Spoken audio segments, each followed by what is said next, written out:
And welcome everyone. It's XIV the perverted best gentleman here. As you know, yesterday we had a bit of a problem. We got body snatched. And then we finally took our nice body back. And now hopefully I'll be able to unlock the second dungeon and, you know, do some dungeon. Instead of getting piles and piles of lore dump on me. Alright, let's get to it. Are you well enough to make your report? Well, I had 2 days of rest. I'm basically fan-fucking-tastic.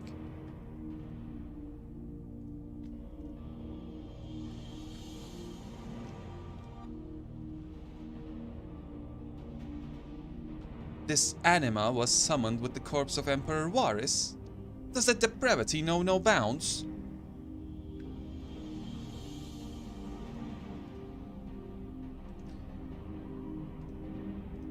It seems not. More to the point, we can surmise that wave of ether issued not from the Tower of Babel, but from the primal lurking within it. A primal whose cry rang rather more loudly in your ears than ours. If you were taken to the tower itself, then this proves beyond the shadow of a doubt that it is the beating heart of Teleforoy's machinations.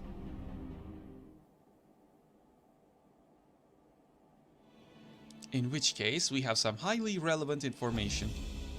As many of you know, ever since we dispatched troops to free the Leviers, we've been developing a plan to infiltrate the tower. Is it time? Is that the dungeon? According to Tancred and his scouts, the main structure is lousy with tempered and enemy magitech. Furthermore, the road leading to it has collapsed, making it difficult to approach in numbers. Thus do we propose dividing our forces into two parties, one to distract and one to infiltrate. The diversionary force will be comprised of Ishgardian, Gridanian and Laminsan delegations. They will begin the construction of bridges to make Teleforoy believe we are marching upon the tower. Meanwhile, the best suited of our Alamigan, Ul'dan and Eastern comrades will use a different method to ingress.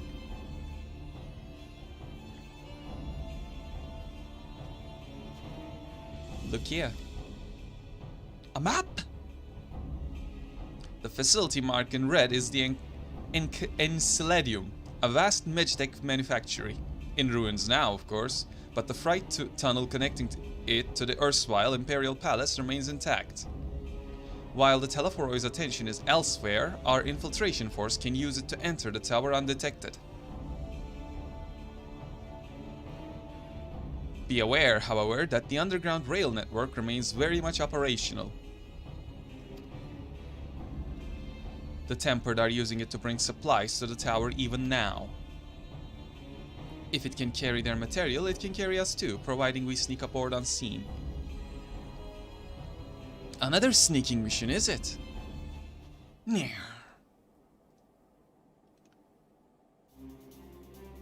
The Scions will lead the infiltration party. Once inside, you must locate and dispatch Fandaniel and Xenos. That does not sound easy. We will save the people of Garlemald and those who suffer the world over. I'll have my vengeance yet. It's time we ended this once and for all. Yeah, it's time we ended this. I know it's not gonna be the end, and so I'm gonna jinx it. That's exactly why I'm gonna say it's time we ended this once and for all. Aye, there will be no more casualties of Teleforoy's maniacal ambition. How quickly can we enact this plan? Fandaniel made it quite clear that haste is a priority. Of paramount concern, even, assuming he didn't name the tower Babel on a whim. In a month's time, it meant Gateway of the Gods. Xandi used it to refer to a Wait Gate, but in this case, it almost certainly alludes to something altogether greater. The eldest and most powerful of primals. All the more reason to act now. The rest of the contingent is aware of the plan and are ready to move at the moment's notice. You are to proceed north to Forum Patents. List's group will meet you there.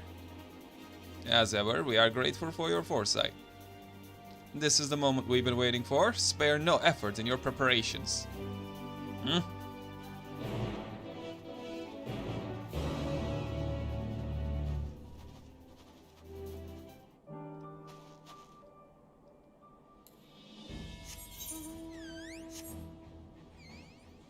And we go. I think after this quest, I'll have flying unlocked here, right? Yep, that's the only one missing.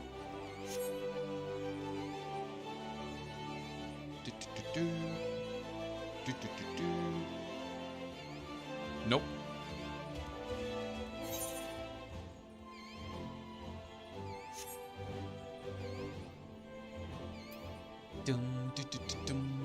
I wonder what the dungeon will like. I wonder if the tower is gonna be the dungeon, or if the underground tunnel will be the dungeon, or if it's going to be a solo duty. Like, since they're talking about 2 parties, infiltration, distraction, I think it's gonna be a solo duty where I get to play as NPCs. But we'll see. We shall see.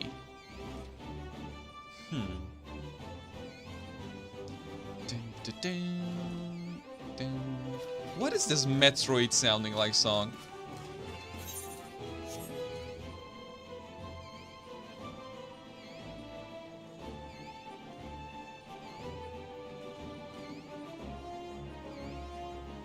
Someone in the game chat is asking Garlemald reconstruction effort, man. Yes, all of my yes. I'm a crafter at heart. Let me rebuild this place. Alright, we're here. I am to accompany you into the tower. It is an honor as ever.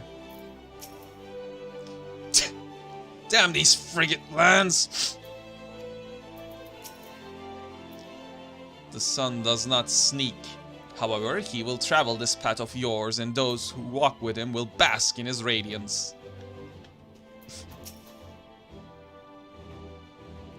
The sun does not sneak. Almia, the way into the tunnel is clear. We made sure of it. I wish you'd make sure to bring a code instead. Then we'd best get in here before we freeze, especially you. Yeah, let's go Snark.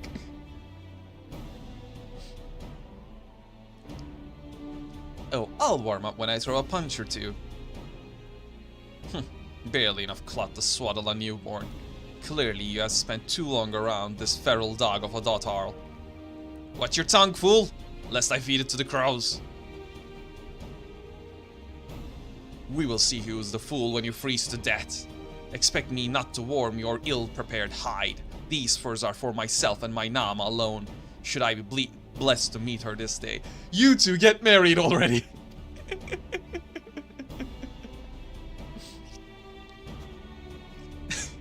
As if any woman would wish to be warmed by you, little son. Should we find such a warrior within, she will bask in my glorious flame.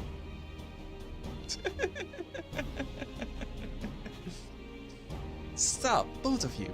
Save your fire for the enemy. As for extra furs, I have plenty to spare. As do we.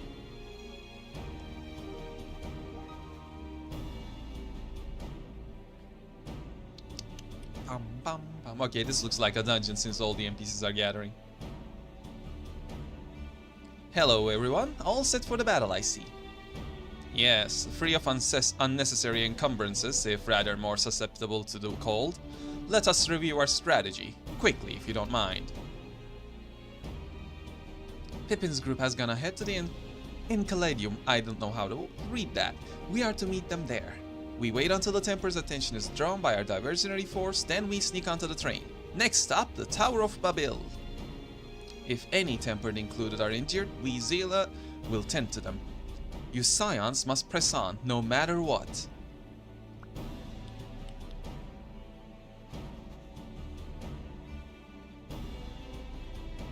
We should avoid moving as a group until we're underground, so we'll need to make our own ways to the Enkaladium. See you there. So who's sticking with me? Who's with me? I was gonna sip tea, game. You can't just do that to me.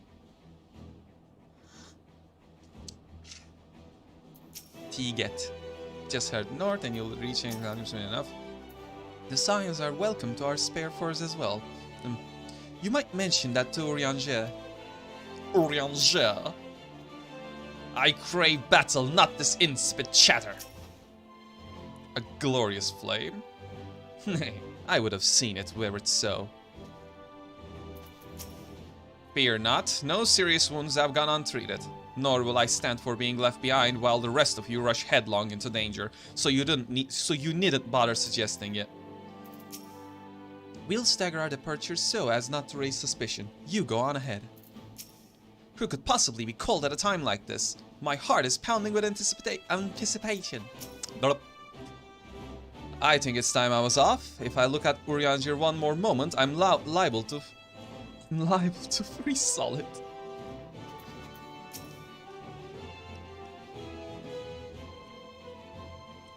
And you're 100% certain you're fit to fight? No odd specters haunting your weight?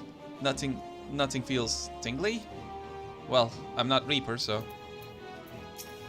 When I infiltrated the place with Gaius, we took an entirely different route.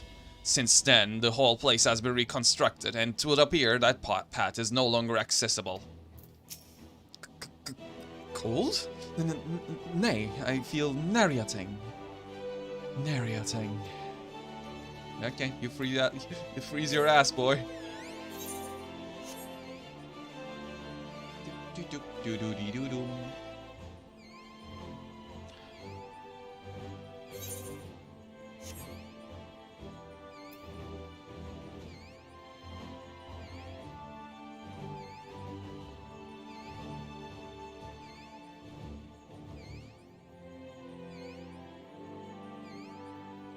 Where?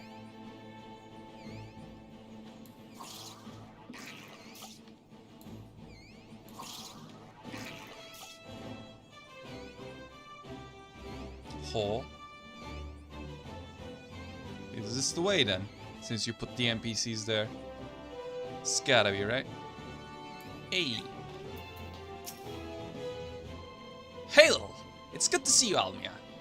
We heard that you collapsed, but we're given only the most cursory explanation. I'm glad you recovered, and quickly enough to take part in the operation at that. As you will have heard, we've secured the way in. Some few are to remain behind as to keep your escape route clear. Our comrade from Lenti's Tears will lead the way into the station. I'll join you soon. Take me away. The station is right this way. Tread lightly now.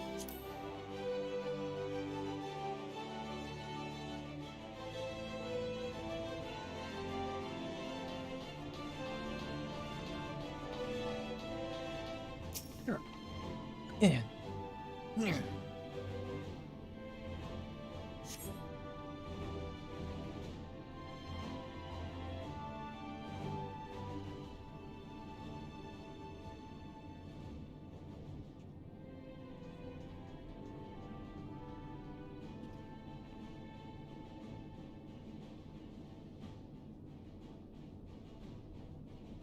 This is everyone. And the version has started. Go, go, go!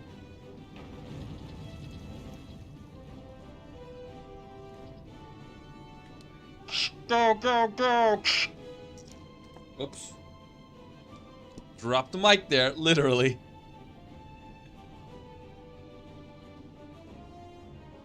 Consider the enemy well and truly distracted.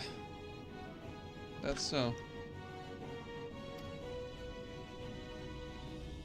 Time to go. Our primary objective is, of course, the Telephoroid's leaders. But should we be presented an opportunity to vanquish Anima, we must seize it. If it is indeed the force behind the towers, destroying it will deliver our allies from the Telephoroid's reign of terror.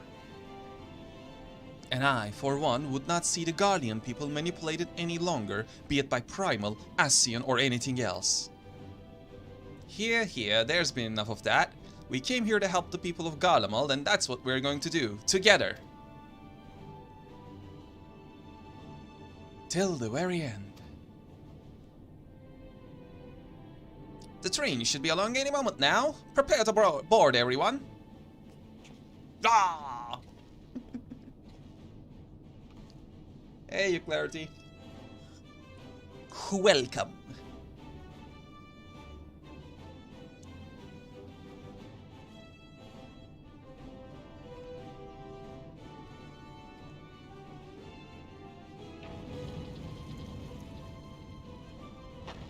Can we go? We're wasting precious moments while the diversionary assault is happening.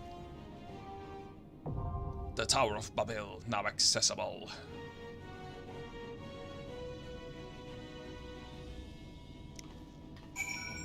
Let's see. Ooh, a lot of people are available. Huh. Assuming Fan Daniel intends to make Zodiac serve as a catalyst for the final days, one cannot but wonder if he's willingly parted ways with other Asians long ago. Surely they would not have permitted the very god they created to forestall the world's end to be used in such a way. Alright, let's go. Who am I taking? Of course, Urianger. Our fates are not yet sealed. I stand ever ready. Victory will be ours. Yeah, this is my team. Always has been. Let's go!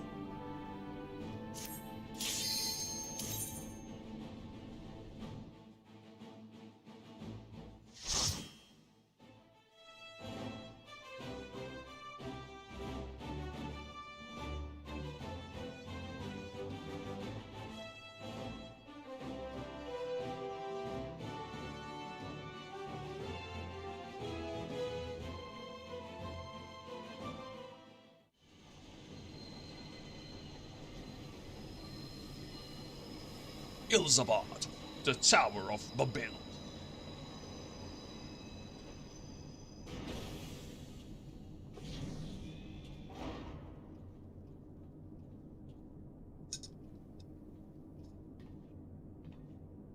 Now or never.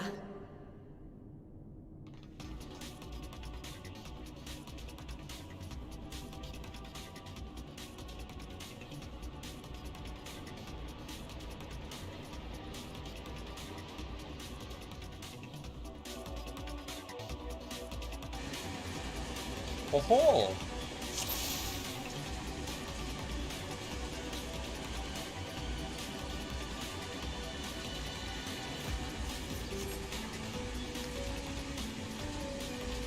First we gotta clear the train, huh? I was asking if I was gonna play the train, the tunnel, or the tower, but it seems like we're playing both. Okay, frame rate, calm down there.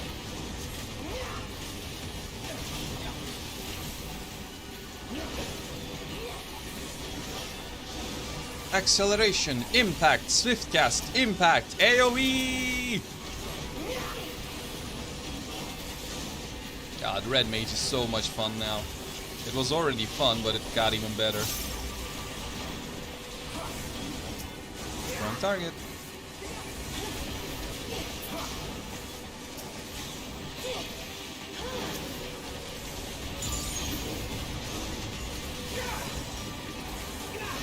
God, it's gonna take a moment for me to get the rust off, huh?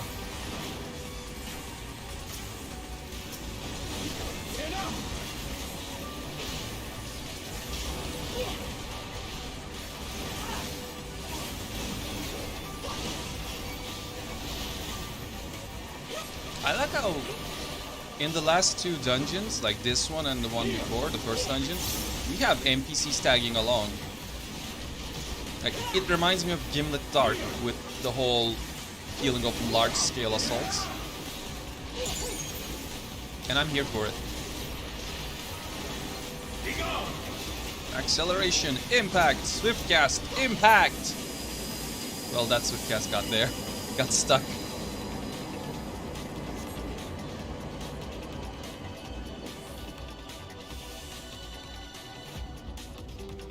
Shortcut! Move your asses. Captives. Is there a treasure here? No. Shit. Alright, the rest is up to you then.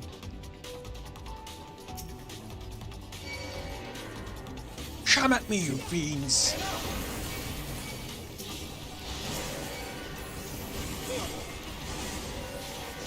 Graha, take the aggro, Graha! Oh man. They're separated. I'm not hitting all of them. There we go. Good tank, Graha. Good boy. Acceleration. Impact. Swift cast. Impact!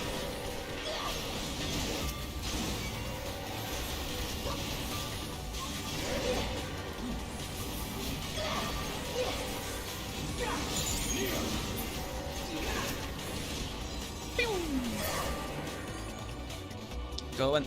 Let's see what's up. Could I get a treasure chest? I could use some gear. I want to see the gear sets. There. Cease. Gloves are off. Gloves are off. Embolden. Manification.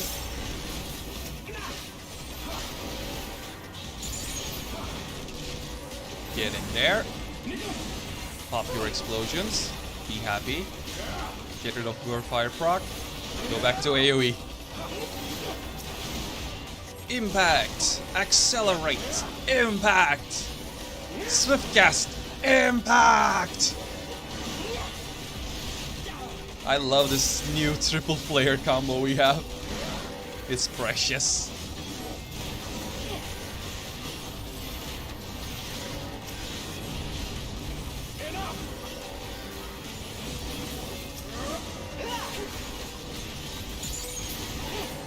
A moment's reprieve. From here onwards, we should split into 3 groups to divide our attention. Okay, now we're actually going on our own way.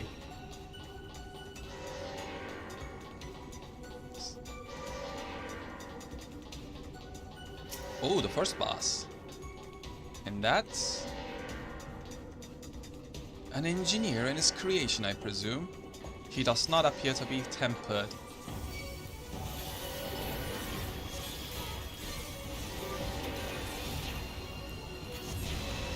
Huh. Your own creation attacked you, you fool. Get fucked. Time for the I will not hold back. kick-ass tunes again.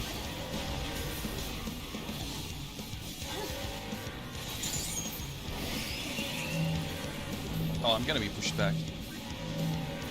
No, wait, pulled in. Yeah. Took a moment to remember that opposites attract. Stack on me, boys!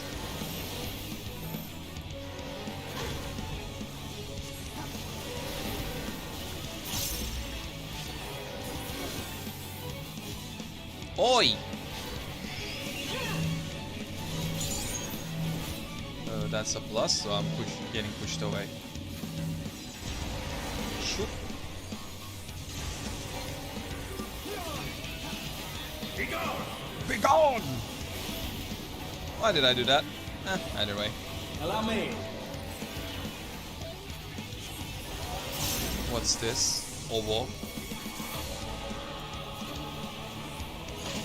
Figured something up. Figured it would be something like that. On me!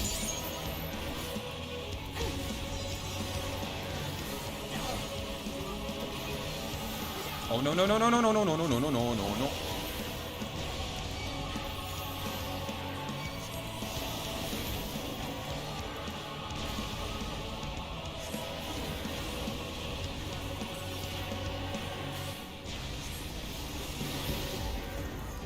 Come on, go down already.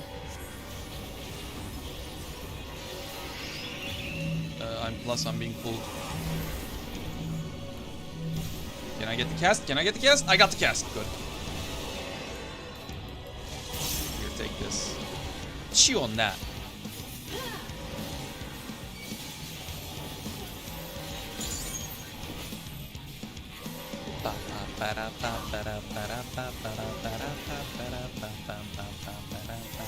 Just move away. Oh no.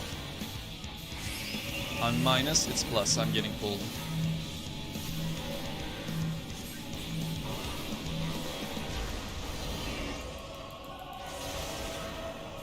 No, thank you. And for the grand finale. Be gone! Oh, come on! It died before I could word flare. Shame. Healing, huh? I have smashed those noisy machines to pieces, as expected of Sadu.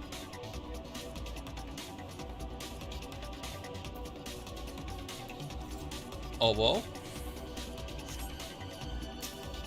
4 elevators, huh?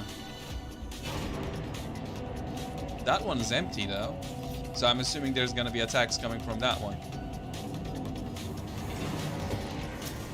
Maybe not.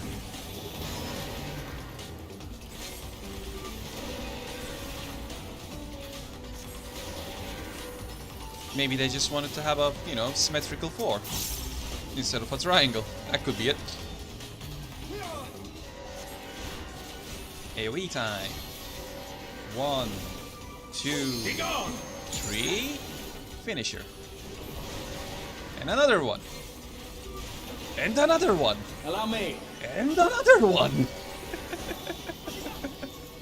And again. And again. And again. I fucking love Red Mage.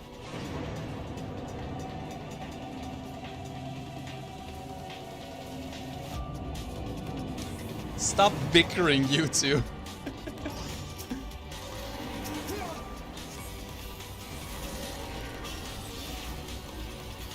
Hold still. Now.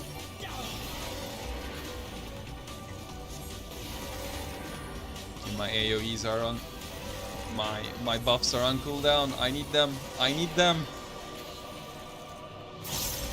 It's almost there. Come on.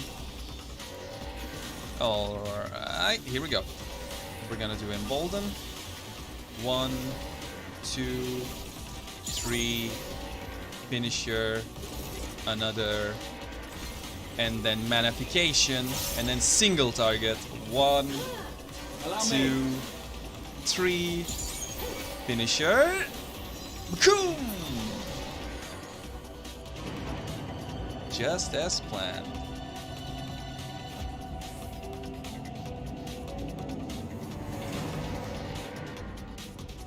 And then you can hold this. Bam!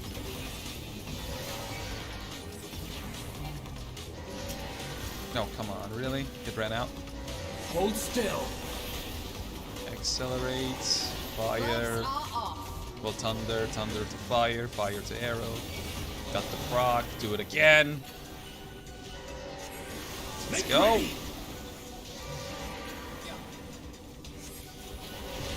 I like how you have RNG for the Allow me. attacks to proc for your stronger attacks, but there you also have a lot of skills that'll help you move around the RNG. Ignore it. So you gotta adapt on the fly. As one. 4.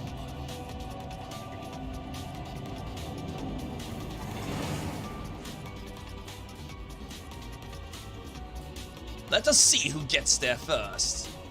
Wow.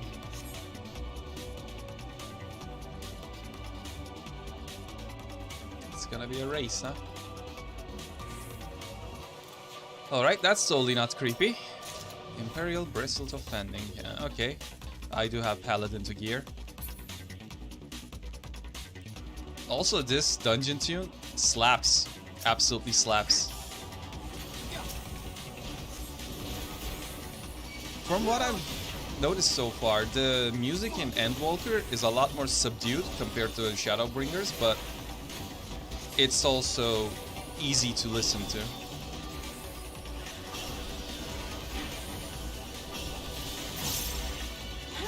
AoE time. Hold this! And this!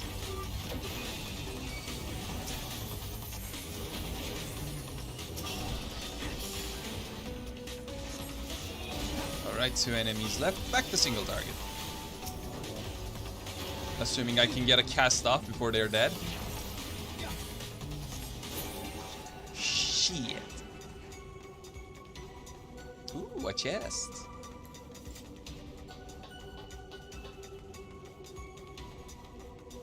The second boss, huh? That's quick. Earring of Healing. Earring of Healing. I like how that rolls off the tongue. Wait. That was the name of the guy who just got punched. Huh. Go, Graha.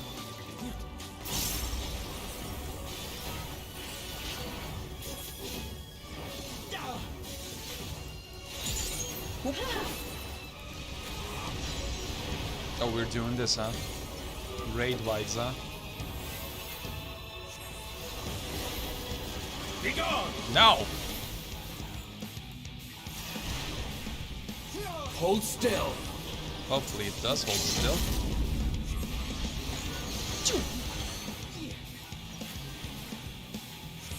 Be gone! Downpour. I know that name. I know that attack name. What was it? What was it?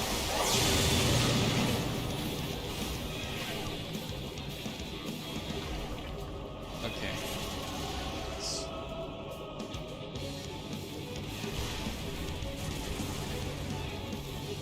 I'm just gonna follow you, my boys. So you gotta become a toad so you can keep breeding here. Be gone! Oh, that. Oh, okay. Different attacks, different things you need. Gotcha. Reminds me of that one boss in Alexander.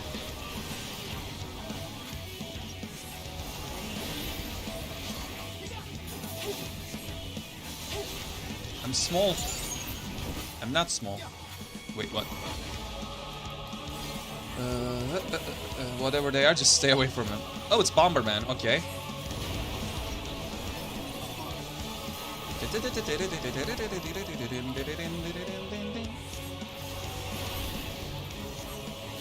Magic chakra. Yeah, you gotta become minimum for what? Be gone! Is it just gonna fly over me? That's the idea? Yeah.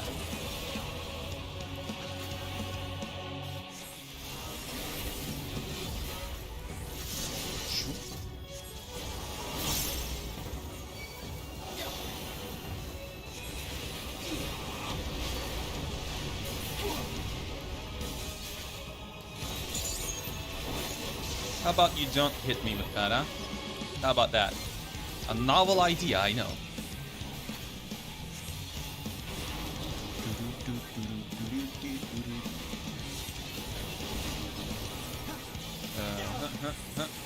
Kochi, kochi, kochi, kochi, kochi.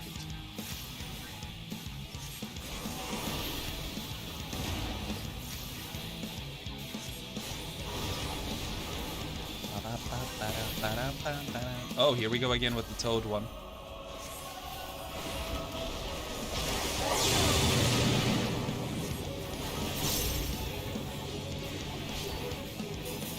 A stack of 8 will result in that.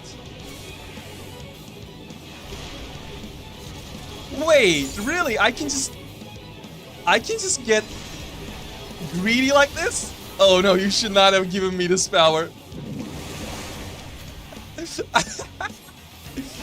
I can just return to normal between the missiles and keep doing DPS.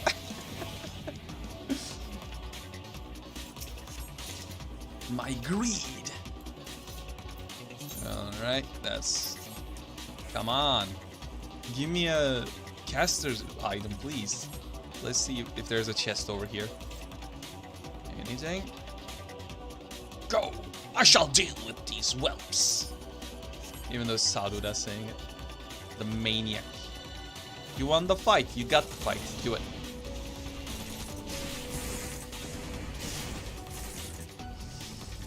Alright.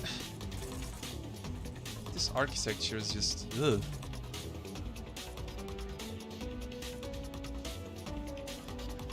Oh no. Oh no. What gave you that idea, Ishtola, huh? Huh? What gave you that idea?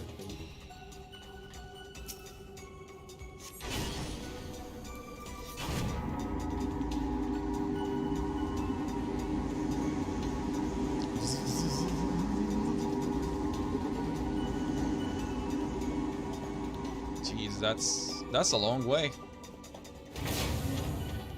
Be careful not to fall. Okay. What? Hold on, what's going on? Stop. Let me admire and get disgruntled by the architecture, will ya? Oh. Oh, that's a thing.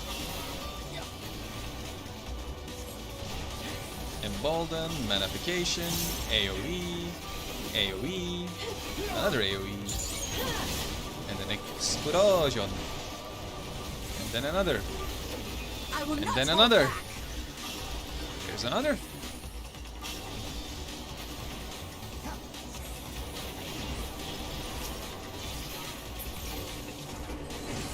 Okay, now, if you excuse me. Fucking Ring of Slaying. We have that, just being an absolute dick. There are those. In fact, let me just... What the hell is that? I am assuming those are the tempered in those pods, just giving more ether and prayer to the anima. Jeez, this is inside a tower is the crazy bit. Wrong button. There we go. Don't hit me! You absolute fucktard.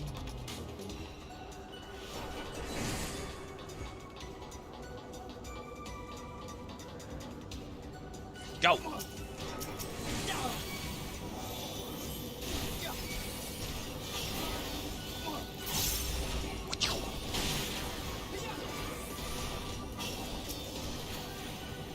Quickly now.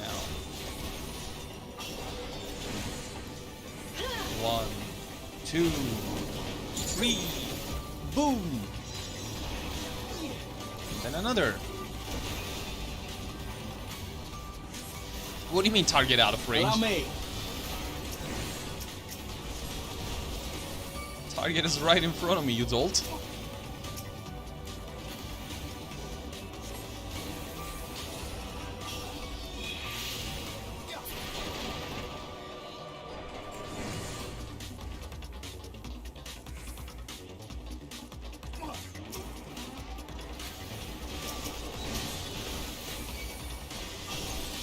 So Graha, could you, like, get them out of there?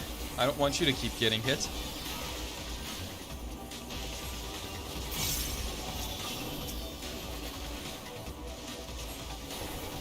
I'll take it.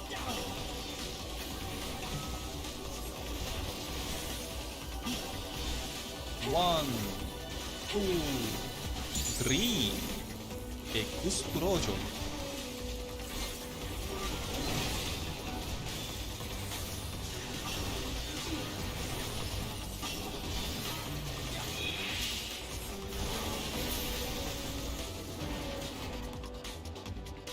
No, no, no. No, no, no, no. Alright, what's in this one? What's in this one? What's in the box? What's in the box? Another slaying item.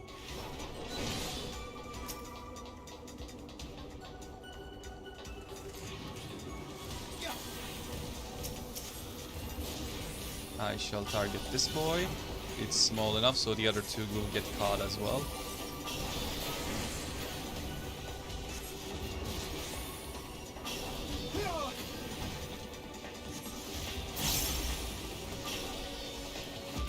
I should have used Manification and then gone for an AoE instead of taking this slow option. Oh well. 1, 2, 3. Boom. And boom. And boom. And boom.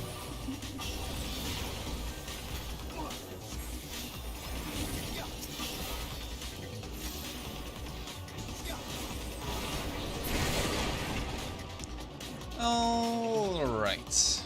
This is gonna be a doozy. I wasn't expecting to fight Anima this early. So this is gonna be interesting.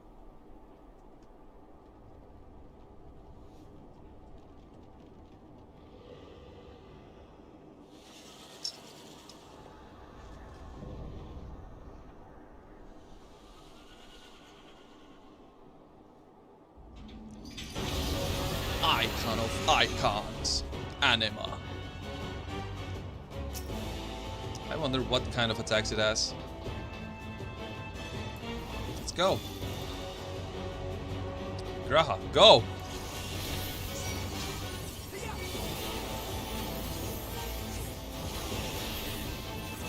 Lunar Nail.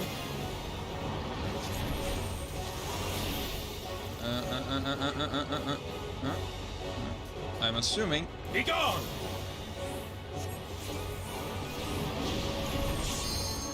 Okay, so I see. It does a 4 corners thing. 1, 2, 3.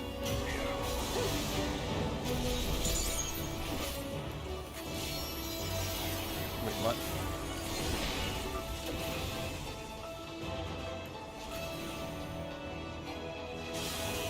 Okay, gotcha. Figured as much. What's this? No, no, no, no, no, no, no, no, no. I don't like this. I don't like this. I don't like this. I don't like this. I don't like this. I don't want this. I don't like this. Eat tight. Oh, it's an Akmorn. Oh, it's a giant Akmorn. God.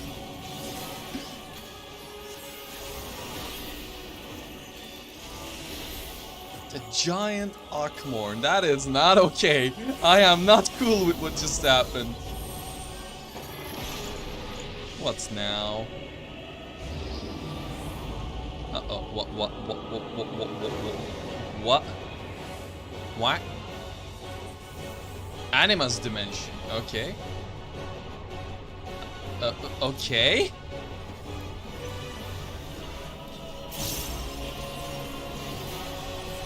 Hold still.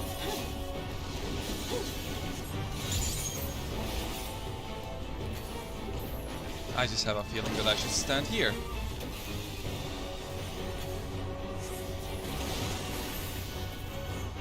Okay, now I have no clue where to stand. Okay, that pops first, then this pops, right? Be Yep. gone!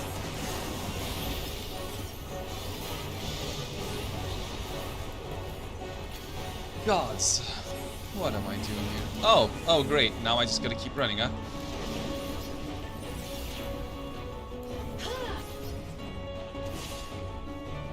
Isn't it one of the following ones? Yes, it is, and I'm dead. Yeah, I figured that was gonna happen.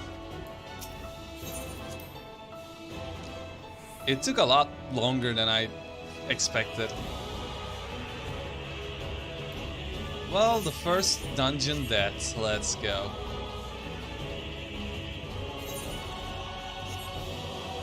You guys are still fighting?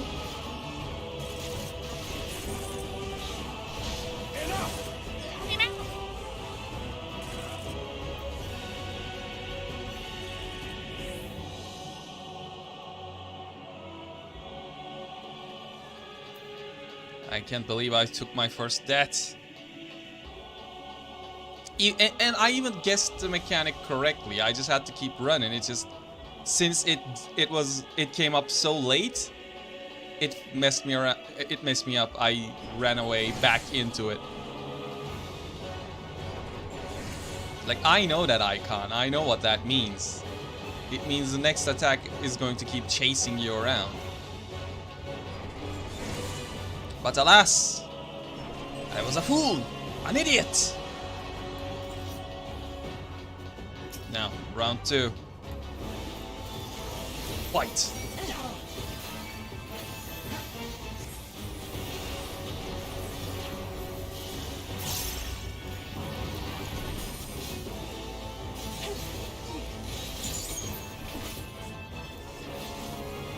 Make ready! I will not hold back. Triple cast. Look at Ishtola just going out.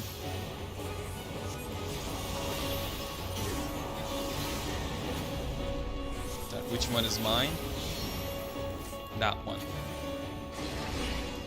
Okay, so I'm just gonna, you know, up.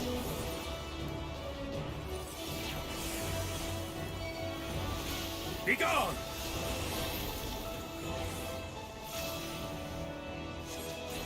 Alright. Remember, Akmorn.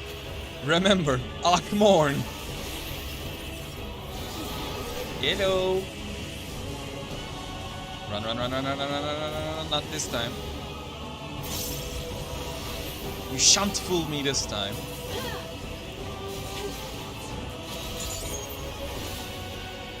Here, take it. Take this.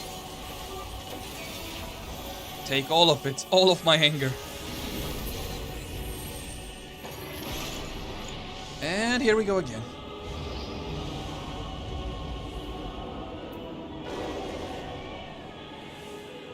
Aw, shit. Here we go again.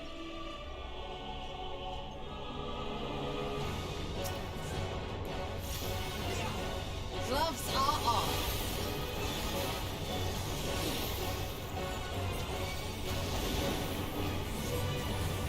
It's gonna be safe.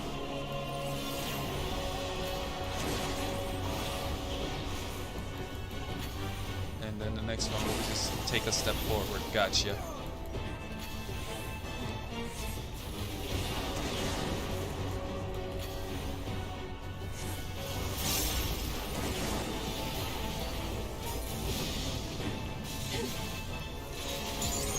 We got this.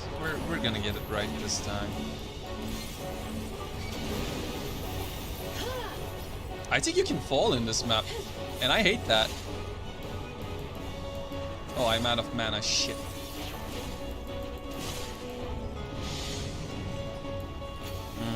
I took one. And I need healing. Urianger, save my ass, please. Be gone! Allow me. No. Before those pop, let me just do my combo. Take a step back.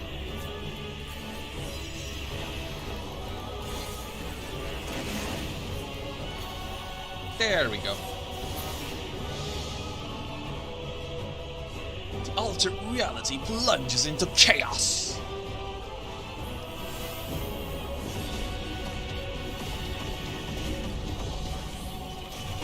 Oh wow, they actually used Divine Veil there.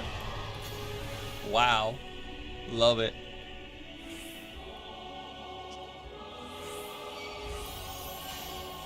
Graha knows how to play Paladin. Be gone! Boundless Pain. Here comes the Akmorn again.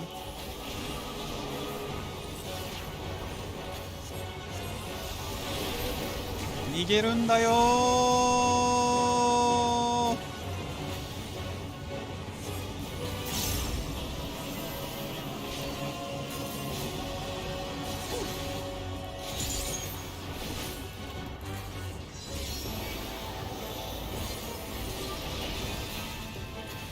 What now?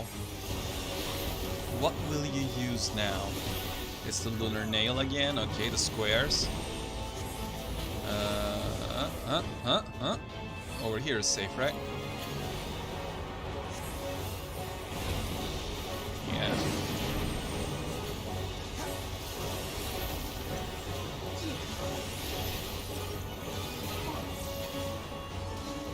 You know what, Ishtolastis, you're not doing it. Fire! Urianger! Urianger! Move! You fool! You fool! That was not okay.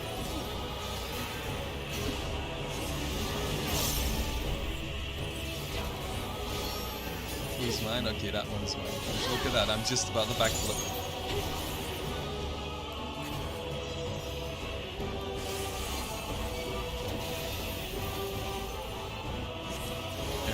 One, a two, get my buffs up.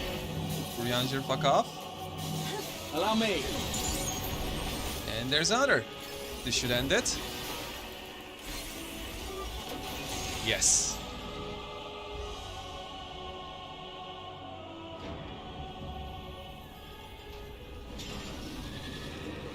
Glory be to Garlemald. Now, perish.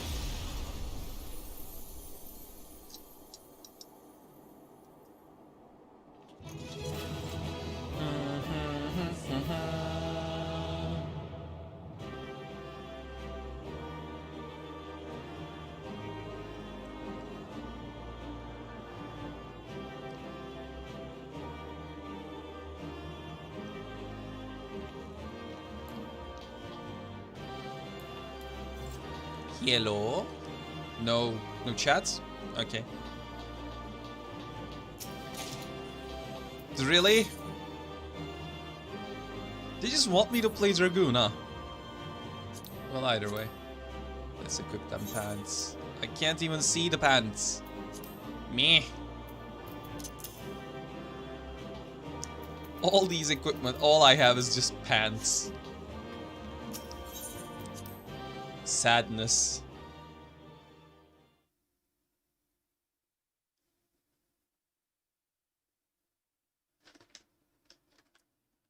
Man, I'm gonna have to farm this map.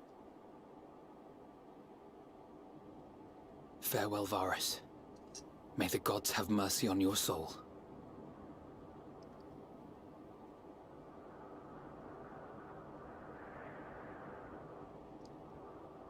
Okay, so I was expecting the Anima to like be the one of the bigger fights, like a trial, not just a dungeon boss.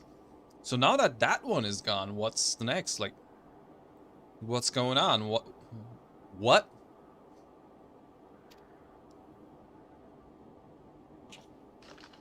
Come. The other two await.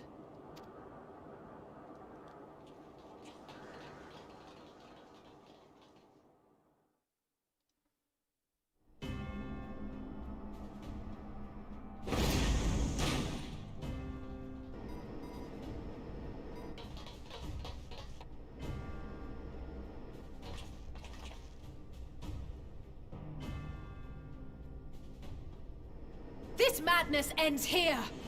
Does it? Oh, hush. This is the best part. Enough! As if.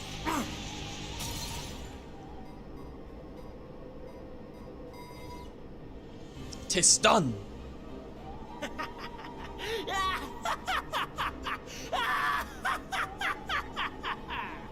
Oh, mighty Zodiac! Awaken from your slumber and descend! Hold the fuck up.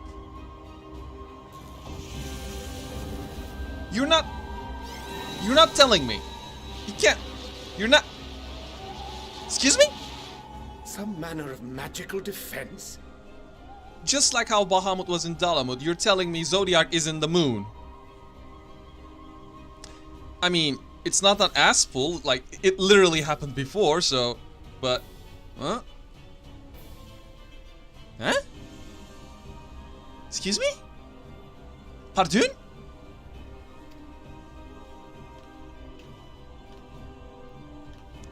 Kryl, what's wrong?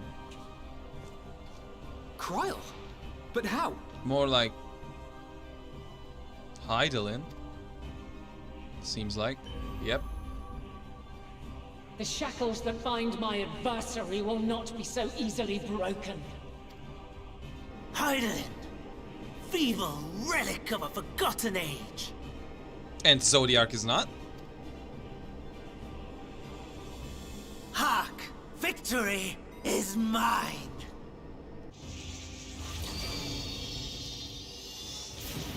Beam! Oh no. Oh no. Oh no. Oh no. Oh no. Hang in there, Garuda spirit. Hang in there. What? Wait, it actually held. Wow. No more ether. And I was so close. Nyeh. My lord, a slight change of plans. We shall travel to the moon and break this wretched barrier ourselves. To the moon! Whatever it takes.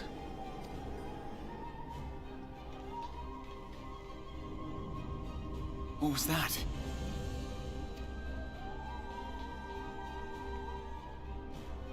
The final order issued by Anima to the tempered thralls. Which is? Should the Empire fall, the world must share her fate. Well, shit. Of course. Father lacked the conviction to give such a command. The abomination born of his flesh was but a puppet, and I the puppeteer. You madman, you monster! There's a funny joy in watching your flailing attempts to fight the inevitable. You're all going to die, and they're powerless to prevent it.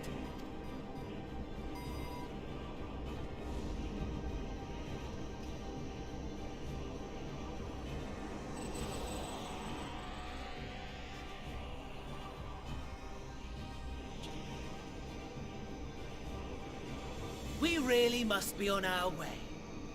You're welcome to give chase, provided you are content to leave comrade and tempered alike to die screaming.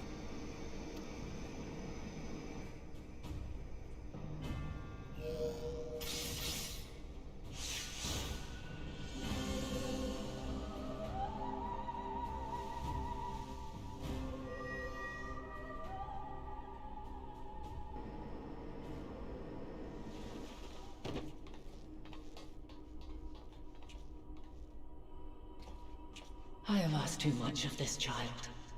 Tend to her.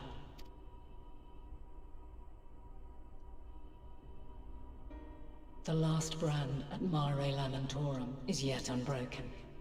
Zodiac remains bound. Not for long from the looks of it. I have shifted the flow of ether and sent the enemy far from their destination. Now, I shall divert it once more. An ally awaits, and I will deliver you unto him.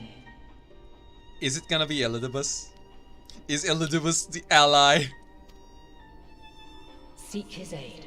Restore the seal. Zodiac must not be set free.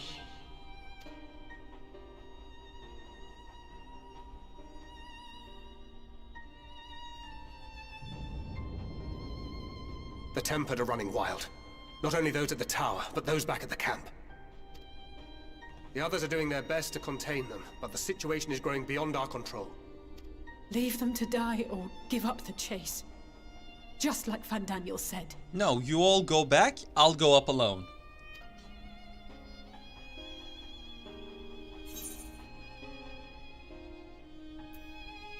See? I'm the one Xenos wants. Only I can bring it into this. You see, that's a bit too... Garlemald's fate is in your hands. Nah. These are too emotional. I'm the one who Xenos wants. Just... factual.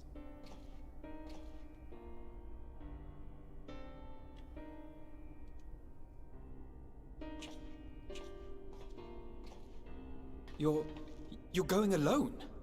Yeah? I have to.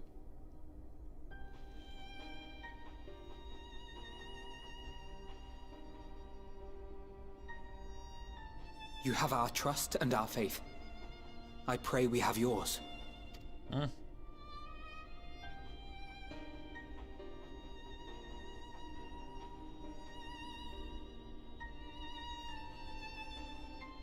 Our friends and the Tempered need our help. We will save as many as we can, I swear. You better. Once we have matters well in hand, we'll join you on the moon. Until then, be careful. There's no telling what you'll find. I'm gonna fight a lot of space rocks. It's the moon.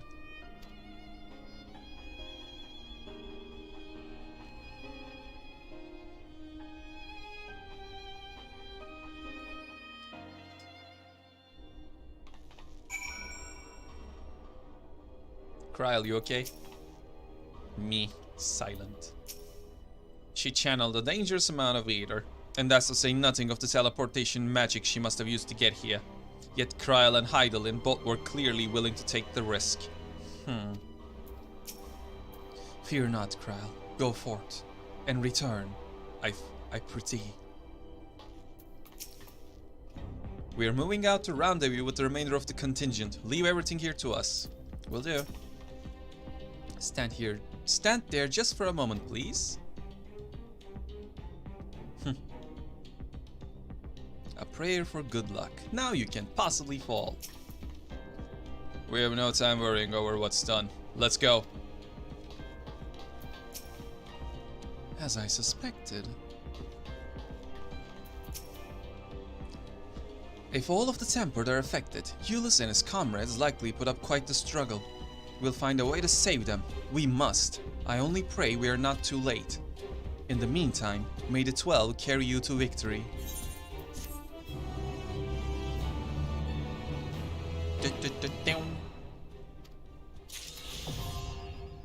Hey, we can fly in Garlemald now.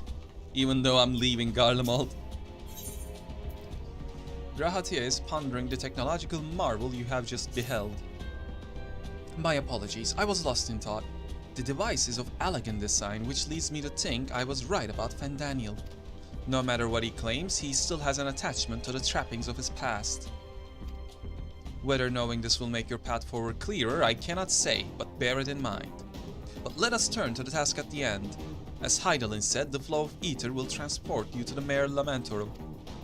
We must hope this ally of hers can provide you with the necessary assistance to restore the seal before Xenos and Fandaniel arrive to stop you. It seems we are ever one step behind, but I have faith that you'll make up the difference. Know that whatever awaits, our prayers are with you. Now go! Beyond the sky! To the moon!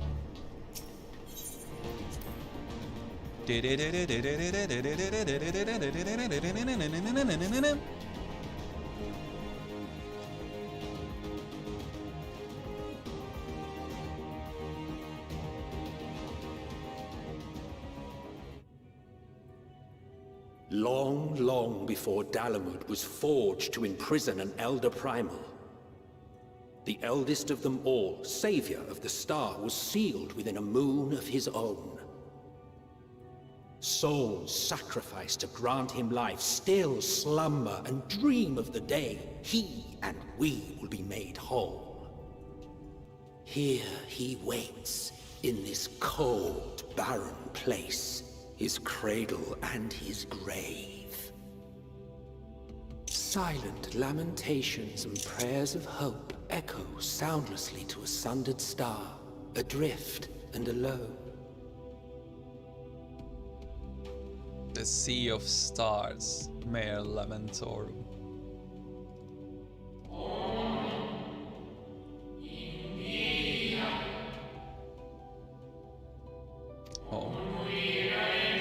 Hydaelyn's champion.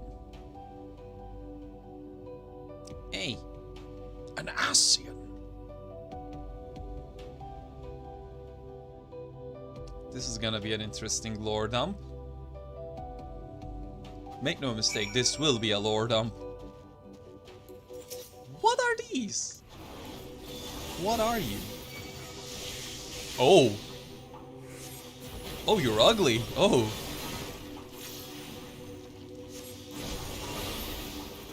Space Oshus, huh? Whoa. You sees that right now. Love the design.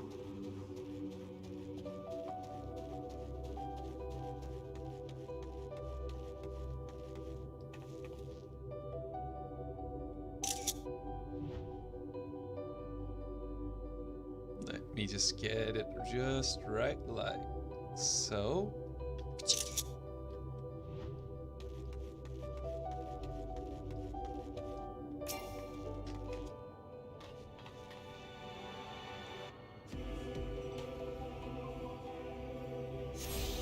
Now, here's the question. Are we gonna do this again? Yes. We're gonna do this again.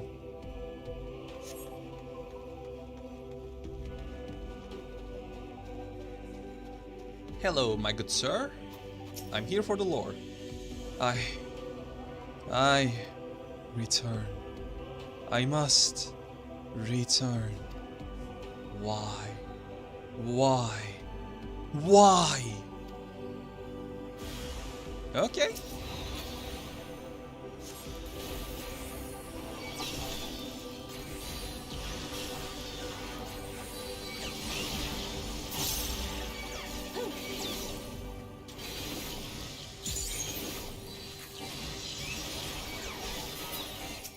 If that's how you want to play, I'll play.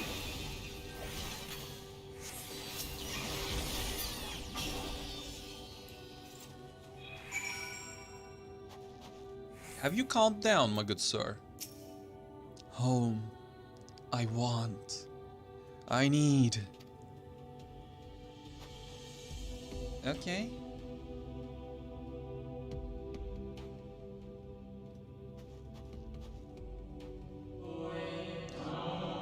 You mustn't touch. Don't touch the spirits. In cerulean halls, find me. Is it the old friend from before the world was split apart?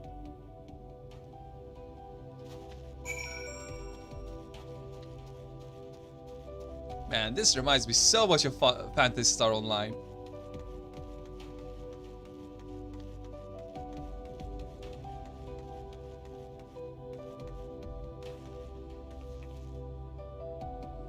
Beautiful night sky. Well, it's probably always night sky here. No atmosphere and whatnot.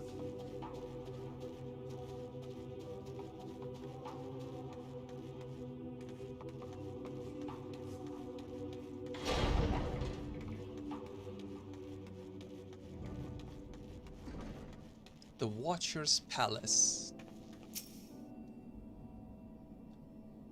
Hello?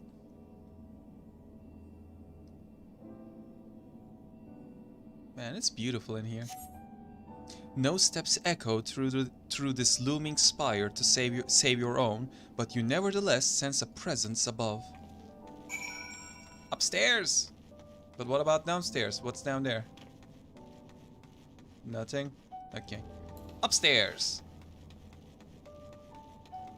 Run, run, run. Noom. Oh, I wonder what kind of vistas we have here for sightseeing logs on the moon. Also, I see they're playing this BGM. I recognize this. From Shadowbringers. The Watcher. Yellow, what are you doing over there? I am assuming you're keeping the seal there. And, you know, sealed.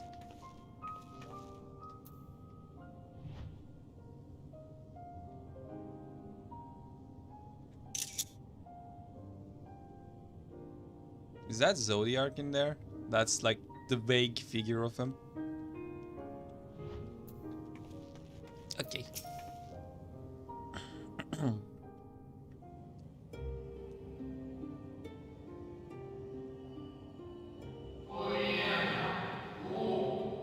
Apologies.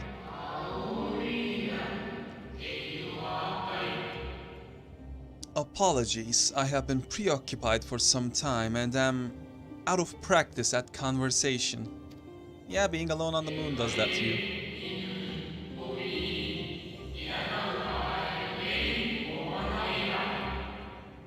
Ever since this moon was created by Hydaelyn, I have served as an integral part. I am the Watcher.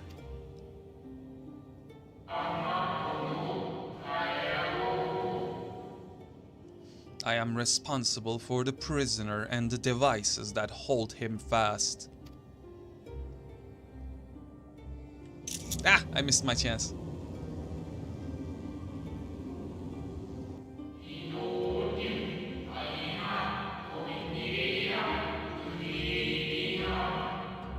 Zodiac himself, a projection of the moon's core.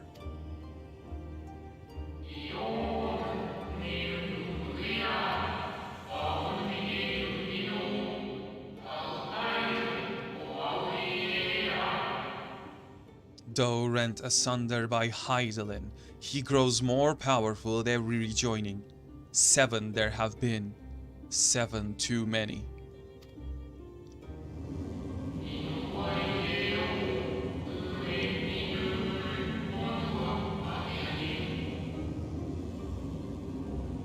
And yet, for all his servants' machinations, he remains incomplete.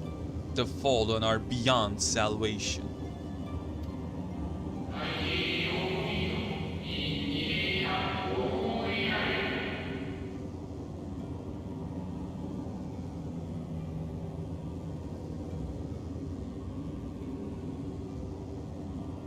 No attempt would have made to free Zodiark, not until he is whole once more.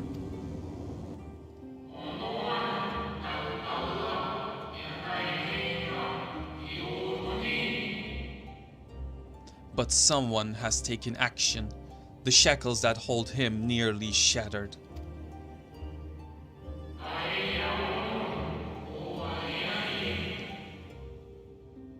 Six locks to his jail, great and grand.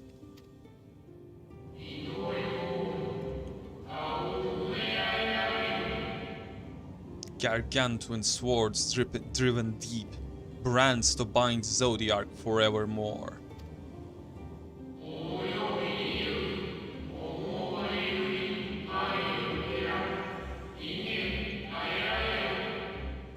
Five were destroyed by his would-be liberator. One of these I have restored.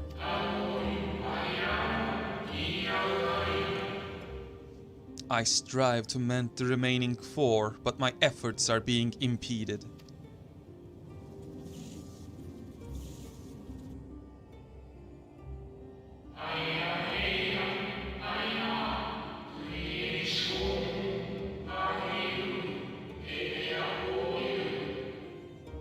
Souls sacrificed to summon Zodiark, their manifestation, consequences of the waning seal.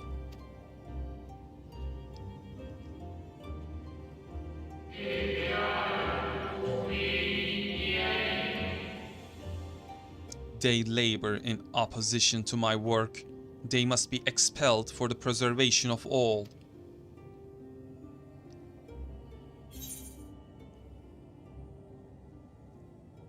If keeping Zodiark imprisoned is the right thing to do, I will aid you.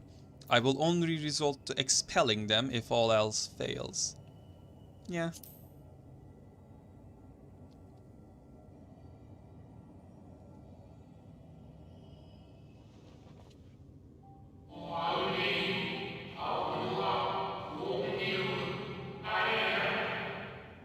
Of that I have no doubt. You are her chosen.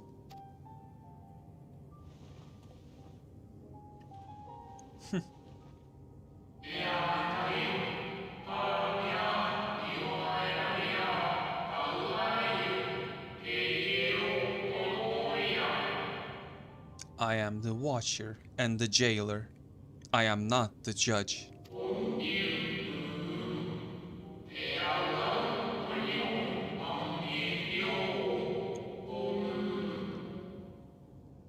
Know this, Hydaelyn commands the forces of stasis, and this moon is the product of such power.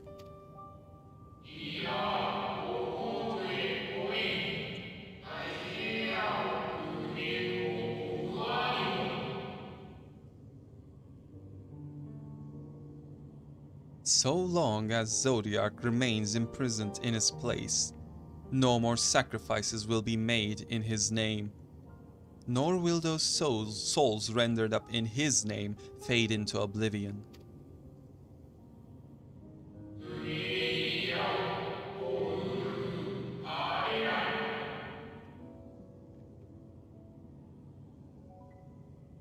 Go, meet with these wandering spirits.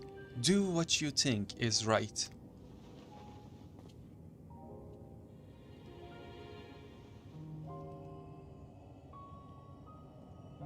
Do what you must.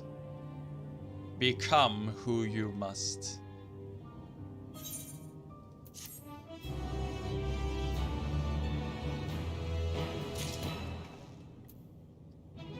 Level up! That's 85, that should be the requirement for the next dungeon.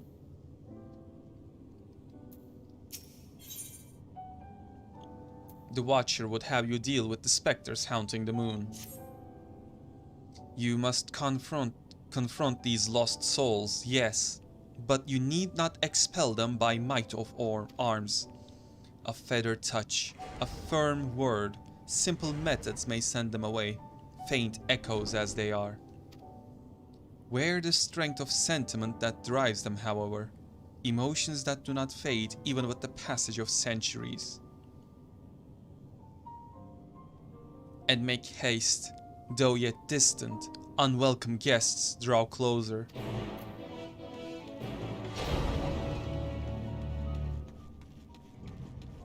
Can I just drop?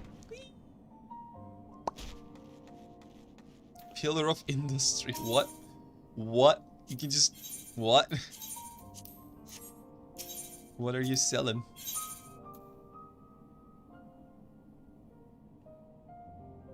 Red mage. Lots of purple, huh? This one's also purple themed. I like it. I like the fact that we're going purple this X-Pack. Okay, that's a dead end. There was a door up here if I remember right. Do you open, my friend? No? Do I just have to go out from the bottom floor and just circle around? Is that what it is? I suppose.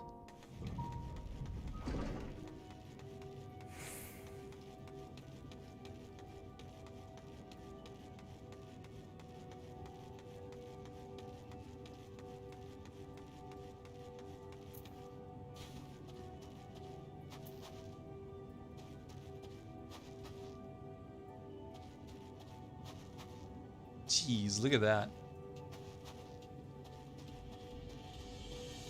Alright, let's cleanse you.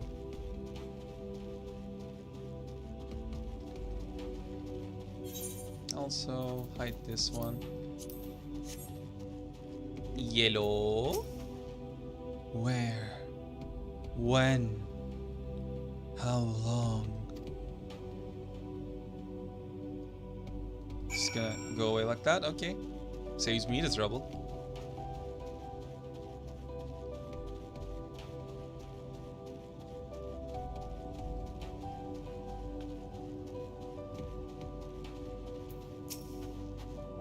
Was it truly so long ago?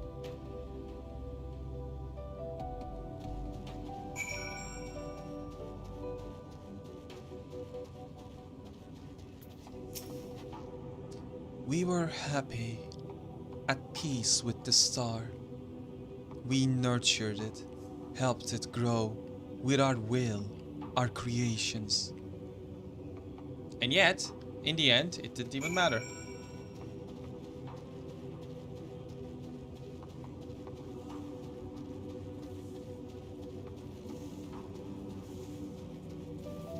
Yellow.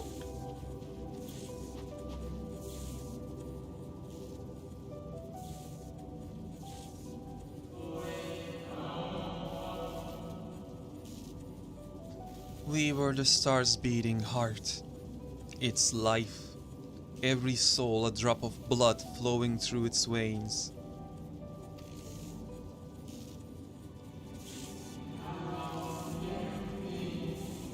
To live, to learn, to create, to make better. The star flourished, as did we. Do you remember?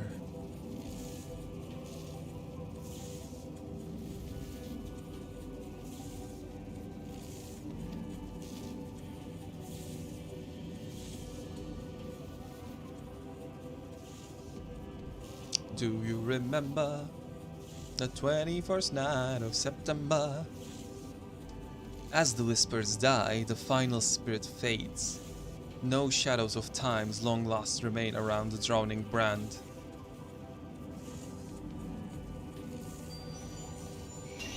Dun, dun, dun, dun, dun. Hello, Popper. What is it?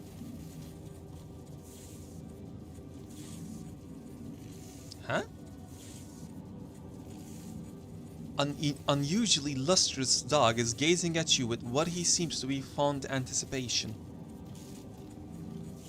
Let me pet the dog. It appears to be wanting for you to follow it. Alright. Follow the magical moon dog. But first, pet the dog. The dog has been pet. Follow the lustrous dog and try not to fall behind. And we ride. Shut up.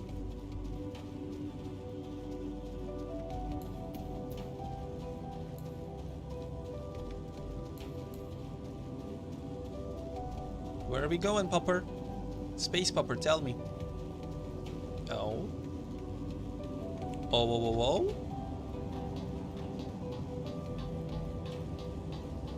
Ting, ting, ting, ting, ting.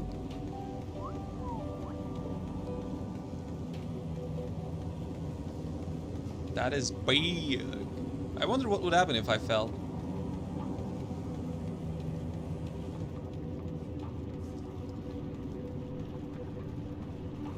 Hello.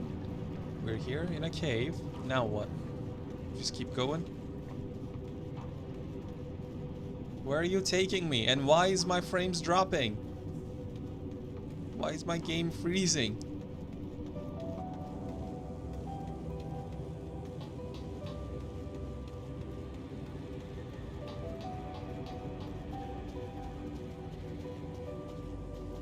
Trimmer. What do you trim? Heads?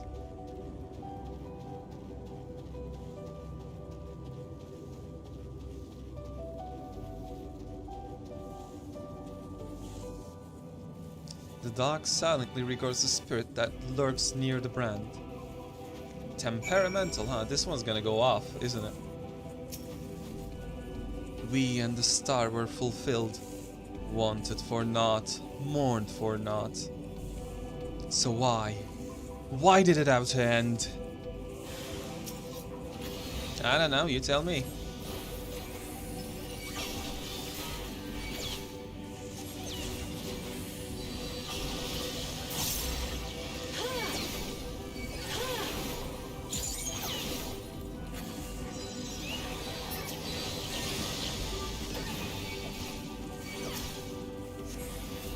All I know is that y'all need to accept your end.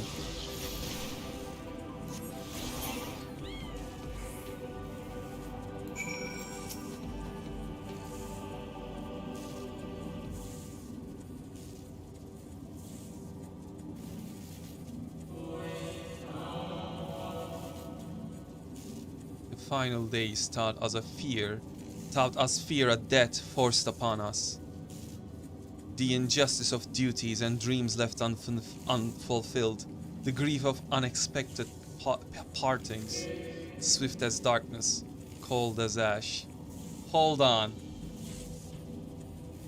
That was one of the lyrics of Shadowbringers, the main song of Shadowbringers. Far beyond this dream of paradise lost. Such tragedy, yet no catharsis. Such truth, yet no consolation. Bye-bye.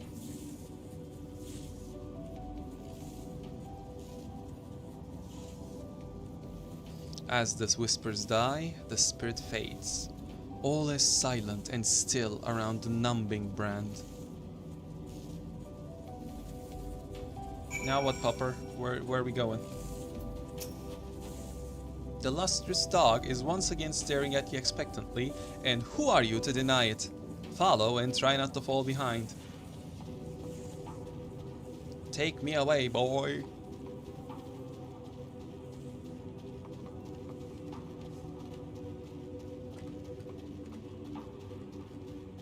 Oh, that's a mark. Genesis Rock. You got a nice beard-looking bits there, boy. That's your mouth, but hey.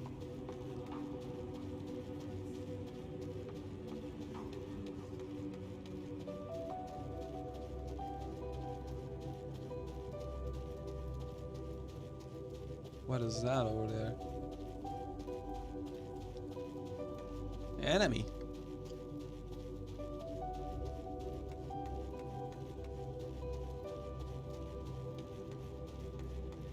What are... Okay, that's a design. Luna Tender, okay. Moon Cactuar.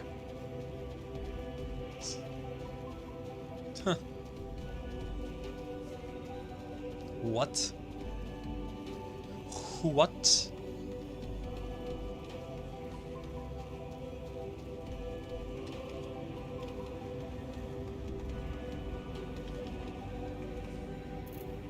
The dark silently regards the shadow that lurks near the brand. Okay, anguished spirit, you're next.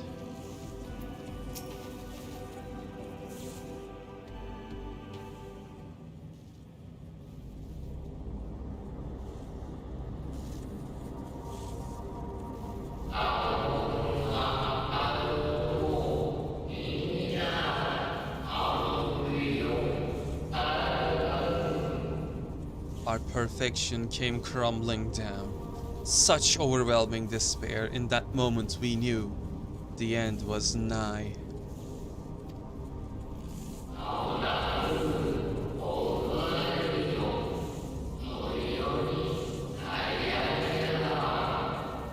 The faintest glimmer of hope remained. We gave our lives that others may live. We gave ourselves to Zodiac.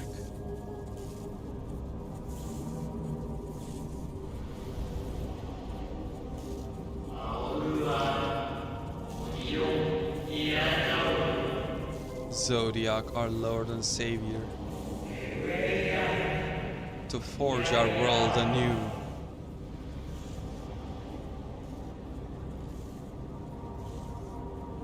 I am being surrounded!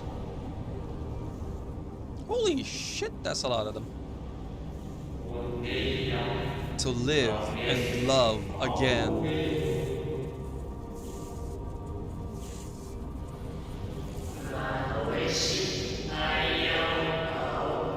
Become one with the star.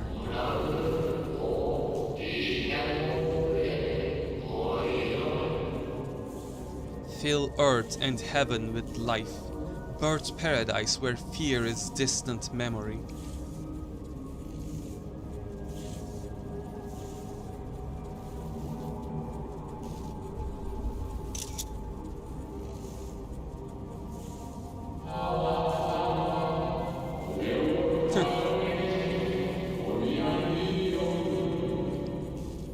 Pardon me, but would you be so kind to step aside?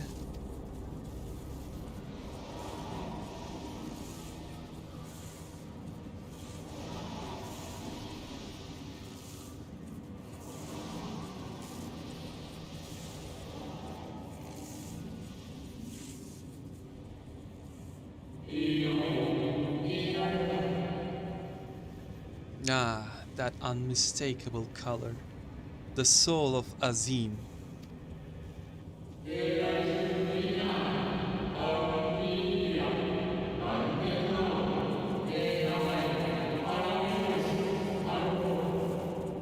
But not the friend I knew, I think.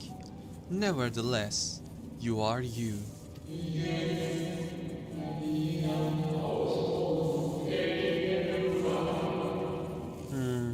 So Emerald Self meant for you to have it. I mean what?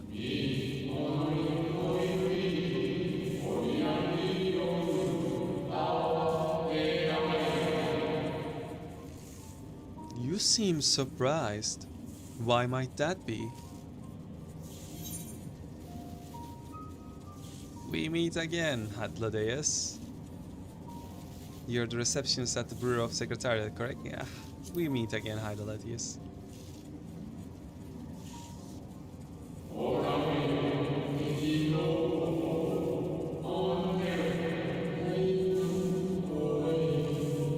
You don't remember it? We met. Again? I do not believe I've yet had the pleasure.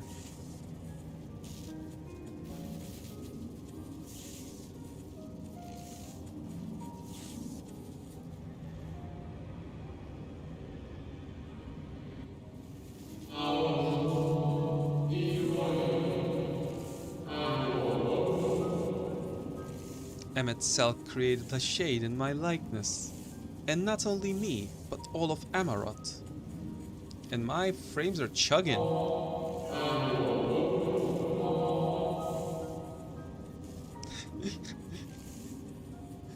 Welcome, Baku.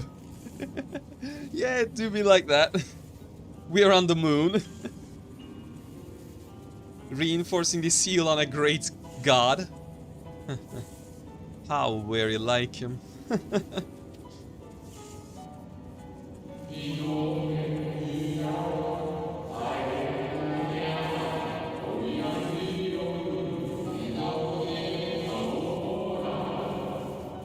slave to sentiment, even after eternity.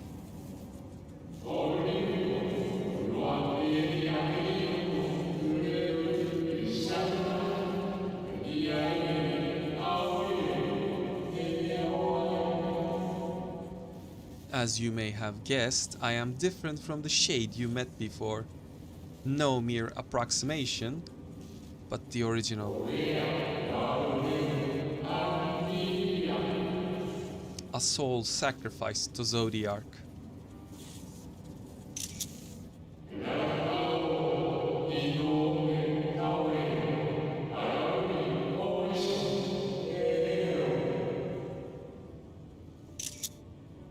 We remember in vivid detail the events leading to our purgatory.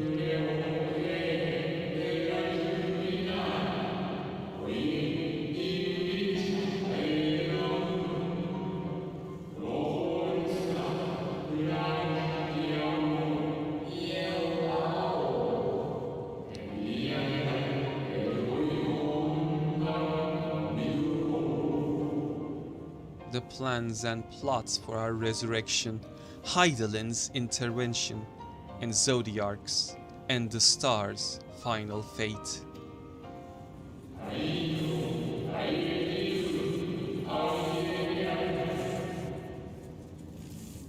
And then we drifted in a waking dream, our minds steeped in fog, until you came.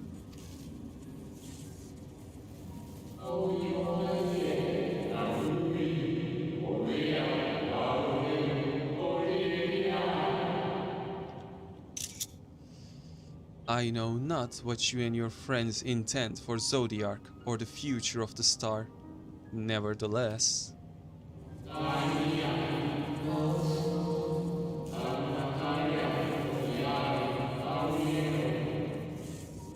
in you I place my trust and faith. In you I choose to believe, as Emmet Selk did.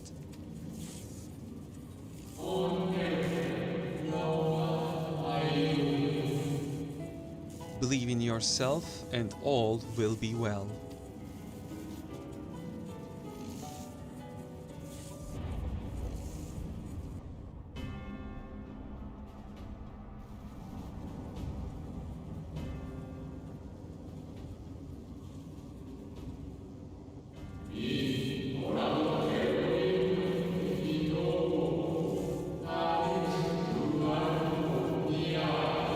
Ah, shit, they're here.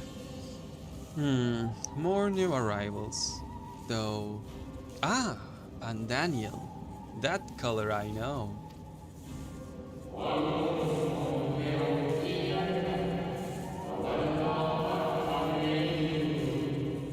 And another I do not.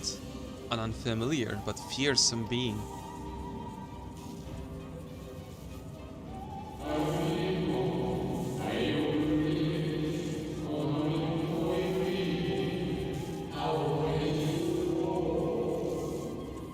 I have kept you from your duty.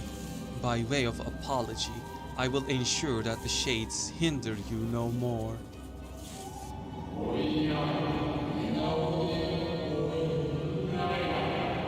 Protect the final brand. We know how that's gonna go.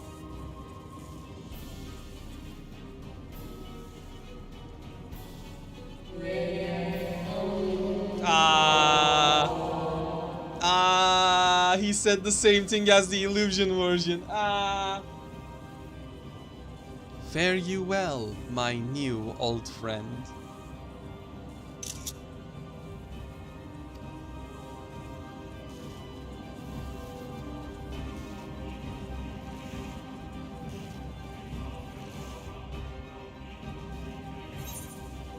A sea of sorrow.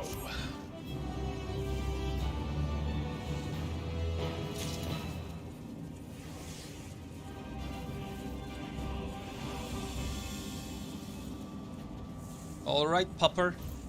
Take me to the next stop. Take me to the final brand. We're gonna have to make a stand. Something has raised the lustrous dog's hackles. The dog growls, agitated.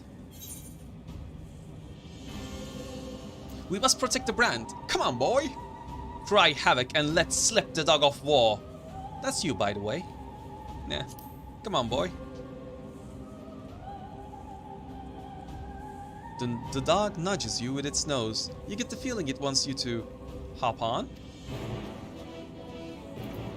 I guess it would be faster. Right, the pupper. With a powerful leap, the dog takes flight. My boy, look at that.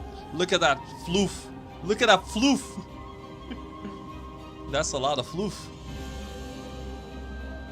What's that over there?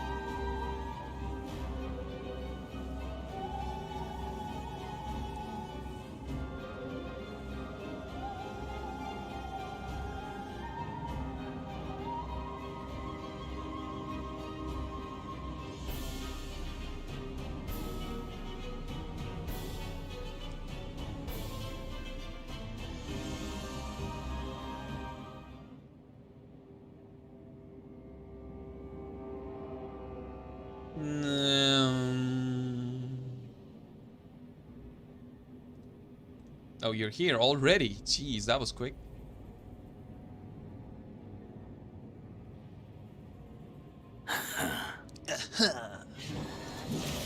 Shit!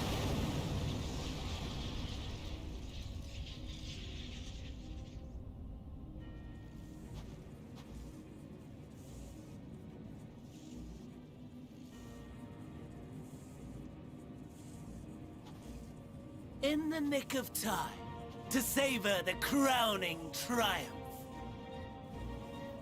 Unbound and free at last. Arise, Shenron! Zodiac! I mean, what?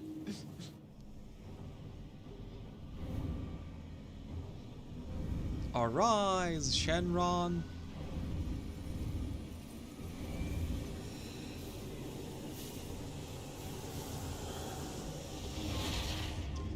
I like how they told us to protect the final seal and then we immediately failed it. Like, didn't even have to struggle.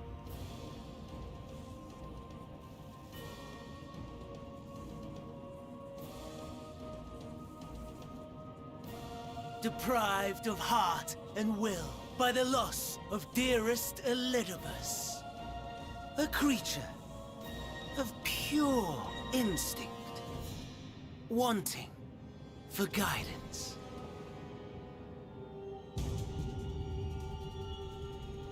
But powerful, oh so powerful, more so with every passing moment. Are you gonna jump down? Such potential, even in this incomplete state. Still the savior who delivered a world from certain doom. So, here we stand. We indeed do. You know my intent. Consume the god, then the world. Stoke your fury to a raging inferno, and dance among the ashes. Or perhaps you would face me here and now. A lesser but welcome amusement.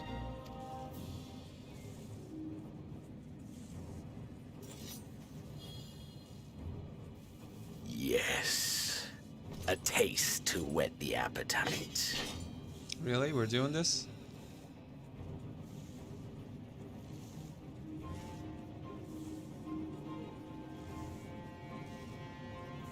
Sorry to spoil the moment, but might I ask that you postpone the slaughter until I've said my piece? I promise I will be brief. We just want to get it over with. And Daniel's like, but I must monologue. I'm a villain. I must do my monologue. You can't.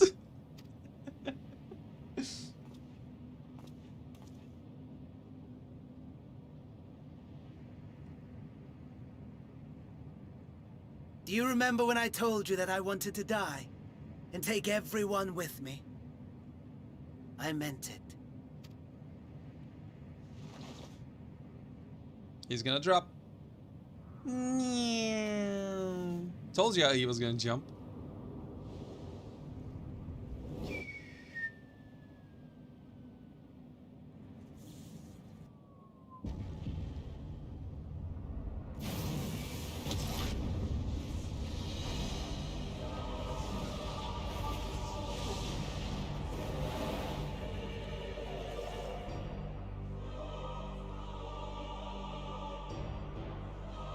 What's going on?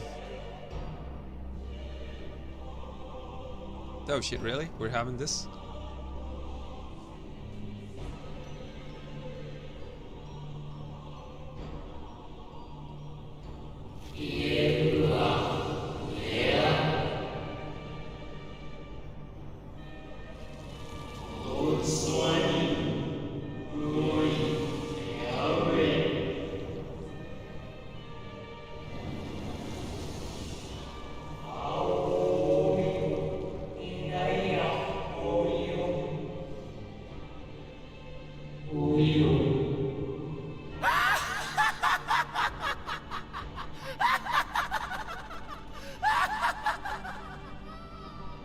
Okay. Such lofty aspirations! And what sweet irony that the world's saviors will become the agents of its destruction!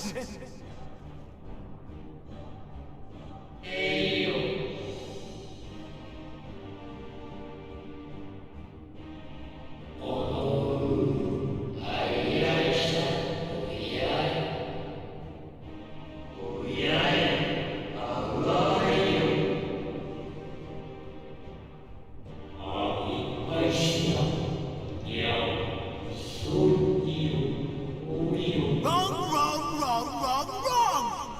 Lies and delusion! The dead have no power over me.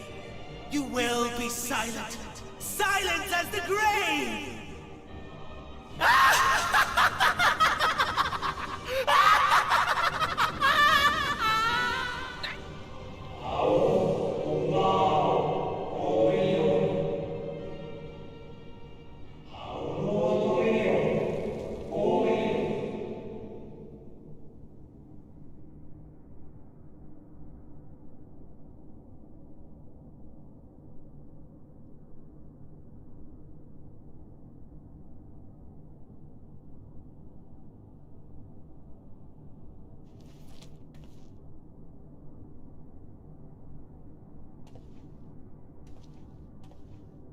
Believe and walk in faith. Let the light of your soul shine for all to see.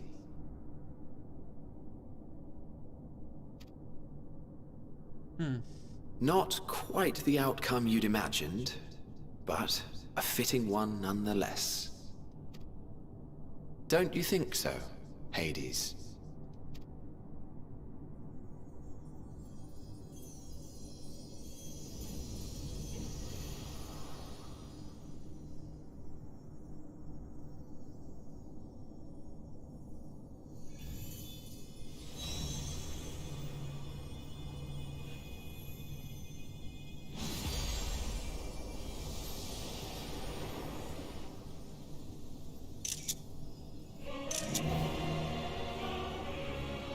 All I craved and more.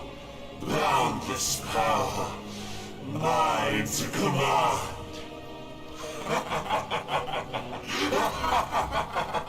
I am assuming this will be our first trial. I had intended to pit my fractured divinity against Xenos. But a more tempting option presents itself. The greatest obstacle to my ambition. You will trouble me no longer. We'll see about that.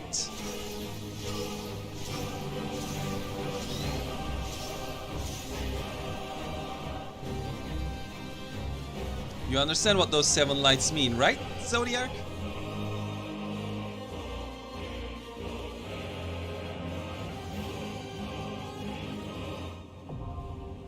The dark inside.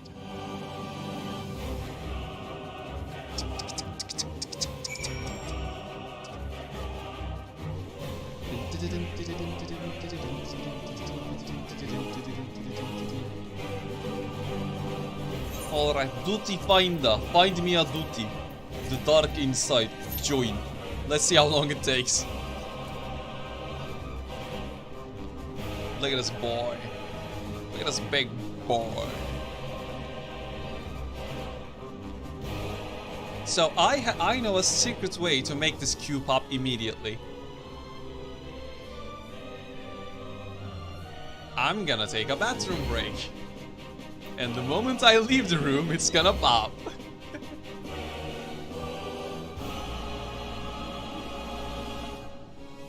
I'll be right back.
What sort of devilry is this? The queue did not pop.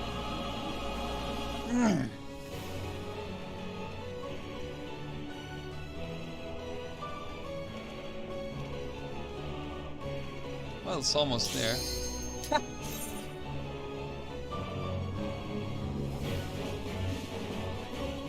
Wow, what a polite queue. It actually waited for me to get back. Wow. Now let's see how many times we'll die.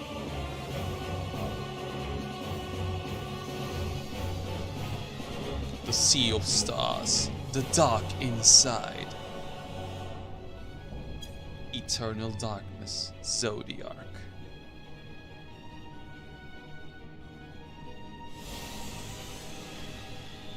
I'm surprised we're fighting Zodiac now. Like, it's not level 90.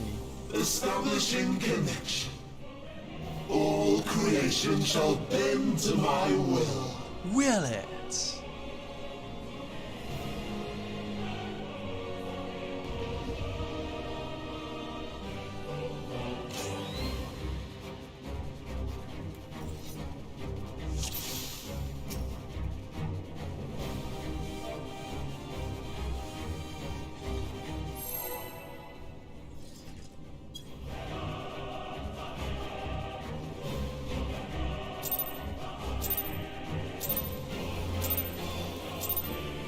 Go, go, go, go, go, go, go. Gotta go fast. And it will be beautiful. Cocytus. Whoa, what? The marvels of circus were but playthings.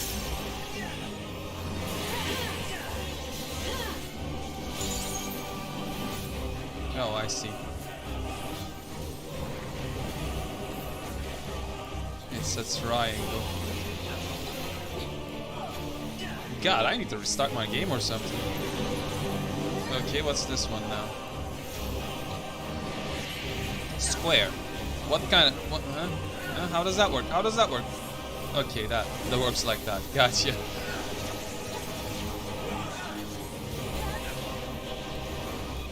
Malice! Become flesh! Please don't.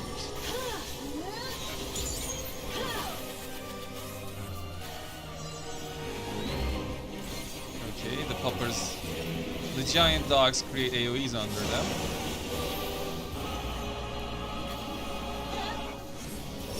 Duly noted. Yeah, checks out. Those would be lines.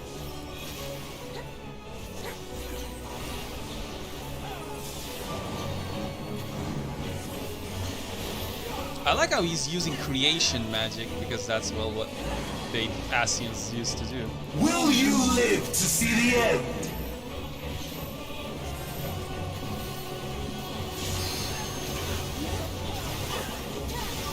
Interesting. If it's a continuous stack, it has 2 stack markers on it. Huh. They changed that, huh? That's good. Makes it clear to read. What's this one? Okay, AoEs. Plus that. Is it gonna be the square? So this side.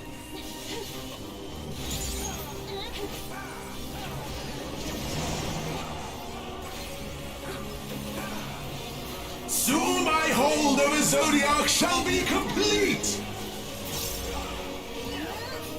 But what if it wasn't? What if it wasn't complete? Mine! All mine! Literally called complete control. Wow.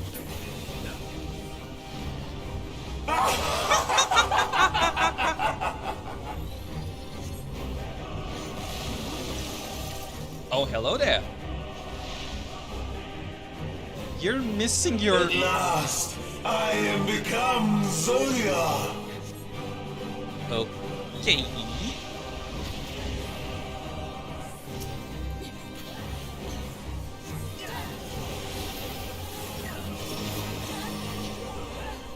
AoEs. The natural order overturned! What? What's this? What is this?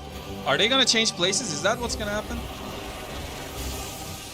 All in existence, bent to my will! Yeah, figured as much. I was expecting them to move, but not the AoEs, the whole map to move. My life's work! My masterpiece!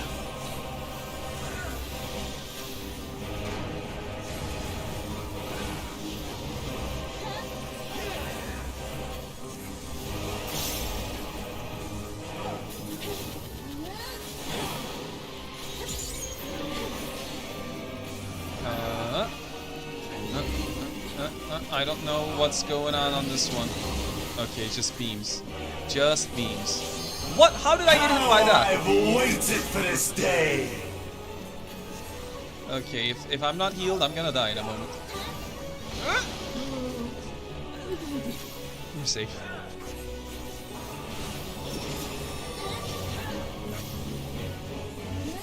Wait, what? I didn't even see you. Oh, it's gonna turn the fucking map, and those gonna be like there. This should be safe, right? Right? All in existence, bent to my will! Yes. What is this Rubik Cube shit? The great cataclysm, faithfully recreated! From broken skies fall tears of flame! Here's a rest for you. All shall burn! Okay. Oh, no, no, no, no, no. I didn't even notice the stars. Will you live to see the end?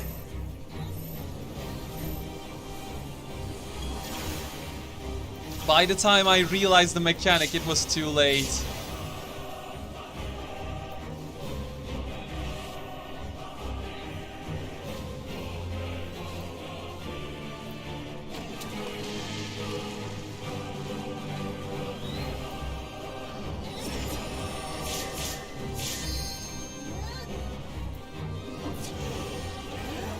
No, no, no, stay in the AoE, stay in the AoE.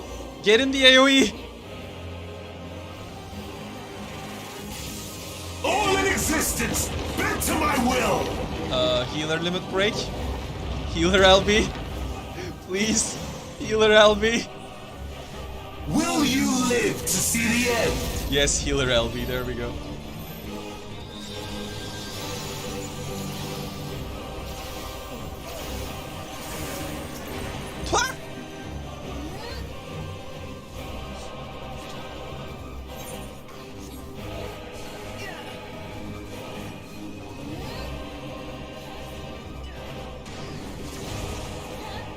I was soup casting red. No need for restraint.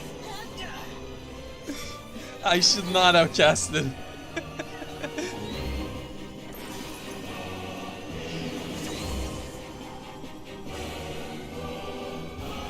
Alright, we know it now.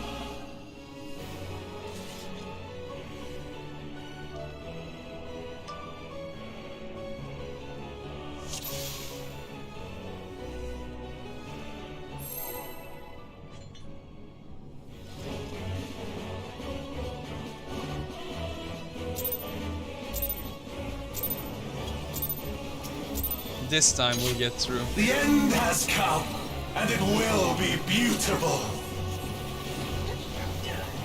We have to.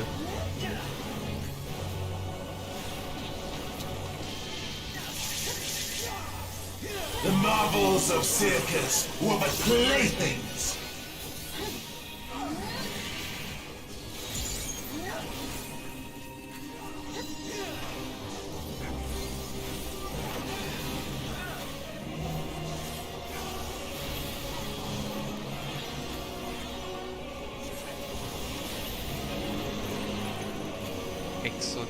Exotericos.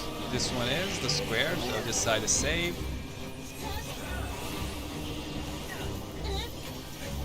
Alright, this time we got this. If I can survive this time, I can just raise everyone later on. Become flesh! Like, I'm a red mage, I just gotta live and I can pick everyone up.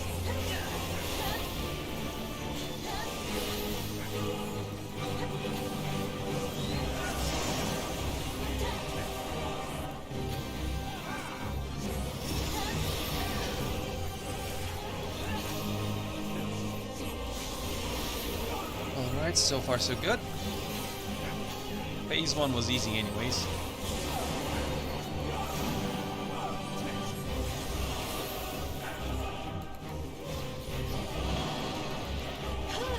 Will you live to see the end?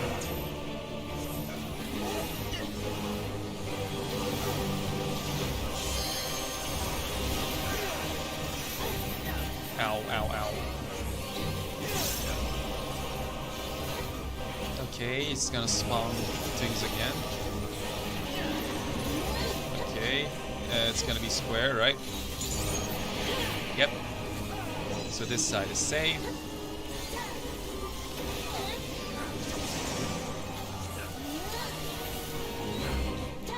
Soon my hold over Zodiac shall be complete! Yes, yes, cast your complete control. Mine! All mine!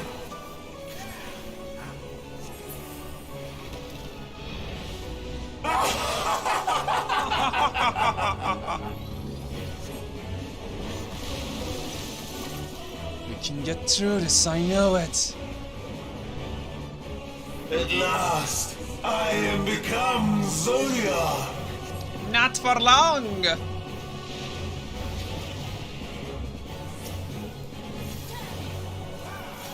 Okay, Paradigma, it's the behemoths. And then he's gonna spin it around, right? No? The natural order overturned. Yeah. This one. I think it's this one. All in existence, bent to my will. Yep. We got it. We're smart. My life's work, my masterpiece.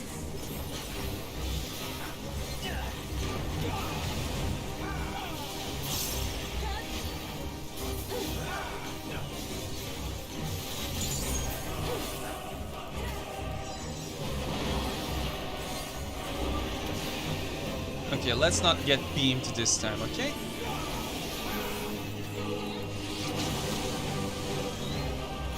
There we go.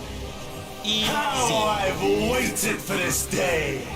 And this one was run here, right? Right. The Leviathan attack. Yeah, I remember that. Wrong cast. And it's... what is it now? The thingies again, and it's gonna turn. It's gonna turn that way, meaning this should be safe. All in existence, bent to my will.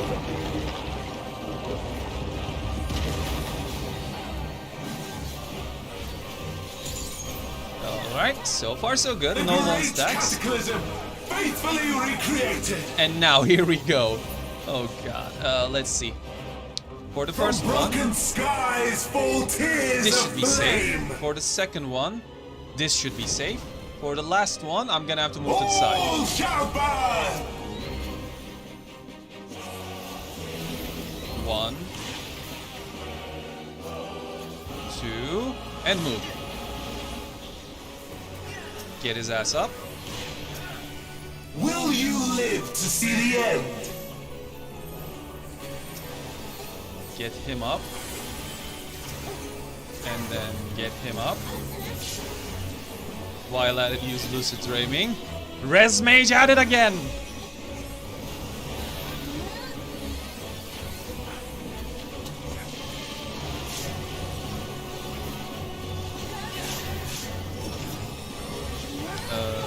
AoE's over there. What's next? Spinning. Then I shall go here.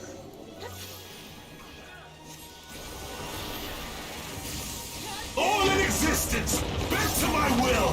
Now!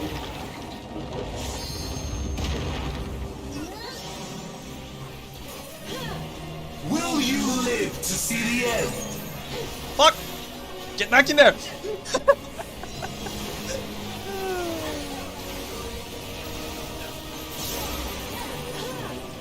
What's this one? Is it gonna be square? Square. Okay, this side is safe. Why are there dead people again? Ah, shit. Get in here. I have no need for restraint. 3 Morphos. Okay, that. And then over here, it's gonna be what? Okay. This side is safe. And then what? Another square. Okay.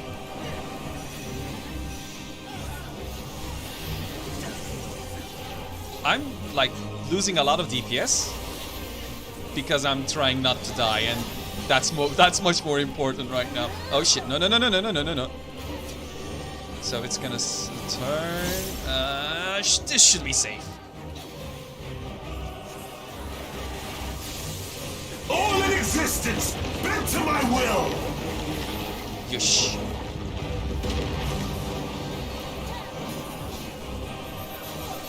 Will you live to see the end? We'll try.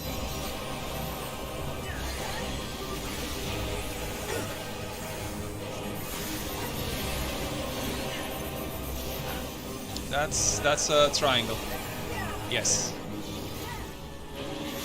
Followed by that, so I should be here.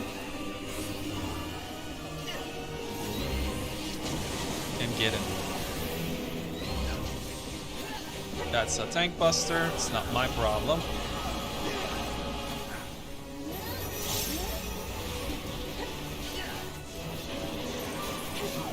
Three more, close. It's gonna be three of them again. Square, that's fine. That's another square, so let's move here. And then it's a triangle. This should be safe. Yeah, that's a triangle. Oh! I don't like that. I don't like what you're doing there. Zodiac, I don't like what you're doing there. To see the end?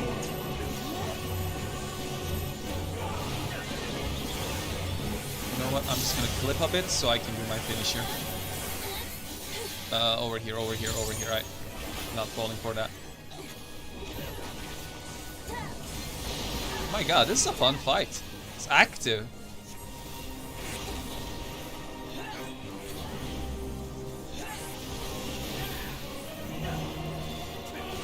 Paradema, that's either the...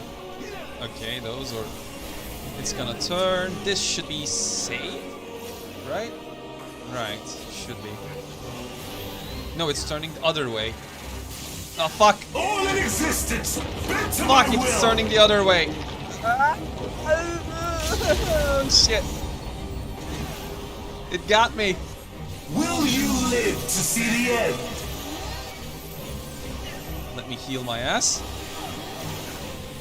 Because I'm gonna take extra damage from this stack.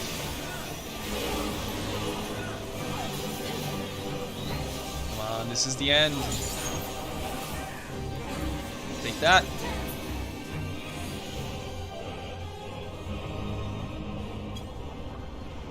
Is this the limit of your power? Is this how it ends? That was fun.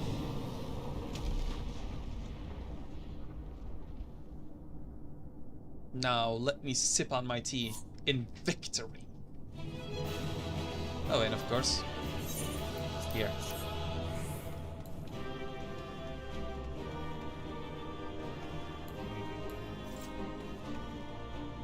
And of course, Grand Company salute.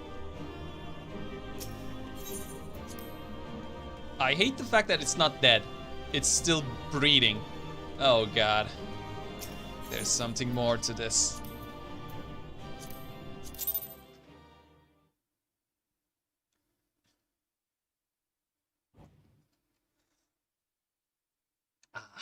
Sip of victory tea.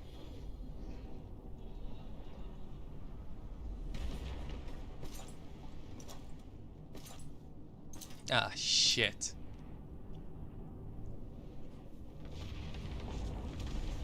That's how it's gonna go? In this weakened state, Xenos is just gonna take it?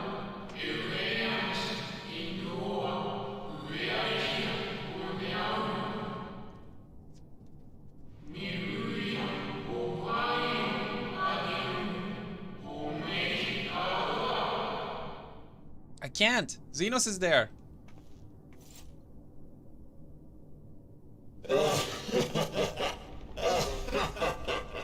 Incomplete and insufficient.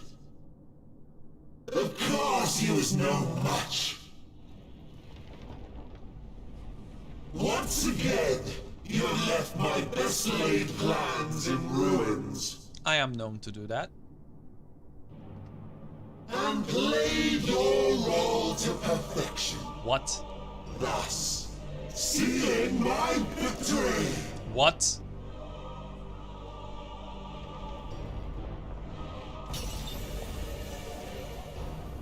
Did he play me like a damn fiddle again? First, all I wanted was for you to kill Zodiac.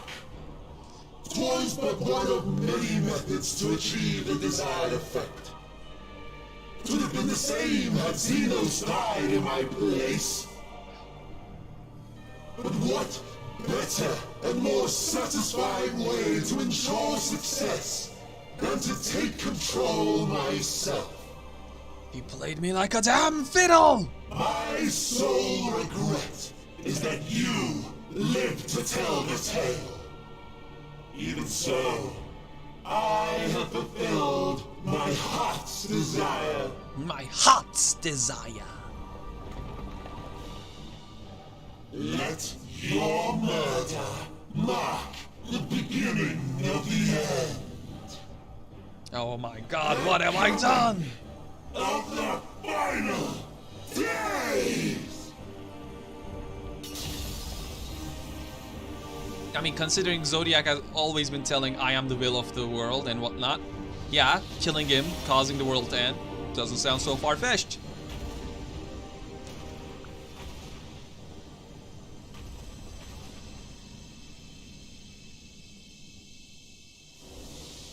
Flashbang!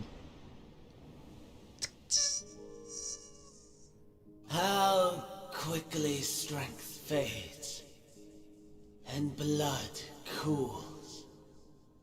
Old familiar sensations. So many lives, so many deaths. No different this. I close my eyes and slip into the dreamless slumber.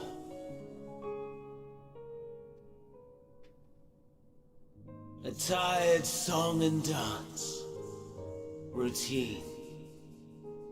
Always I wake. But not this time. Nothing left unsaid. Nothing left undone. Inherit my hell.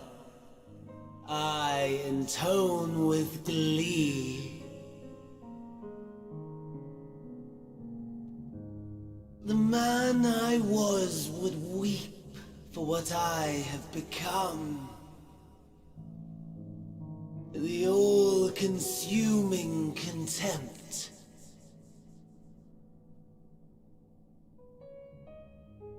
But I've the wisdom of 10 millennia to justify my answer to the question. No value in their existence. Not a whit. For all that I looked. None that I did see. A final chance, then, for Heidelin and her faithful. In Cataclysm, prove me wrong. I sneer. All shall return to nothingness, as was your will, Emperor Sunday. I, the star, and every living being, consigned to your oblivion.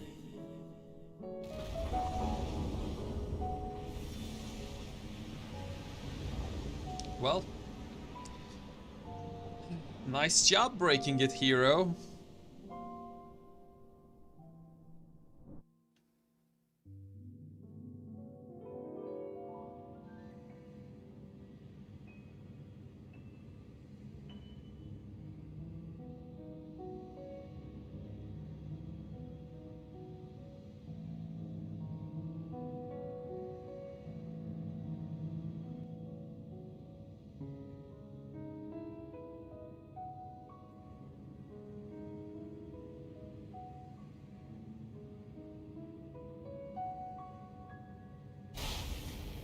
What?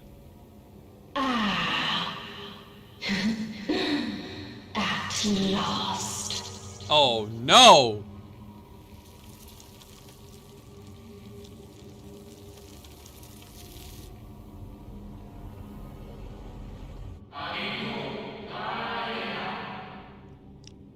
Please tell me that was not Heidelin's voice.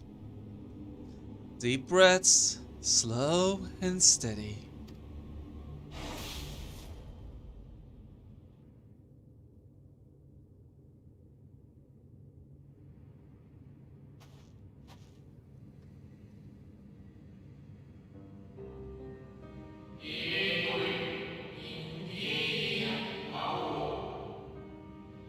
You saw it too, yes? The blue star below, thrown into turmoil. What is the meaning of this?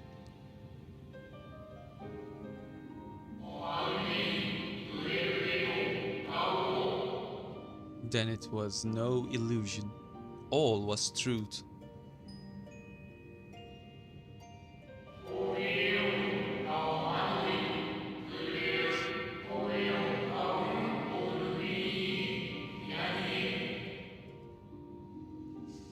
With the death of Zodiark, the laws of nature over which he presided have begun to unravel. The final days are upon us.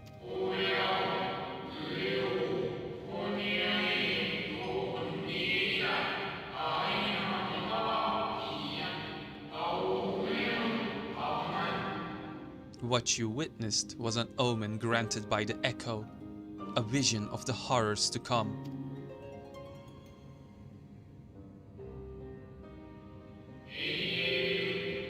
Time grows short.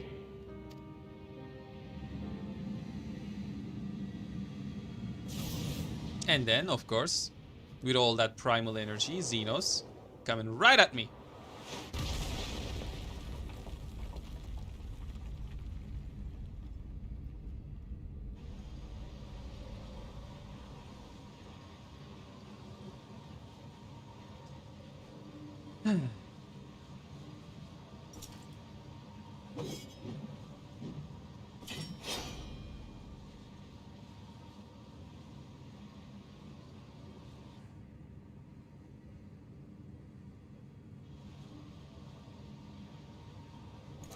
No.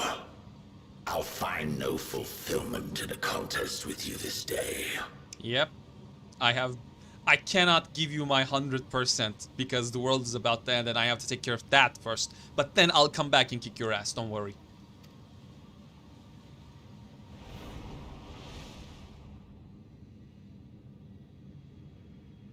Slavering beasts gather at your gates, ravenous and eager. Already you turn to them and away from me.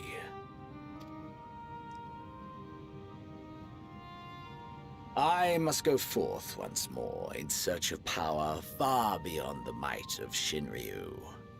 Power to make your heart run over with rage. How about this? You help me save the world, because with that power we can take care of it quicker, and then I'll kick your ass. Huh? Because, listen, I know it's a grand idea, but if you help us take care of this sooner, I can fight you sooner. Huh? For the eldest of primals was a betrayal of promise. A pathetic creature incapable of inspiring true despair. That's what I crave. Pure, unadulterated despair. Just go to hot topic then.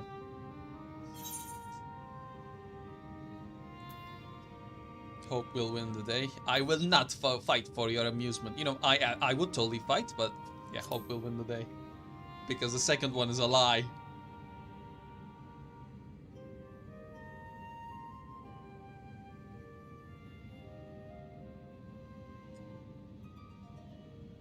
We shall see. Emma.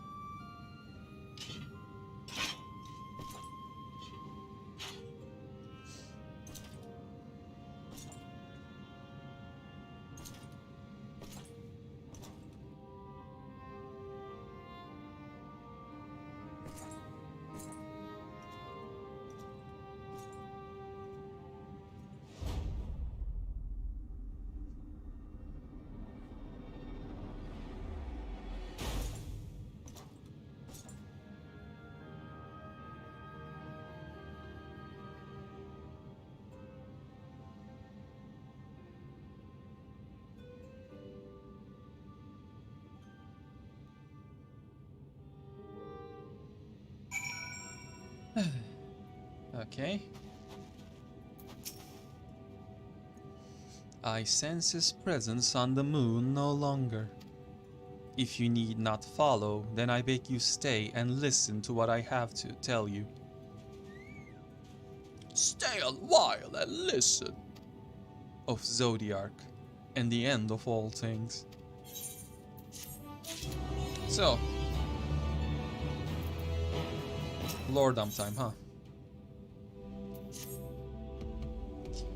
Before we speak at length, I believe a change of surrounds is in order. I have more than ill tidings to share, you see. I sensed others arriving not long ago. Though my communions with Hydaelyn have grown infrequent, I have learned enough from her to know these are your comrades. And as luck would have it, they have already reached my abode. Come, let us join them.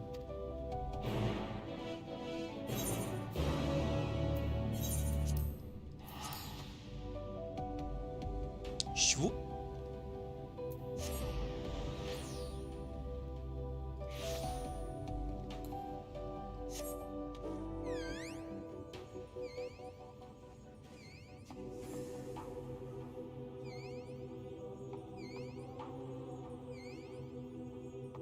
Okay, I wonder what's the final days gonna have, how it's going to happen now.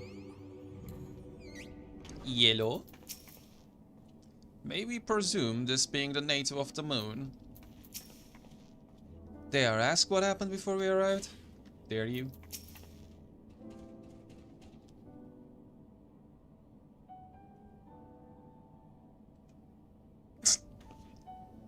Thank goodness you're unarmed.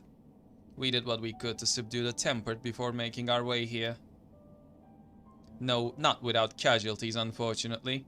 Some few detonated explosives, killing themselves and others.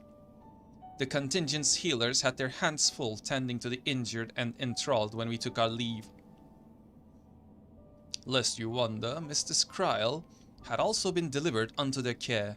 Serving as a conduit for Hydaelyn's power had taken its toll, but she will recover in due course. As for Alphino and Alizé, they insisted on remaining in Garlemald while we three rushed to your aid. It appears, however, that matters here have already come to a conclusion.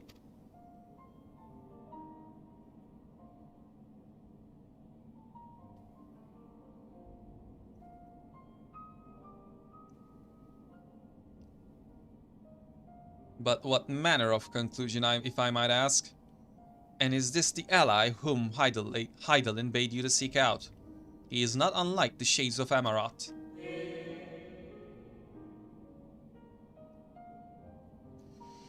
Not unlike, perhaps, but not the same. I was created by Hydaelyn, together with this place. It has ever been my duty to keep vigil over Zodiac. Or rather, it was my duty.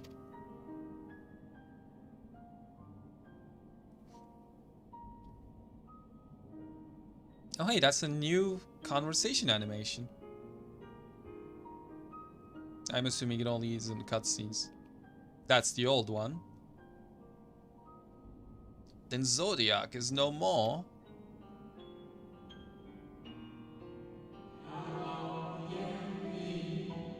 And not without consequence, I am afraid, for now the delicate weave of the star, preserved by his presence, will begin to unravel. If you mean to avert the final days, you shall have need of...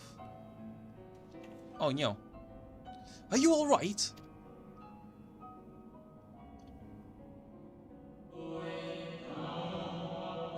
My attempts to forestall Zodiac's release have all but exhausted my strength. If you might allow me to rest for a short while, I will share with you what I can. Please do. You need not exert yourself on our account. These crystals contain records of your time here, yes? May we peruse them while we wait? By all means. If you would review them chronologically, might I suggest beginning with those on the upper floor? I shall leave that to you, Almia, while I'll see what can be gleaned from the crystals on these lower levels. Leave it to me.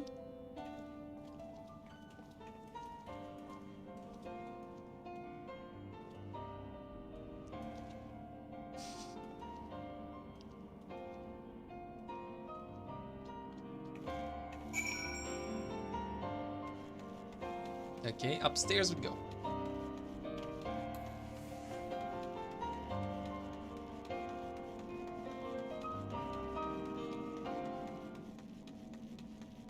Hey, Mancred. Zodiac defeated. While he may have been an incomplete state, that's nevertheless an impressive feat. But even if you hadn't, his demise was inevitable. Fandaniel would have seen to it one way or another. That said, he probably would have wielded Zodiac's power to wreak untold destruction before taking his own life, making this the better of two unfavorable outcomes. Hello, Urianger. Dost thou suppose our host had maintained his solitary vigil since the very beginning, without rest or relief? If so, these records comprise the sum total of his existence. We must needs handle them with care.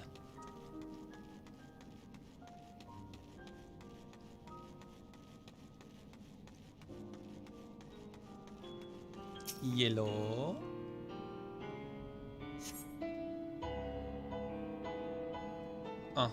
Another cutscene? No? Okay. Daily summary. No abnormalities detected. Daily summary. No abnormalities detected. Daily summary. No abnormalities detected. These appears to be records of long, lonely vigil on the moon, dating back to the beginning of Zodiac's imprisonment.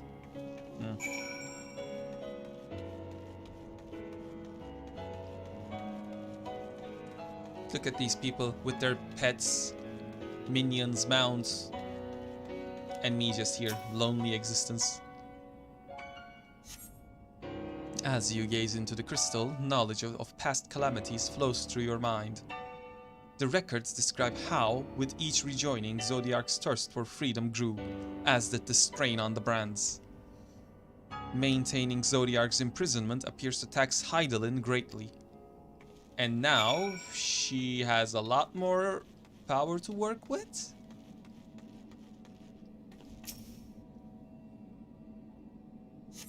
As you gaze into the crystal, knowledge of past rejoinings floats through your mind. The records describe the Watcher's efforts to prepare in the event Zodiac broke free from his prison. The records go on to describe maintenance carried out regularly with the Loporites, though it is not clear who or what they are.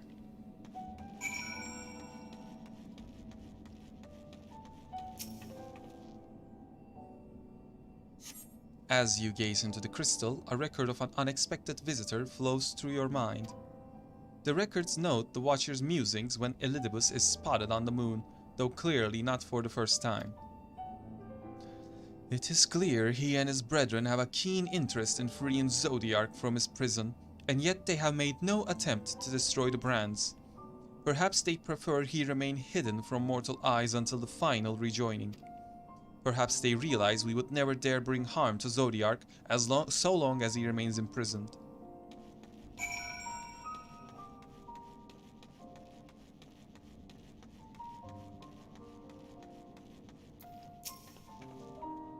Did you learn anything of import? Shit's fucked. So it is as we suspected. Maintaining the brands requires a great deal of her energy and focus, and this cost has grown higher with every rejoining. That would explain why contact with her has become rather infrequent since the 7th Umbral Calamity. I too made a rather startling discovery. This heavenly body we know to be the moon was in fact created by Hydaelyn. When the Watcher said he was created together with this place, I thought he only meant this facility.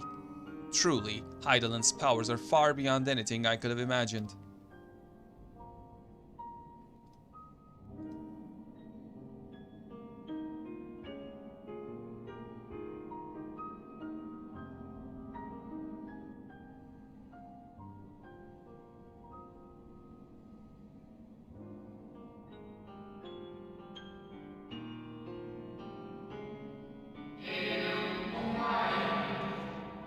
I thank you.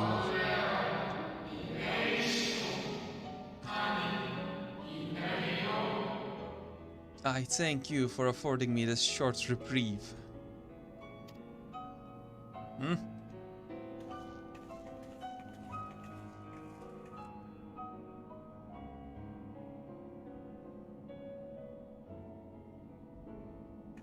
Let's see what it's gonna tell.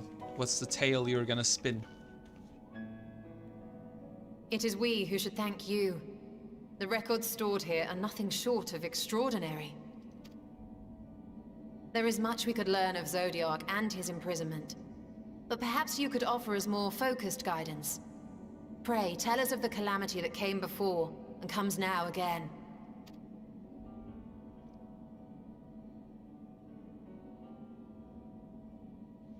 Tell us of the final days.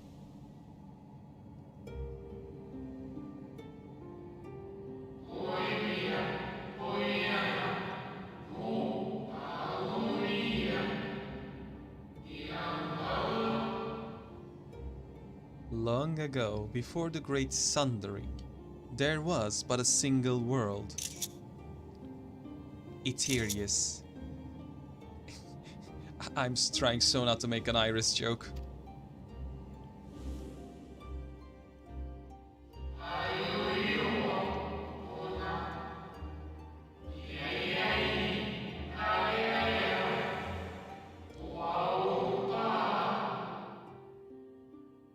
One day, from within the earth, a terrible cry issued forth, affecting a profound change in all manner of life.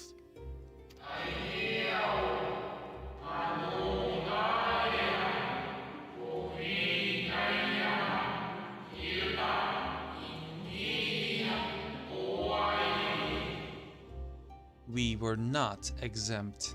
Our creation magics ran rampant, giving shape and form to thoughts of hopelessness and despair.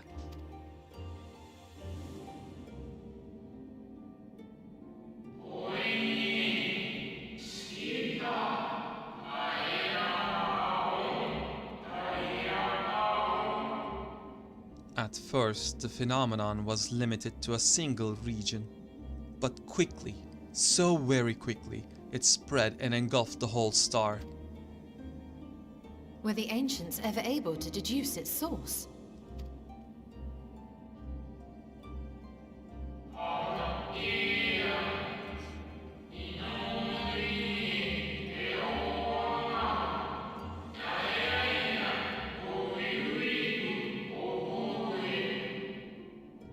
They were not. However, the convocation struck upon a method to predict where the next corruption would manifest.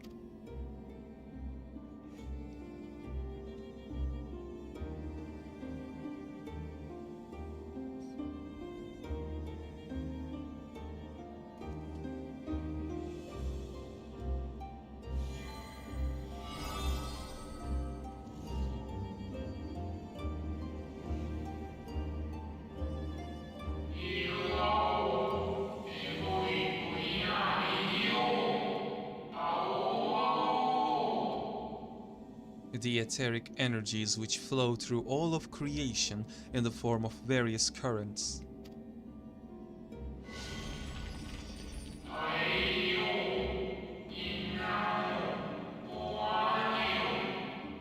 The currents which course through land and seas.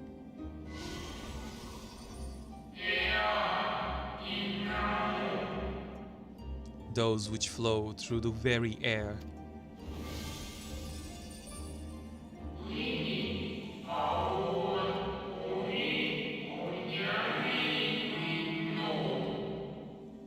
And those of a celestial nature which encompass both our star and this moon.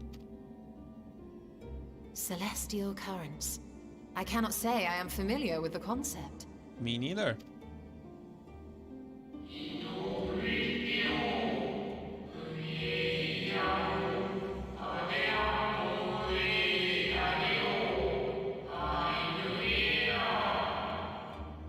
Nor would I expect you to be. Few scholars of our time knew of their existence.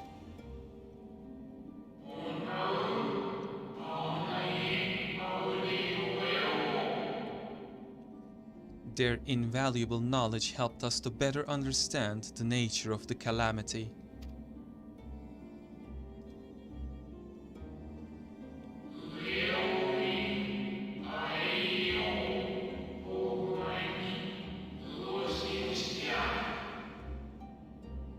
Like the terrestrial ones of earth and air, the celestial currents form a vast network, but the ethereal distribution is not consistent.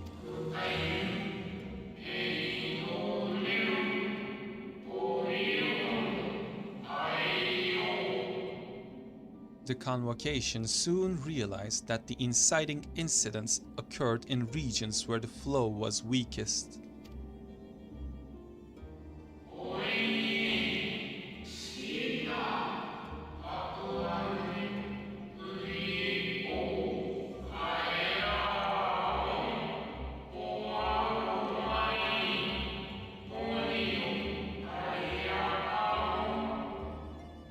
Correlation without clear cause, ultimately.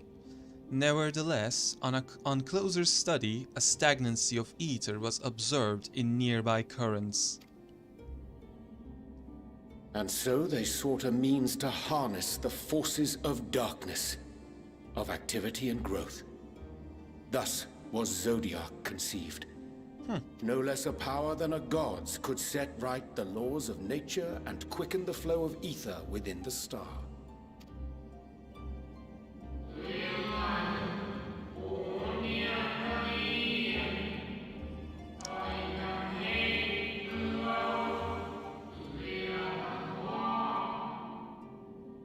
Precisely, with the advent of Zodiac, our end was averted.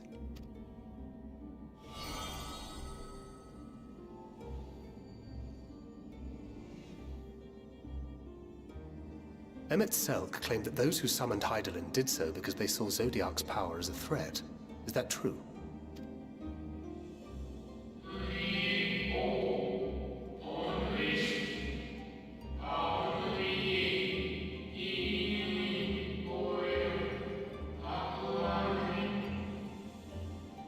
Indeed, there was a faction opposed to Zodiac's creation, but their aim was never to unmake him.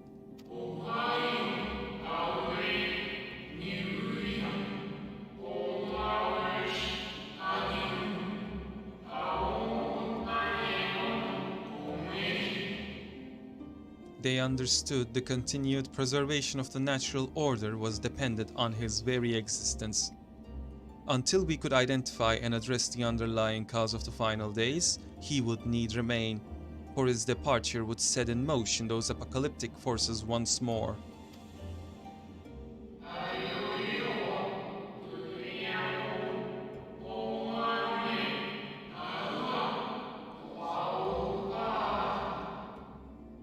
Hydaelyn recognized this as well, and so, rather than destroy, she sundered Zodiac, herself, and the star into lesser reflections, that she might confine him in his place.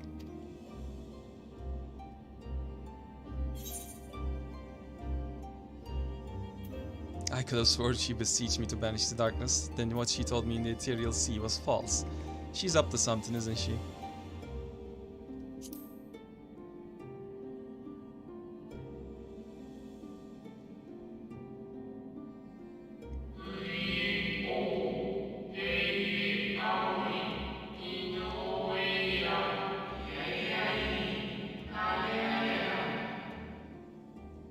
Perhaps she did, but as with all beings, intent is not always in accord with spoken word.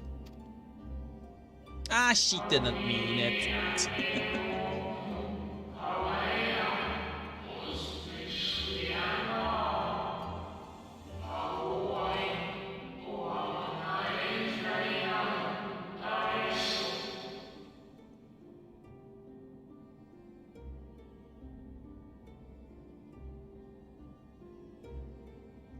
Hydaelyn and Zodiac are both constructs of man, approximations of perfection limited by our own imperfections.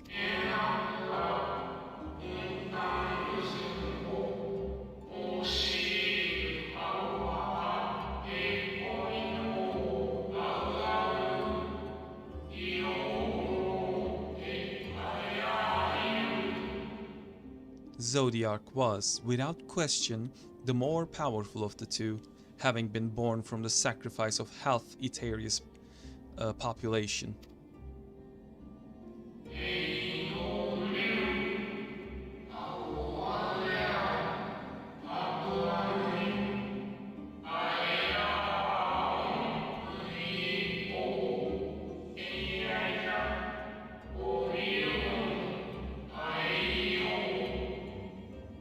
Thus was it necessary for Hydaelyn to commit herself wholly to his defeat. Still, more effort was needed to confine him.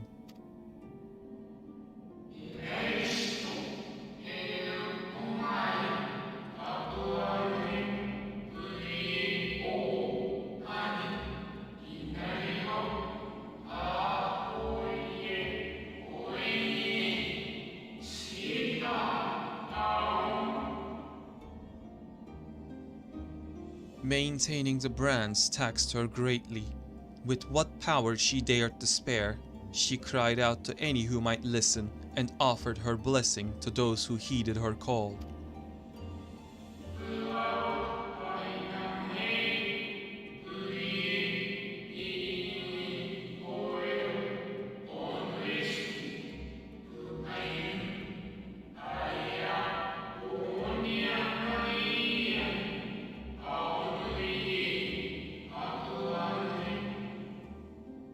Though it was likely within her power to do so, I believe she did not wish to speak of Iteris and her history.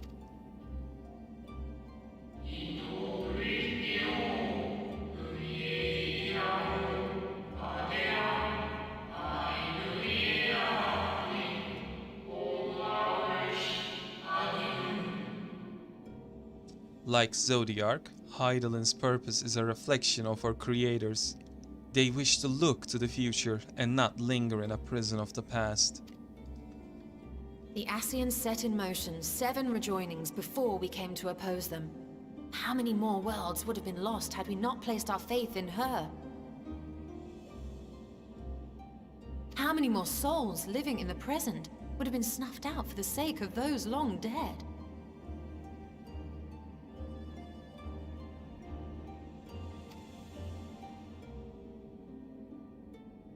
Well, in light of recent events, I see no reason to doubt your words. And even if Hydaelyn is not a god in truth, if Minfilia believed that we should trust in her plans, then I choose to do just that. Which brings me to a rather important question. Let's suppose we try but fail to stop this second coming of the final days. Then what? Should the source fall, what will become of the other worlds?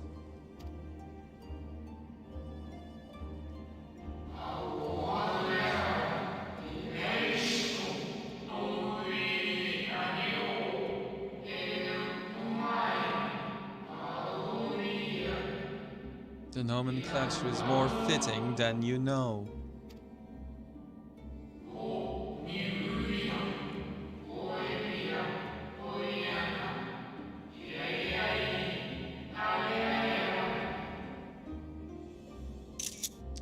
Bring ruin to the source, and its reflections will share in its fate.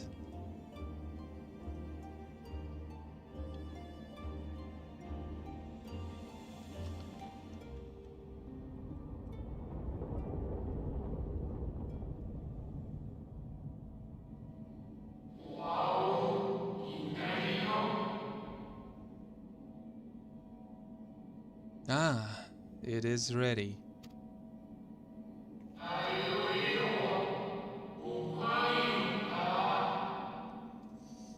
This way, if you would be so kind. What's going on now? What's going on?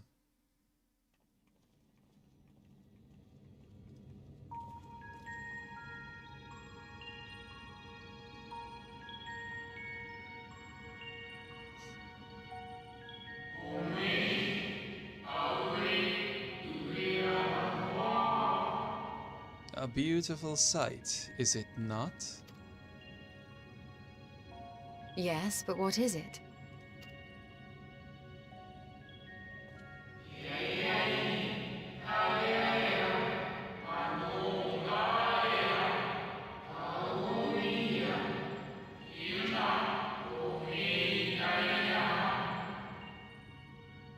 Hydaelyn knew better than any that her power was not absolute. Indeed, she has ever struggled to hold Zodiark and his faithful at bay.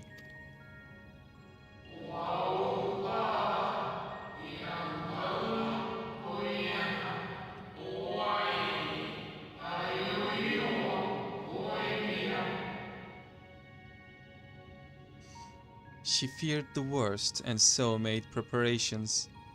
In the event of his demise, there would be a contingency.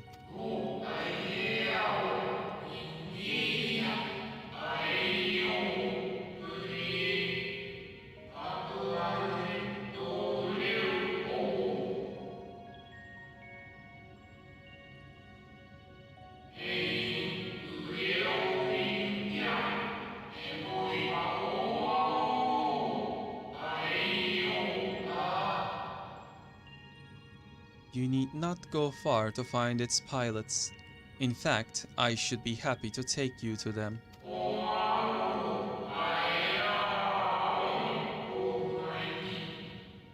And fulfill my final duty as Watcher in the Dark.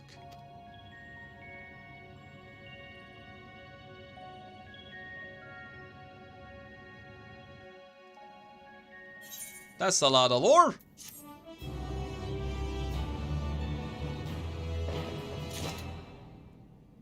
Pam, pa pa pa pam.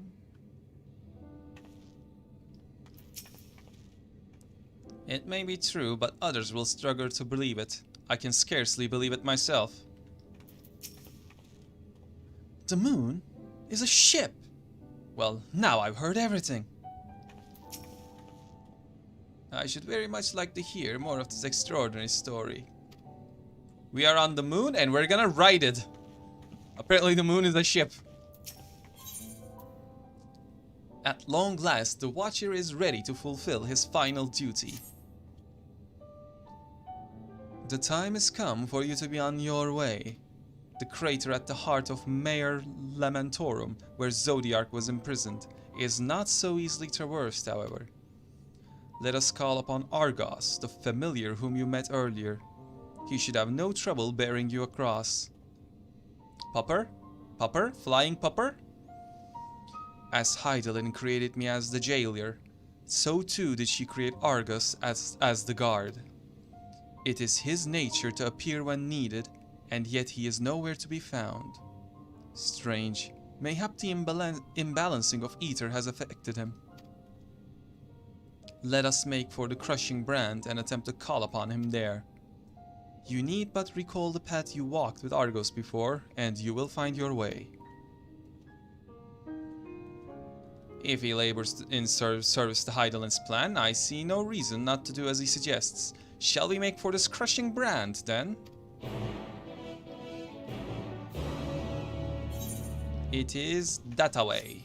Any enemies down there? No? Okay. Goodbye! Goodbye!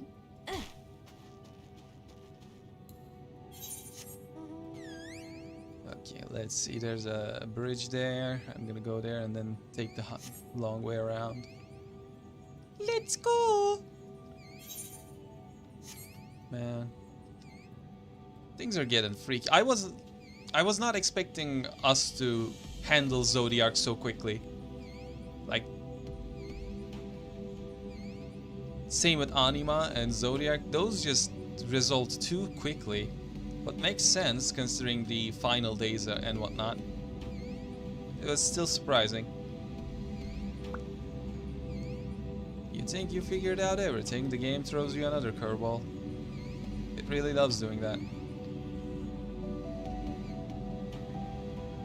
Look at that.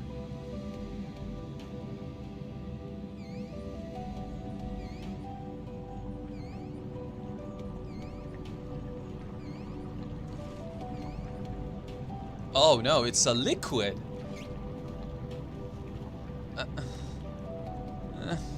Do I dare? I do. Excuse me for a moment.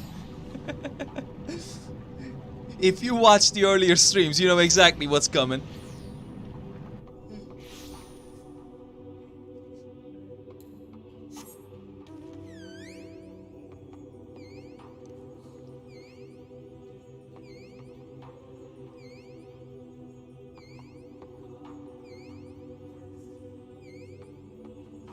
You know exactly what's coming.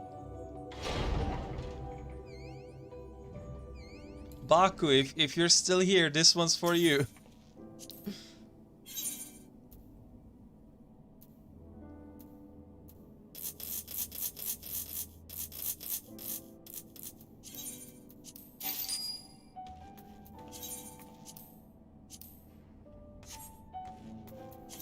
You know what? I'm not gonna need these anyways since I use the equipment from dungeons.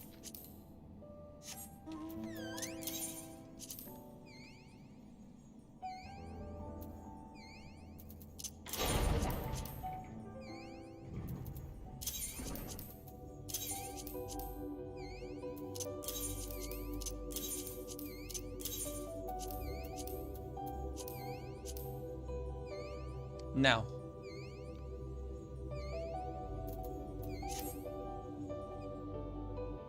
let's see if I'm guessing correctly. Yes, fishing. Fish.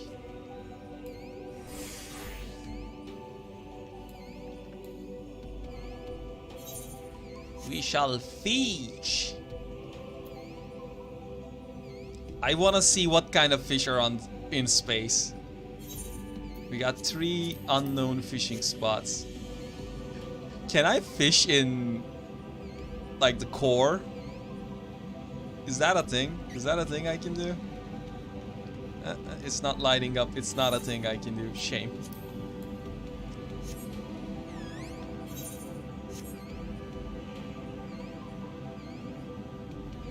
How about from here?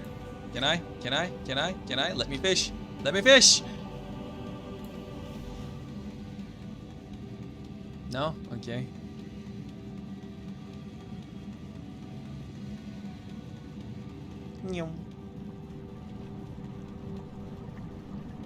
Yes. Sit. Put the light on. There we go. Let's see what kind of fish is in this.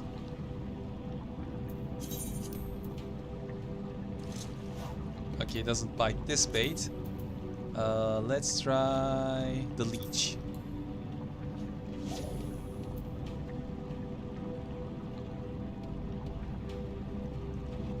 And there are no enemies here. We can turn off the sneak. Get rid of that annoying effect.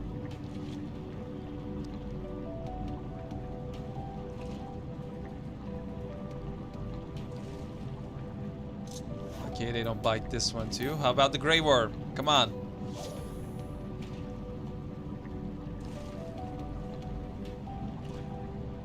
Like, you're selling this bait here, so they have to bite it, right?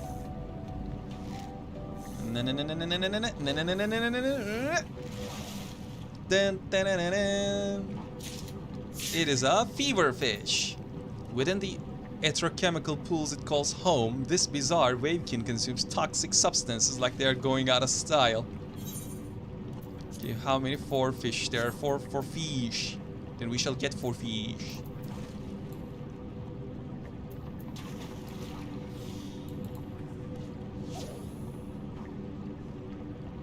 Alright, let's see here.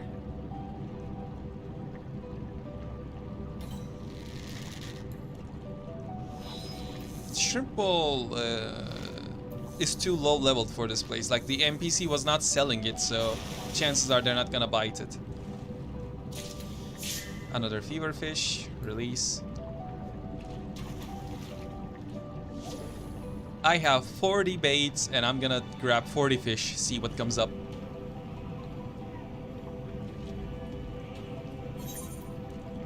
The frozen fisher. Ha ha ha ha ha, get it?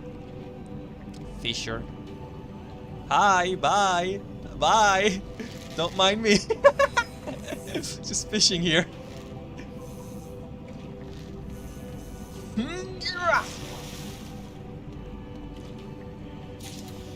Fleeting brand.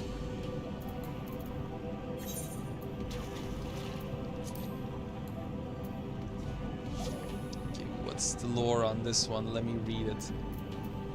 This lengthy parasitic fish loves to lurk in the rigitoid shells, always ducking just out of sight and reach before being plucked.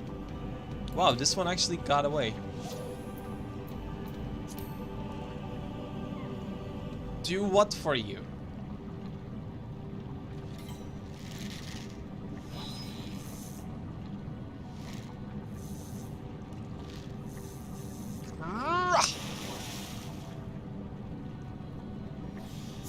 already got that one.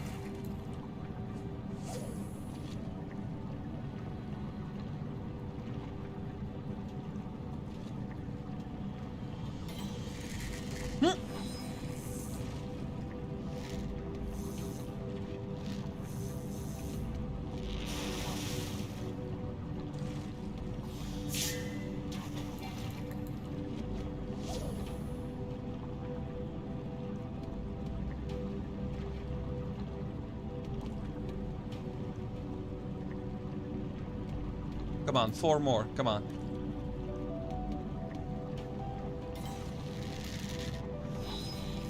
You let me get down to 30 bait and then I'll try strip ball.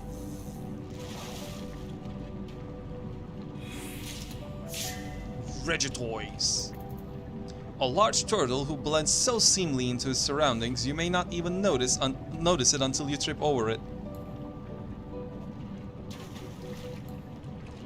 Come on, one fish left. If I can catch that too, I'll clear this fishing spot.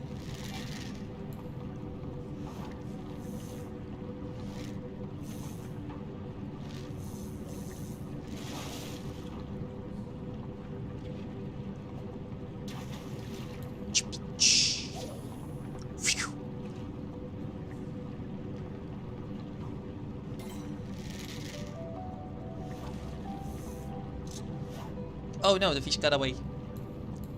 Damn it. I guess my regular normal quality outfit is not giving me enough stats. Eventually I'll have to level Weaver and then craft my own stuff.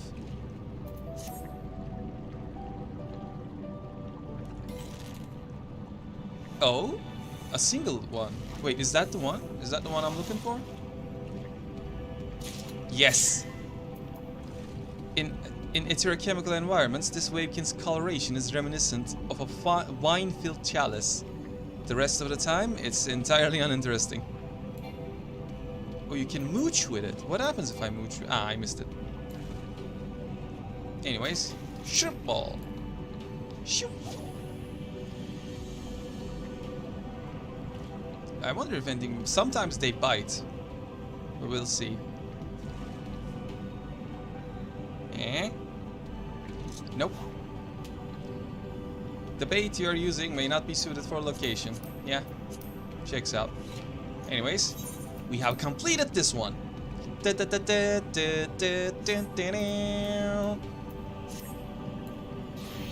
Back to our regularly scheduled world-saving shenanigans.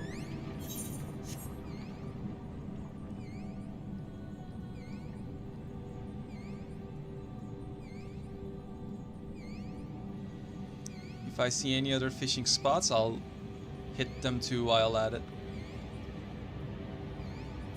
Because I don't want to come back here again and again just trying to get the fishes.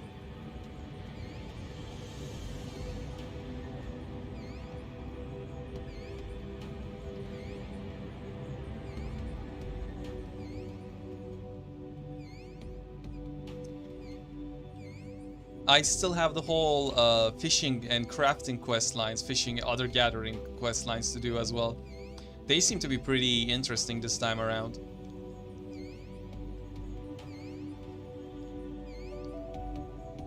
And we still haven't unlocked the role quests, like physical DPS quests, range DPS quests, healer quests and whatnot. Yeah, wrong button. Yellow. With a little preparation, it might be possible to traverse the gap on food. Then again, it would be a long, long way down if one should slip. Perhaps another time. Naught could prepare me for the boundless beauty of Aetheris, shining, shimmering amidst the sea of stars. A blue sapphire, and but one of the countless other jewels brimming with life, no doubt. And well then. Okay. Well, since I'm here, might as well.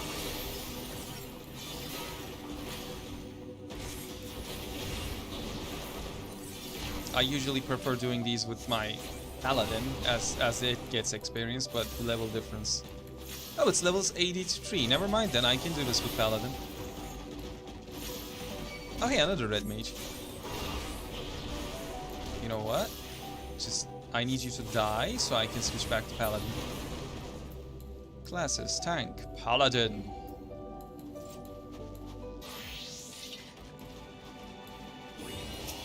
Yo!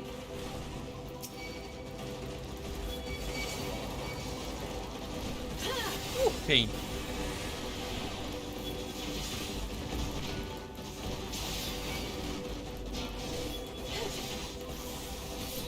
Heal thyself.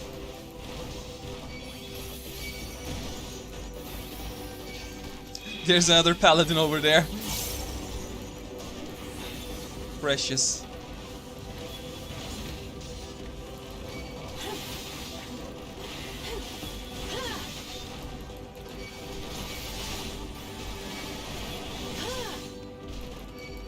Shall protect thee. Jeez, that's a lot of AoEs. I love this new Holy Sheltron that also gives me regen.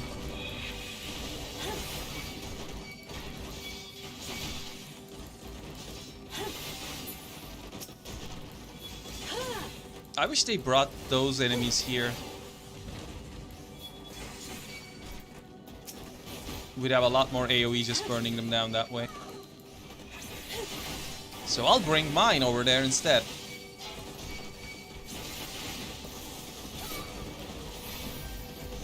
I'm gonna heal my ass. And then pop some AoEs.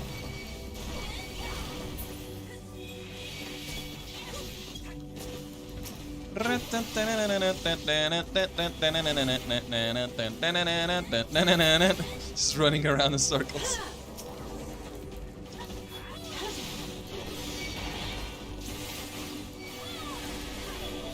I think the other tank doesn't have a stance on, considering I'm getting all the aggro. Ding, ding, ding, ding, ding. Oh shit, that's gonna hurt.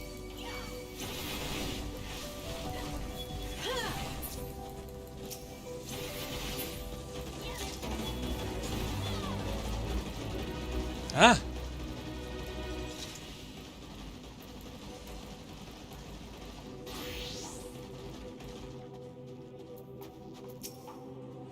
So close and yet so far. Does not the harsh terrain remind you of somewhere we've been before? The Dravanian Forelands, aye. A place that rejects the intrusion of outsiders, where solitude reigns supreme.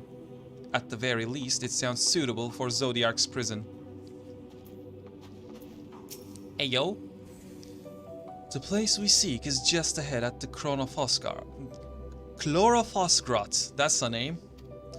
You see, Argos cannot manifest without sufficient concentrations of ambient ether. You would be hard-pressed to find a greater confluence than inside this cavern. Follow me. Follow you, I shall. Wait, if it's a cavern, there's gotta be a fishing spot in there, right? Right. Fish. Fish. What the hell are you? The Chlorophoskrat. Alright, if that's how you want to go. Like, I didn't mind just going on my way, but no, you had to be aggro.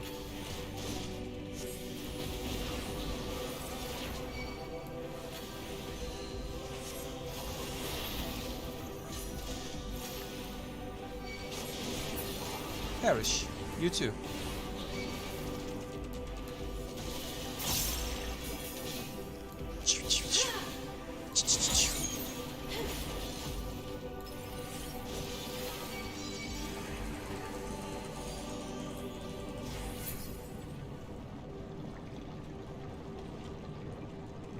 Wow.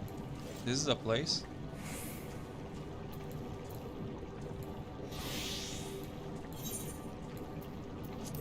Let's discover this fishing spot. Well, well, well. What do we have here?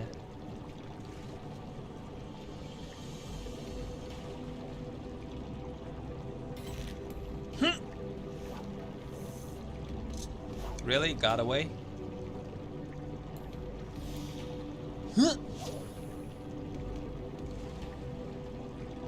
The lighting in this place is just awkward. It says luminescent mushrooms and whatnot.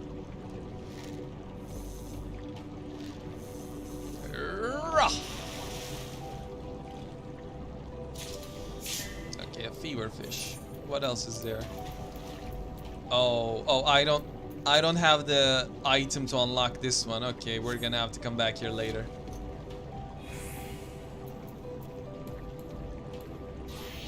I'm gonna have to farm tokens. This entire cave is thrumming with ambient ether. Alas, any further analysis will have to wait. Curious. This place struck call to a mind of Plaeni, the home of Numo. The god of Zordiark's prison, eh? Blood-red eyes, slowering maw, and built like a behemoth, I'd imagine. Let's hope he's friendly. Oh, if only you knew, Tancred. He's just a little pupper. Yes, here will do nicely. The lunar spongoid draw ether from the ground, which is then dispersed in the air. At present, however, the ambient energies are not quite sufficient for Argos to manifest. Might you be willing to spare some of your own to help the Spongoi along? Alright. Hey, Spongoi! Suck my ether.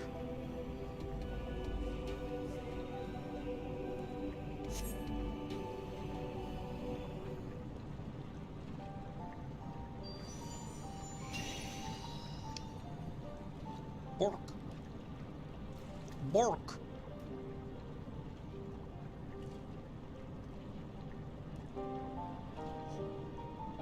Argos manifests in a flash. He seems glad to see you again.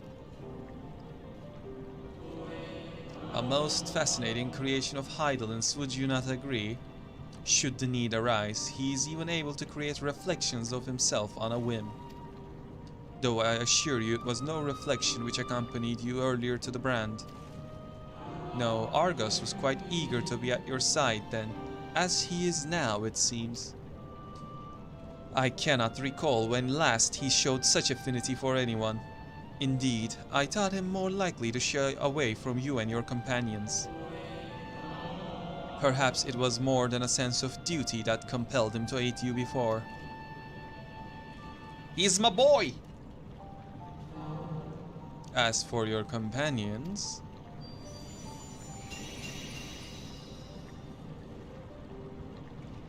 Unexpected, but greatly appreciated.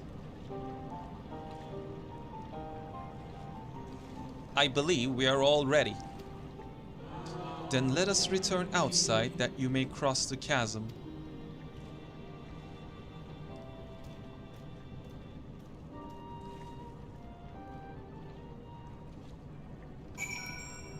Let's go! Wait, where am I going? Ah, there it is. Bing! No. I don't care. Go back.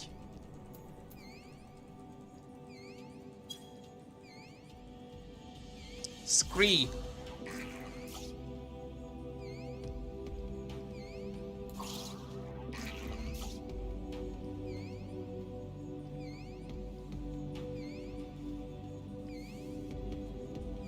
So, Tancred, is it as you expected? I was expecting something a little more intimidating and less man's best friend.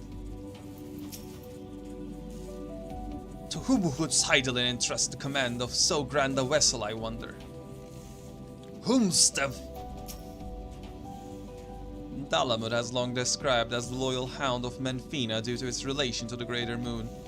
It seems highly improbable, if not impossible, for ancient peoples to have known of Argos, but now I wonder whether there is some connection. Argos favors you with what could almost be described as conspirational grin. Your destination is the structure across the Cradle of Darkness, but climb onto Argos' back and he will take care of the rest. Once you arrive, it should not take long to find the ship's crew. The facility is designed to rouse them from their slumber in the event of Zodiac's destruction. Heed their counsel. Together you may guide the star and its people to a kinder fate. This is where we part ways, but know that I shall ever be watching and praying for your success. Okay.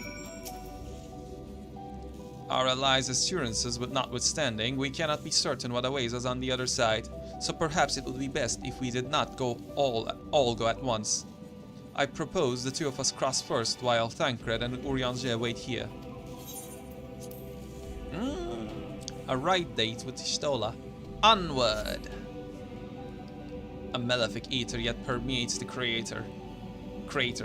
Remnants of Zodiac, most like. You're not wrong.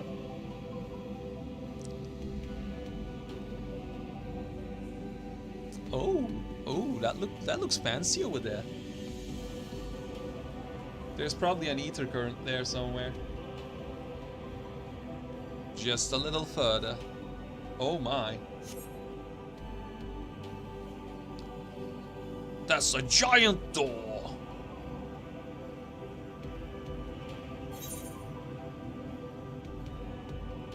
Man, a lot of exploration I'm gonna have to do.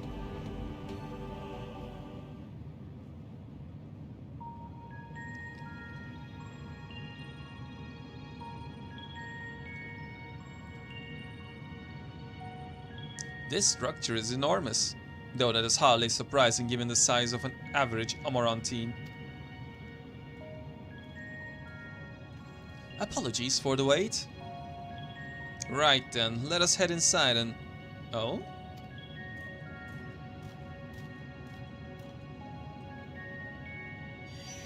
Bing! Bing! Bing!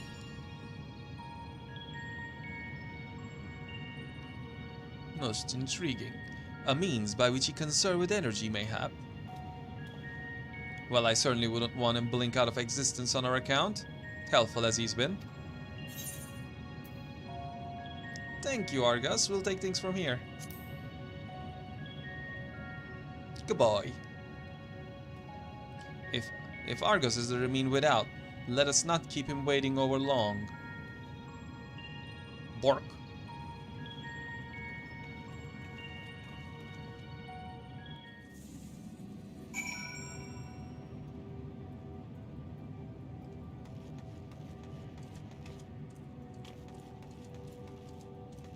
It is so I can fly back, huh? Interesting. Ooh. Big.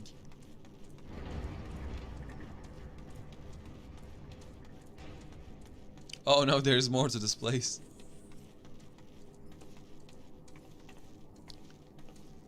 Big. Its scale is reminiscent of Amaroth, or rather the replica we visited on the first. Truly a marvel beyond description. But what say you, Mancred?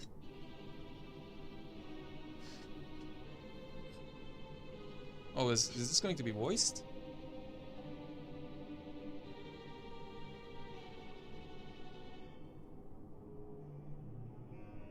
Our moonship pilot should be around here somewhere. Is that right? I can absolutely tell when it's going to be voiced.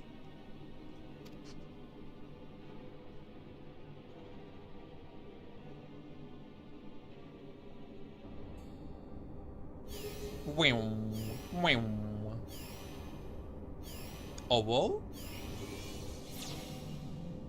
Hello?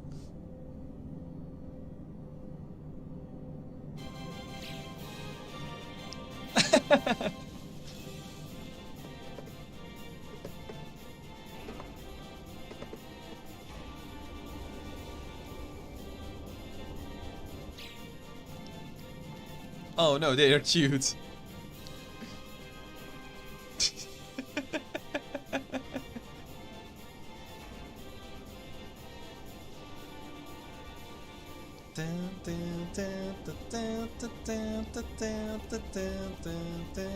Attention!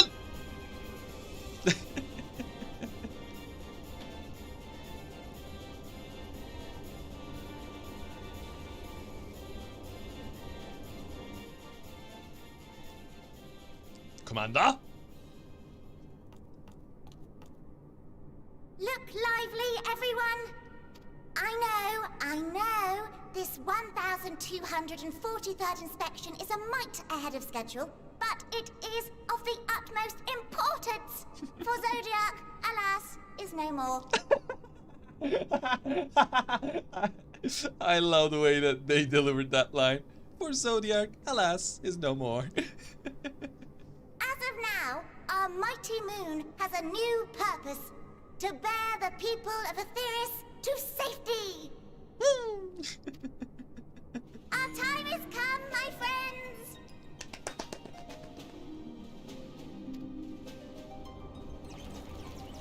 I was too distracted by the cute.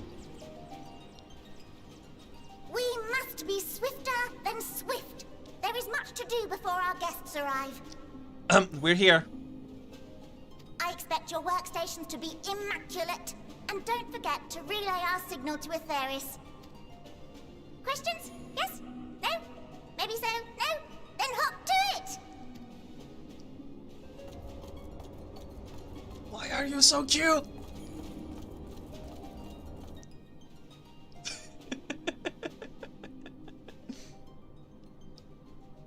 Tis a rather curious crew she hath chosen. Their endearing forms intended to ease the passengers' hearts, perhaps. Hydaelyn is a young maiden at heart, Urianger. You just don't understand. Perhaps.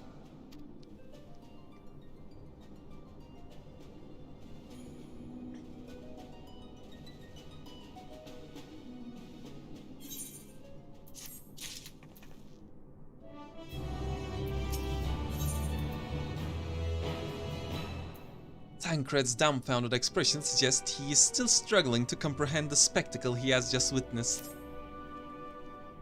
They must be the Loporites mentioned in the Watcher's records. Not at all what I expected, but the Watcher did bid us heed their counsel. I assume the one who gave that rousing speech was their leader, though we might have to ask about it in order to track them down. Come on then, let us be about it. Huh? Wait, where's their Chocobo Keep icon there? Oh, it's a gemstone trader, okay. Huh. Crack!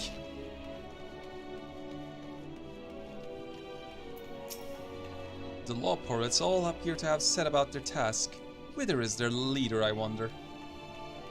I don't know, but what I do know is that I'm gonna attune.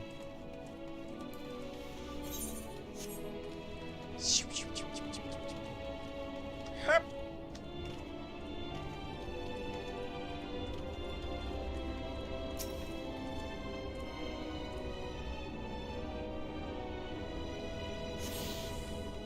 Damn right I do.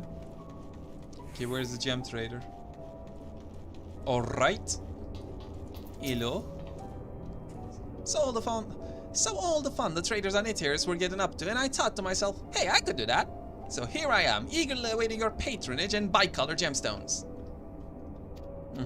And what do you sell? Dynamite. Nothing I require as of now. Ooh, a current. How do I get to it? From here, I wonder? Yes. Someone just decided to jump down from high. Not using your brain, are you?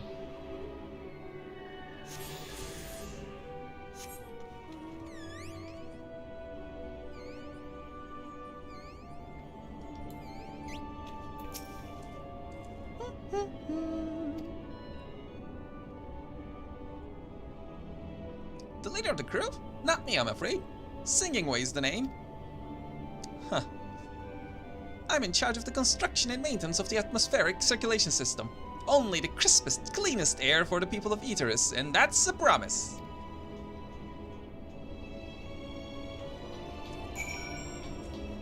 Hey, yeesh. What are you looking at? Stola.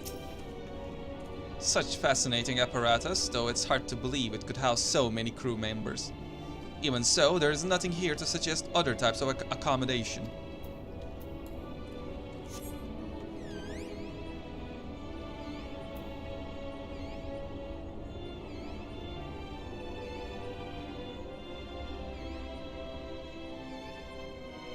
Ah, here's the sleepy one.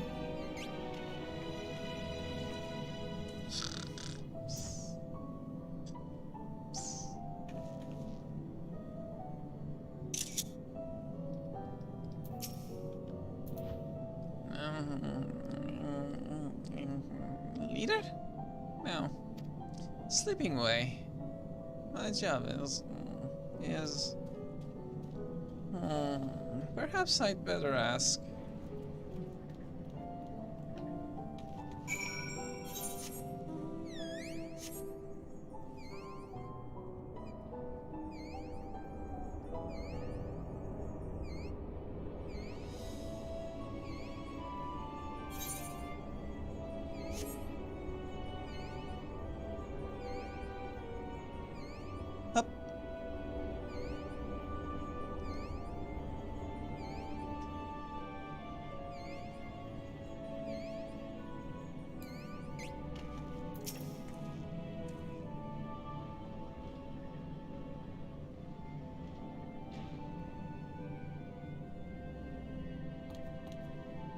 What? How in the... When did you get here? Who let you in? Why wasn't I told? Take me to your leader. Were you the one giving orders earlier, or?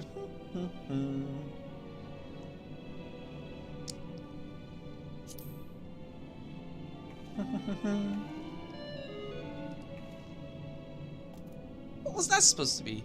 Your humming, if one can even call it that, is atrociously off-key. It should sound more like this.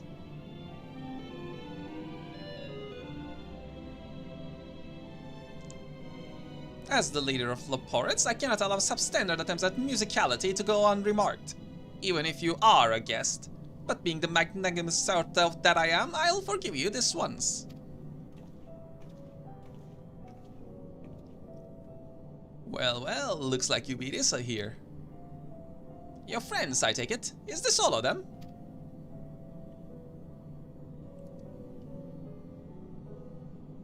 A group comprised entirely of children? What must their parents be thinking? About that, we're not like the people from Amaroth. These are adults. This isn't a nursery after all. Though perhaps we should build one. Or did we build one already? No matter. You needn't worry about your pretty little heads. All will be well, I promise. But goodness me, we shouldn't be standing about gawping. I must take you to meet the others.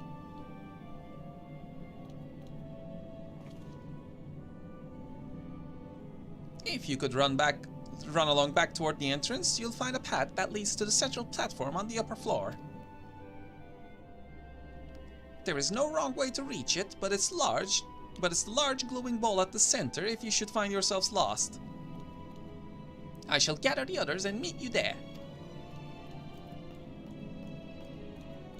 Well then, back to the upper floor it is.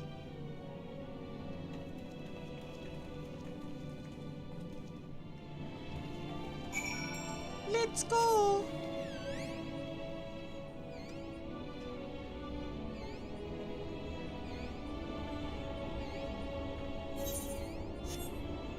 What are you selling?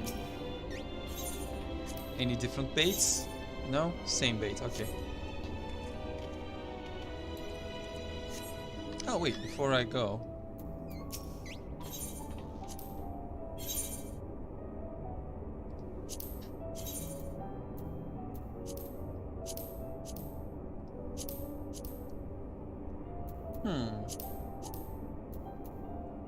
I don't like this set. Nope. Nope. No, sir.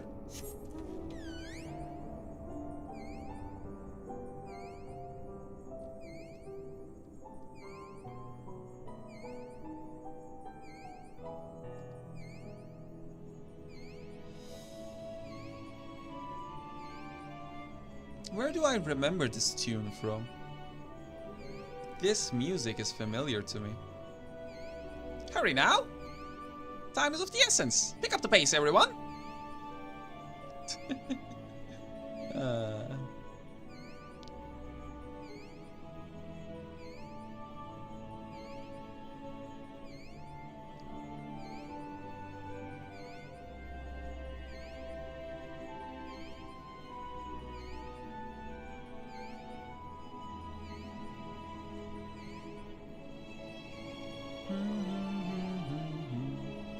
Wobbling way, flopping way. All the names end with way, huh? Mapping way. The etheric composition and the density of the sphere is quite similar to the crystalline concepts we've seen before. It likely shares their capacity for storing memories and knowledge. So it's a database. That's a big database.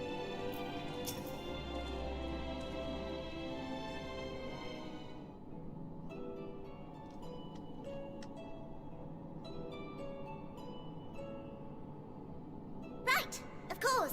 Introductions are in order. My name is Livingway, and we are the Loporrits. Created for the express purpose of commanding this ship and bearing the people of Etheris to a brave new world. More specifically, I am the one whom she charged with the execution of her most vital plans. You might say I'm her right paw. Livingway's the name. Map reader and navigator of the heavens.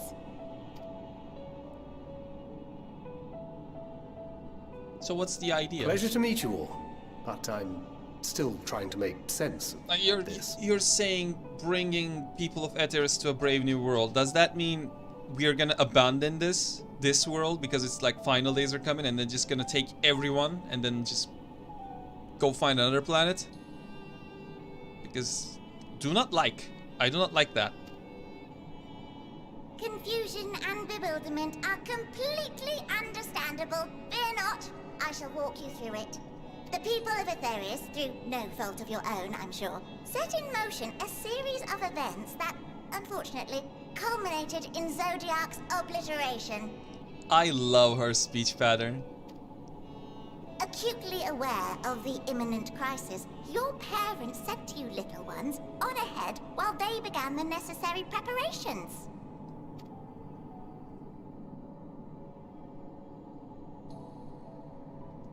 Still not following? No? Very well, I shall elaborate further.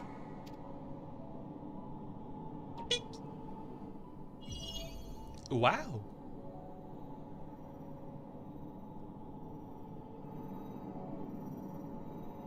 Here, we have Etheris, your home, and the moon, where we are now. Without Zodiac around to keep things lively, so to speak, the celestial currents of the star have doubtless begun to degrade. A calamity of apocalyptic proportions will be visited upon Etheris, bringing an end to all life. Very sad, that. I just love her so much. So too hath the Watcher claimed. By thine unperturbed countenance, I gather this eventuality was anticipated. The doom and gloom. Oh yes, quite expected. Imagine, if you will, that Etheris is a delicious carrot that I've forgotten to eat and left out in the midday sun.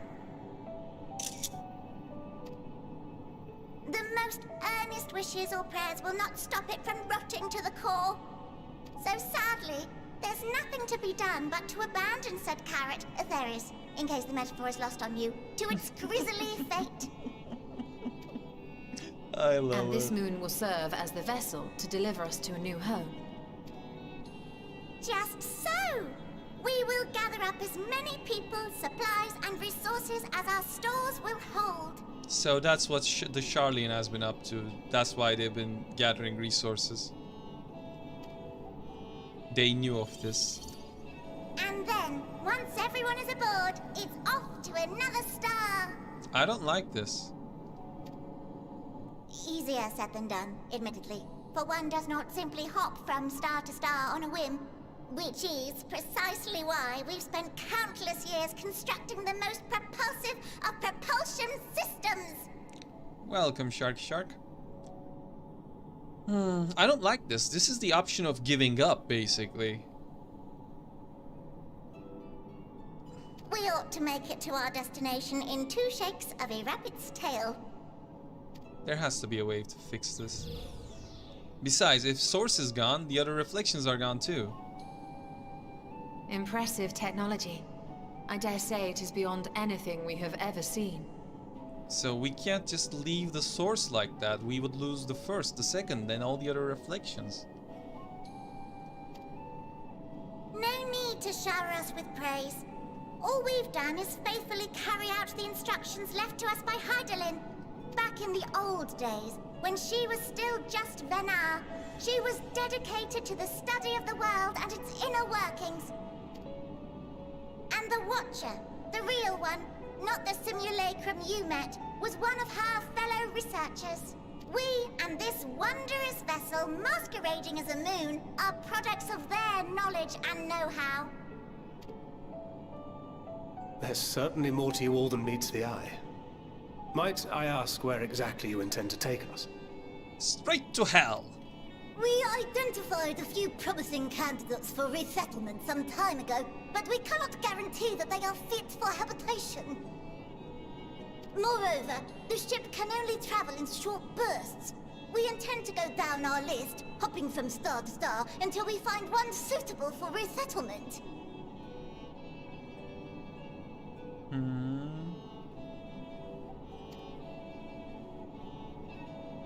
No need to worry, though.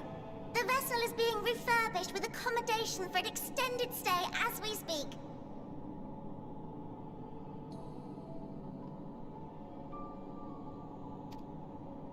While we did have to rely upon outside help to determine what amenities were essential, I dare say we have risen to the challenge. Outside help being the Sharlayan, isn't it? Help? From who? From you and yours! Who else?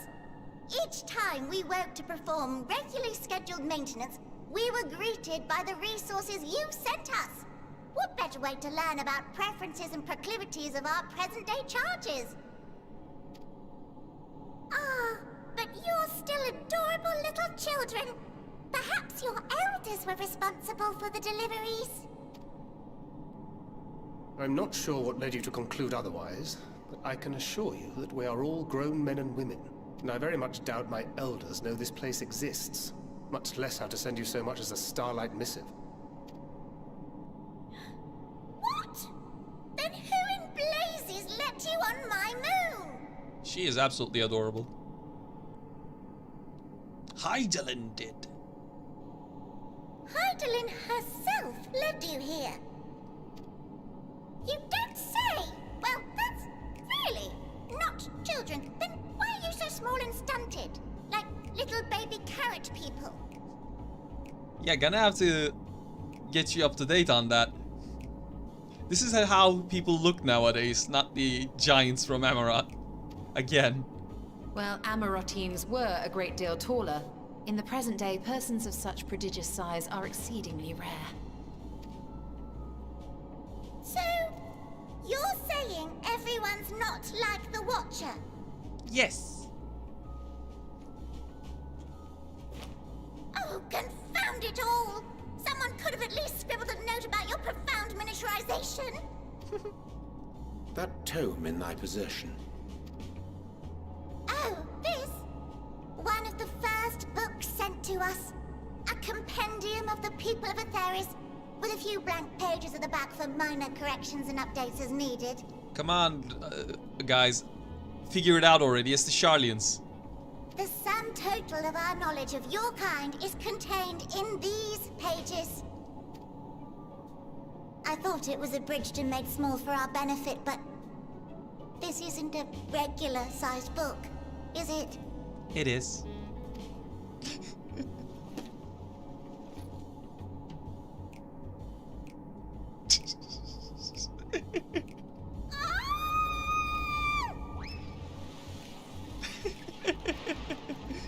Alright.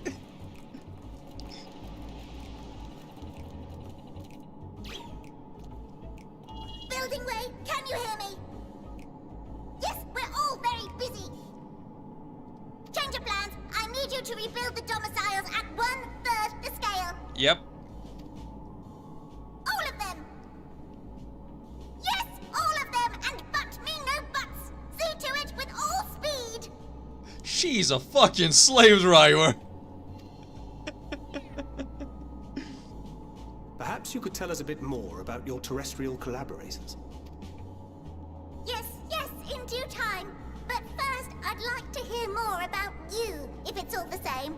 I'd rather not risk any other complications due to outdated knowledge of our passengers-to-be.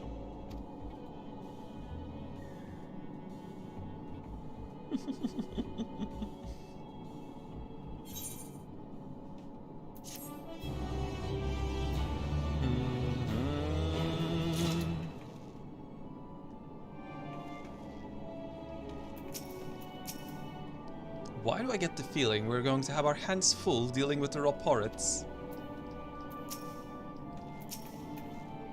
It is unfortunate that the domiciles were constructed in error, but their willingness to perform such sweeping renovations is a testament to their commitment. I cannot fathom the resources required for a facility so vast. I should have realized something was amiss when Living May referred to us as children. What other delightful misconceptions do they hold, I wonder? Well, we're about to find out. Purple carrot juice, nom nom nom nom nom. With the final days fast approaching, Livingway is keen to complete her preparations. Right then, now that you're here, we need to teach us all about... Now that you're here, we need you to teach us all you can about your people, and quickly! It won't be long before the final days are upon us, in all their terrible grandeur, so it is imperative that we be prepared to receive our passengers-to-be. If there's anything at all that may displease them, it must be addressed post-haste. And address it we shall. Here at Bestway's Burrow, we have assembled everything required to offer our guests the best way forward.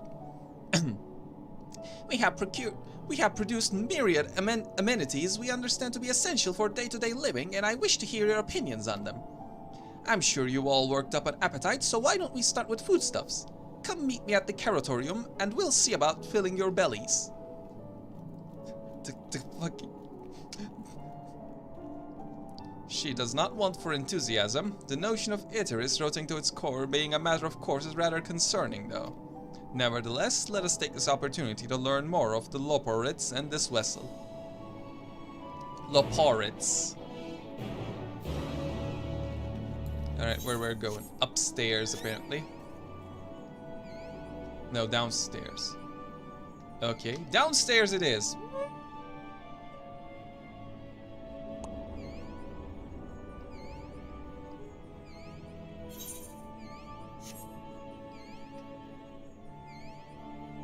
Wow, pretty.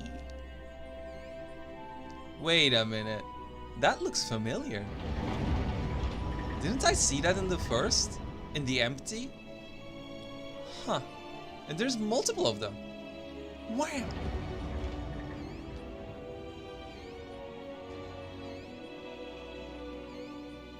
Wow.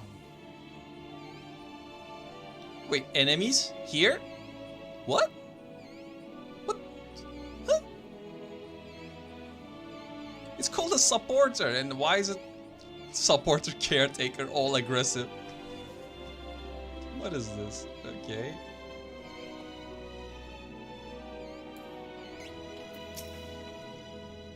Given their earlier confusion regarding our size, I cannot help but wonder if they even know the first thing about us. Welcome to the Caratorium. Here we create prototypes of the various sundries required by our soon-to-be passengers. Allow me to introduce the head of foodstuff production. Cooking Way, pleasure to meet you all. Our work has involved no small amount of trial and error, but after many cycles of painstaking labor, I dare say we have created the finest cuisine our guests could ask for. I've learned all about the essential nutrients for a healthy and balanced diet from the reference materials we received. I've practically worn the words from those invaluable pages. Naturally, we've also considered ease of growth and production. We will not want for the ingredients. I must insist you try some. We have fresh stock recently prepared on account of, well, because we just woke up and we were all quite famished. Hop along the platforms here and you'll find a storage unit full to bursting with delectable delights. Help yourself to anything you like. It's time for food.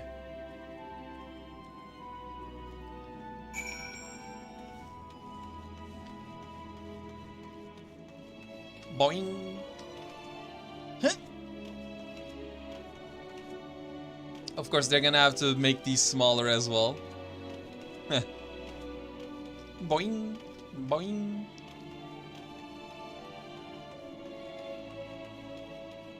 Hello, I'm here to eat.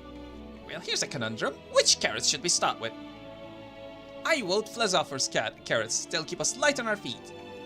Now iron carrots first. We won't get far without bulging souls.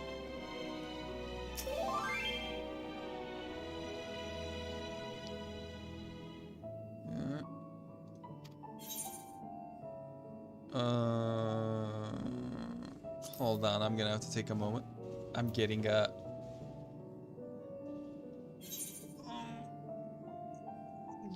whisper. Let me see. Sandtel.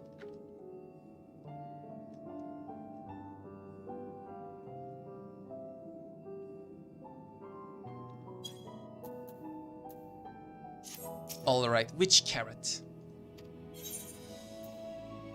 The ominous crimson carrot. The peculiar looking blue carrot. The unassuming orange carrot. The vibrant yellow carrot. Alright, let's see. I want to try the ominous crimson carrot. The soft texture and redolent aroma of the crimson creation belie its staggering weight. The excessive length and girth only compound the mystery, leaving you perplexed as to the nature of this carrot. Are you certain you wish to eat this carrot? Yes!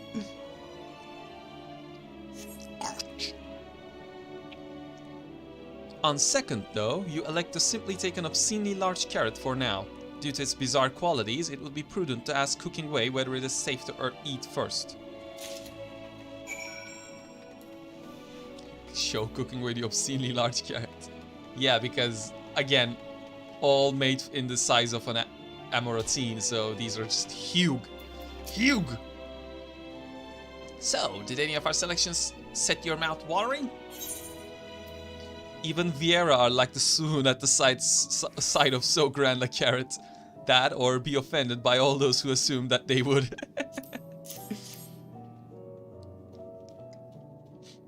Ah, yes, a fine choice. One of my personal favorites, actually.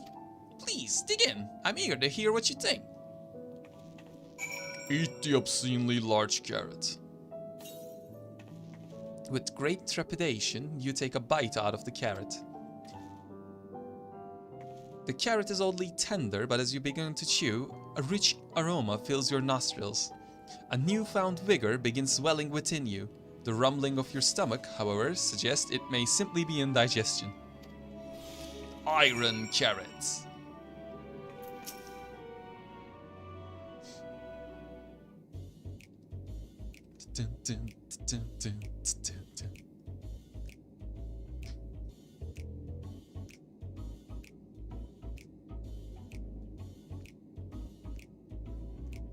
Don't mind me just jamming to the tune. What do you think? Unlike anything you've tasted, yes? The iron carrot can be a bit difficult to digest, but the boost to endurance it promises makes it the perfect meal before a day of heavy lifting.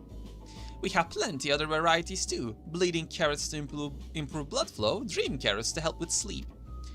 So you see, we have a carrot for every occasion. These carrots are extraordinary. But what if I don't like carrots? I can certainly see the demand for this in Charlian. But what if I don't like carrots? I do like them though. You don't like carrots? Oh, you must mean you don't like them served in this fashion.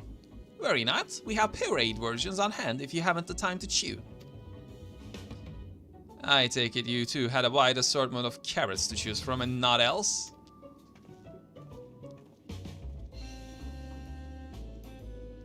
What about meat? What about potatoes? What about tomatoes? If I may ask, what exactly did this collaborator share with you about cuisine on Iteris? Oh shit, since they're Charlians, they would... Oh god. Yeah, what else would you expect from the people who make Archon loaf? Surely you are aware we have an abundance of dishes and foods you could emulate. Of course we are. But well, it was only quite as recently that we established contact. Even holding a conversation was a struggle at first, so imagine our surprise when they sent a mountain of books and documents with no clear instructions. The sheer amount of information was overwhelming. If it wasn't for that encyclopedia I found, we would have been at a loss where to begin. And so we decided, rather than divide our resources to prepare a variety of middling and potentially unsatisfying meals, it would be more efficient to devote our efforts to the production of a single perfect food. That's all well and good, but man cannot live on raw carrots alone. Have you considered cooking them? You mean steaming, boiling, roasting and the like? I suppose we could prepare the carrots in other ways, but our primary concern was efficiency, and what's more efficient than sinking your teeth into a carrot fresh from production? A rather strange approach for the one named cooking way, isn't it? Well, technically speaking, cooking way isn't my given name. When first created, we were all named in the old tongue. You know, that otherwise impenetrable parlance the Watcher speaks. After we received a great tome of words, a dictionary that is, from our collaborators, we learned your language, adverbs, gerunds, present continuous verb conjugations, just the basics. Then we found the terms related to our given tasks, and used them to form new names. Aren't they helpful? No, not really, but it does explain a great deal. Wherefore didst thou, kind, deem such a change necessary? When the rest of your people arrive, we want to be certain they understand immediately what each of us does. You'd never be able to pronounce our original names anyway. I see. I hope our critiques are, such as they are, were helpful to you. Though if you should decide to preserve flora and fauna from eaters as well, you would be able to offer the passengers a more balanced diet. Until such a day, one I pray comes sooner than later, it would appear there is naught but carrots on the menu. I mean, carrots are fun. They're nice.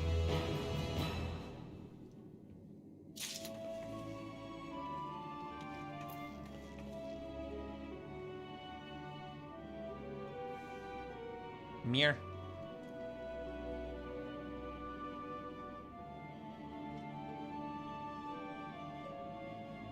Alright.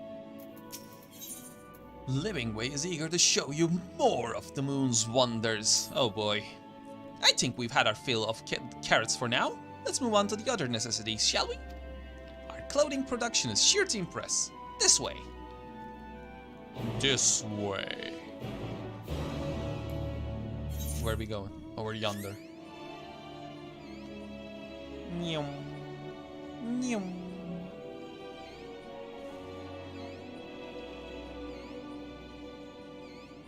What kind of outfits have they made for humans? Like, remember, these are made for the Amaranthines, so they're gonna be huge. Up. It's gonna be something. You discover a new location.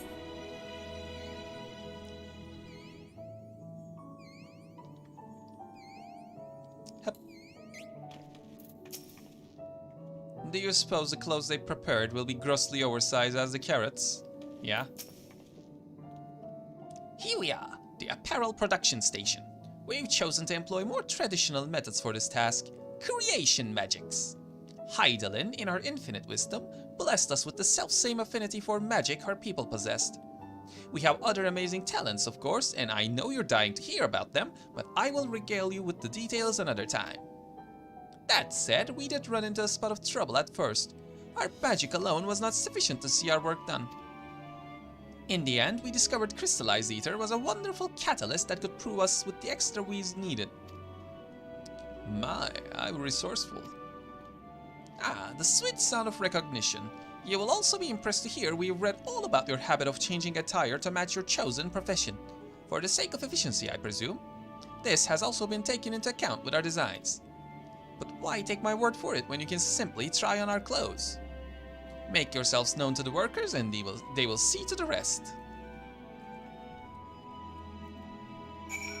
Well done. Let's see what kind of mess this will be.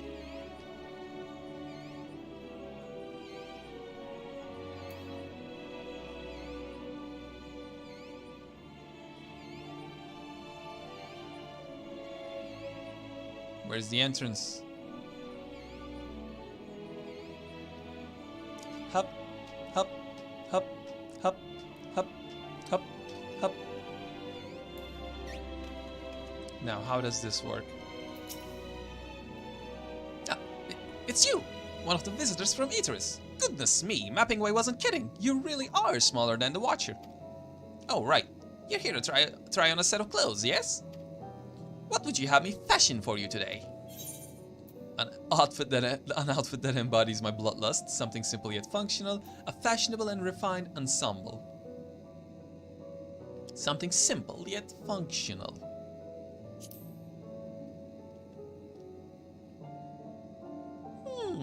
Simple and functional, right. This will only take a moment.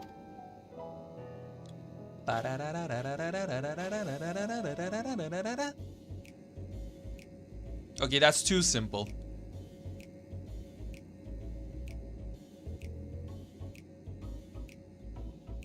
There we are, all finished. A perfect fit, if I do say so myself. Nothing too billowy or frilly, as you can see. Also light and durable, sure to serve you well wherever your travels might take you. Would you look at that? Speechless! And there I thought you may not like it. If you mind to try something else, why not speak with my fellow artisans? I'm sure they'd be happy to oblige. You must continue wearing these garments in order to progress. You will change back to your normal garments if you move too far away.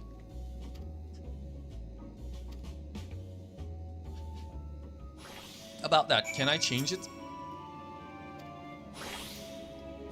Get rid of the guys, try it again. Okay, I can't change it, gotcha. We're stuck with this.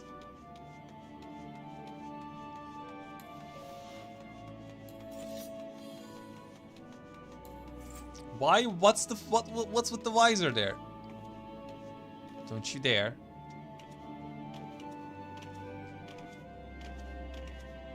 Herp, herp, herp, herp. Yellow. No one said you'd be coming. How can I help you? You wish to try my clothes? Really? Of course, it will be my honor. Did you have anything in mind? Got anything with a little more flair? I'm looking for clothes with an altogether different design. Surprise me.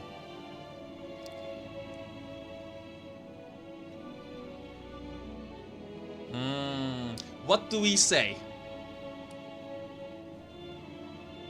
I'm feeling...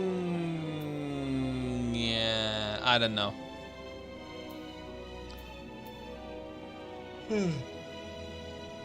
What'll it be? What'll it be?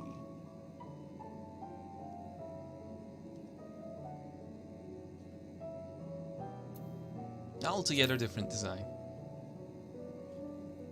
I think I can handle that. Let's see. This should do.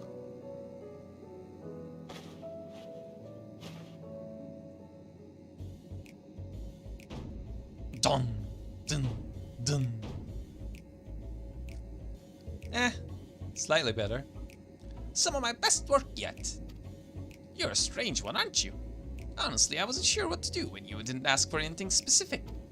I take my work seriously, however, and am never one to disappoint. That ensemble is a blend of concepts from myriad professions, all-purpose attire for the modern woman of attires. I was worried how the concept would turn out when put to the proof, but it looks stunning on you. Won't you go and show Living Way? I'm sure she's eager to see what we've come with. You must continue wearing these garments in order to progress. You will change back to your normal garments if you move too far away. Look to your map, for the garment changes area of effect.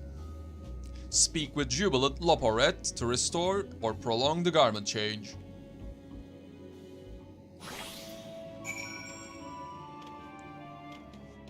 Guys, dressed for the occasion.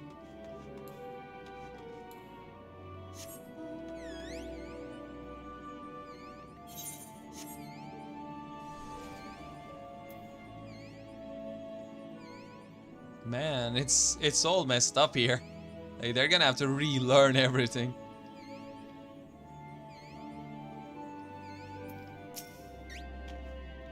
My, don't we look splendid? The result of much trial and error, but I know quality work when I see it. Shh, you didn't speak. I can see your adoration for the moon and we Loporets in your eyes. No doubt your friends feel the same, having sampled our creations.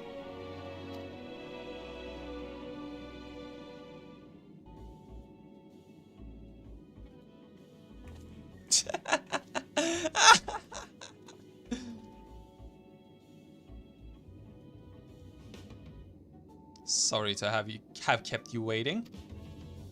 They insisted we sample all of their concepts ere we returned.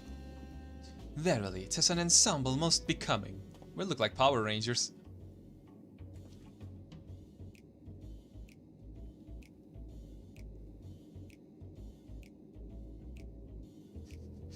Cyan red, cyan pink, cyan green.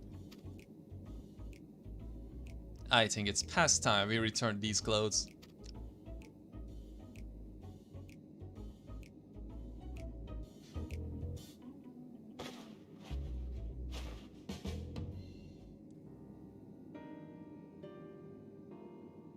I was so confident our garments would meet your approval.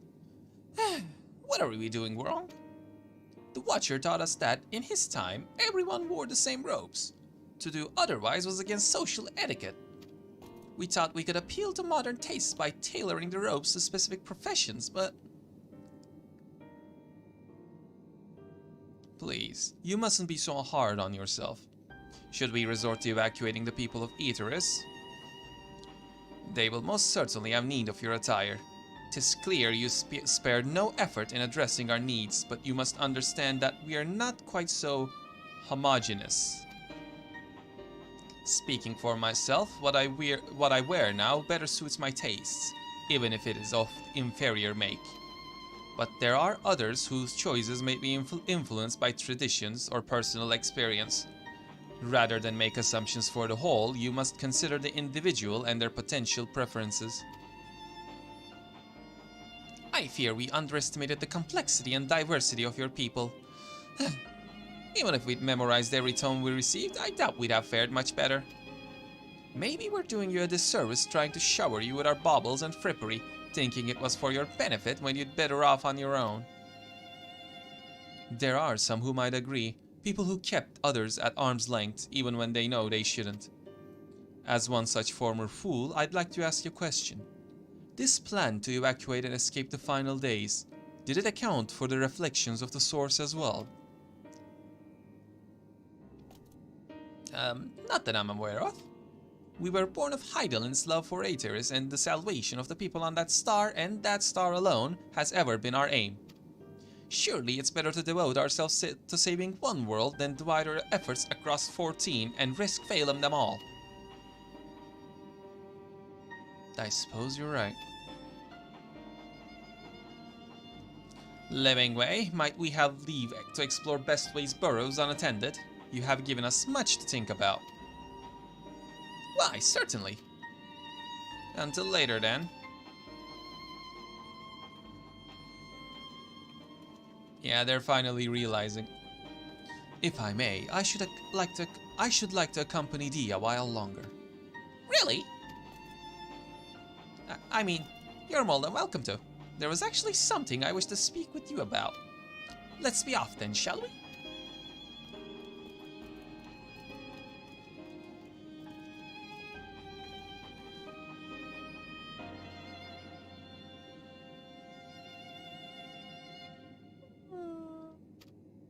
What is it? What is it, little one?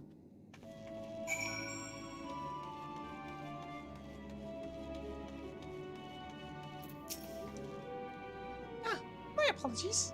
I wasn't trying to spy or anything. Everyone's been talking about visitors come from Aetheris, and I wanted to see what all the fuss was about. I was excited at first, but now I'm worried. What if the people of Aetheris refuse to come? What if we can't save them? It's clear we made a mess of things. Oh, but wait! You still haven't visited the domiciles. Once you see them, you'll understand how wonderfully the moon truly is. I'm sure of it. I'll be waiting for you by the teleporter near the entrance. Oh, and the name's Growing Way, by the way. See you soon.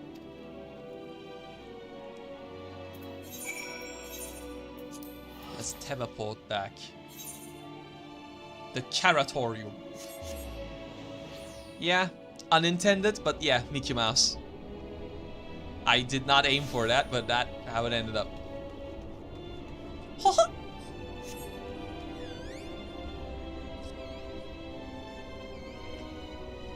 And now this video will be copyright claimed by Disney.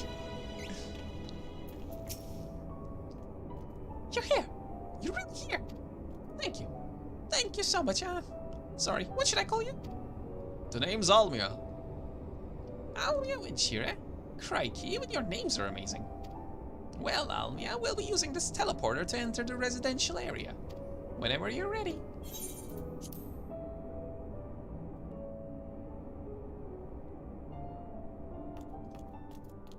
Ready in the teleporter. Oh, wow. That definitely was not the voice, huh? Readying the teleporter.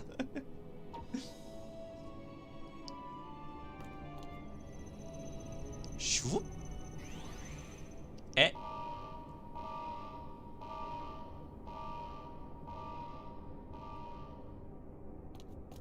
What's up?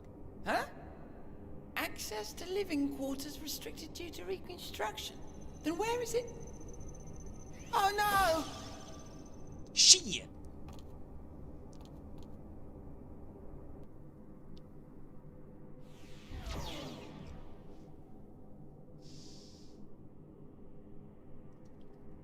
A private audience, as thou didst request, for reasons I know not. Oh.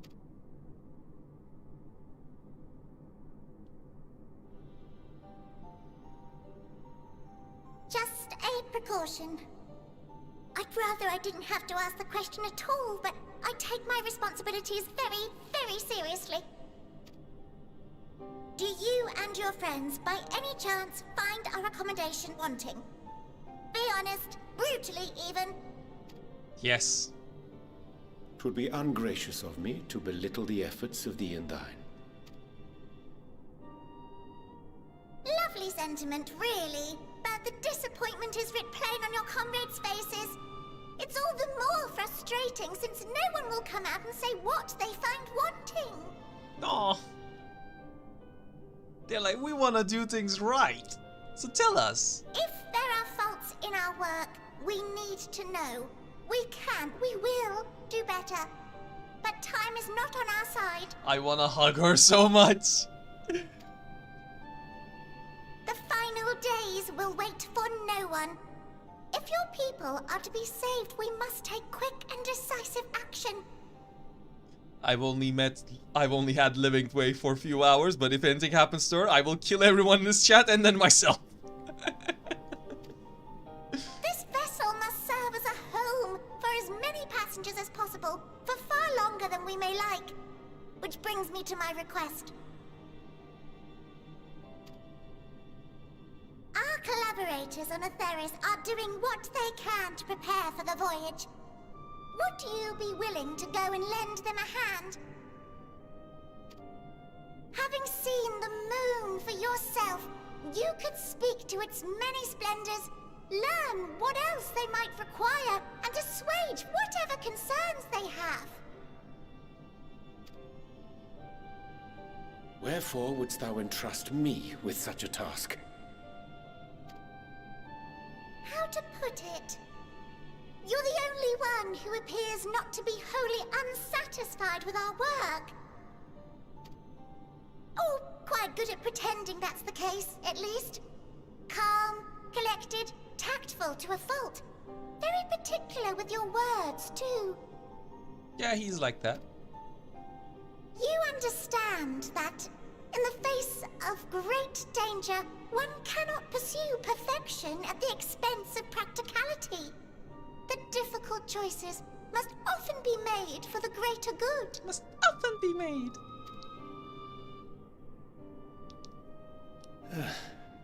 And so fate doth conspire to set my feet upon this path once more. Don't you fucking dare, Orianja. Come again?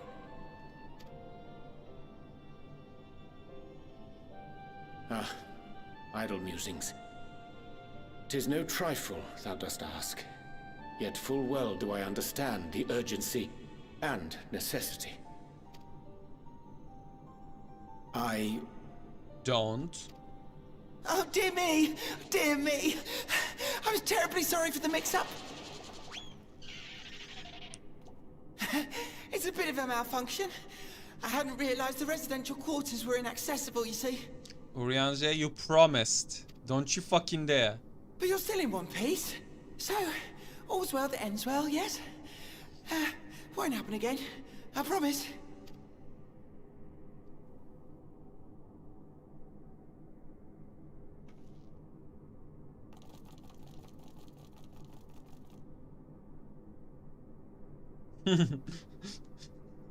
Even she's like, don't you fucking dare.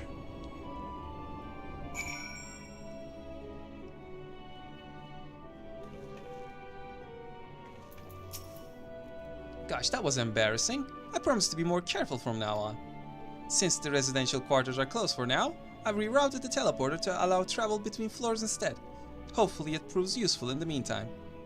A shame you couldn't see it though. You really would have liked it.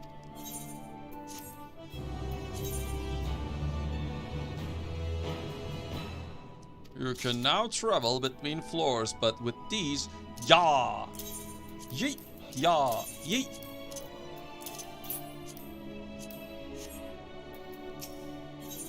Growingway is keen to put his recent mishap behind him. It may not seem like it, but we've been planning for this far longer than I care to admit. And each time we woke up, we'd have long discussions about how to save as many of you as we can. Felt like everyone had an opinion on this and that. But one thing we all agreed upon was that the people of Etheris wouldn't take action to save themselves until it was far too late. That's why we're striving to make the moon a vibrant, magical place they'd hop at the chance to visit, rather than waiting for flames of oblivion to get them off their tails and force them to accept our invitation. The residential quarters may not be up to the necessary standards just yet, but there are plenty of other places worth seeing. You already had a look around the Caratorium, but wait until you see what's waiting for you at the east end of the Burrow. Follow me. Oh, I just realized why it's called the Burrow. Like, why is it called Best Ways Burrow? Because it's like fucking bunnies. Alright. Side quests have started popping up, huh?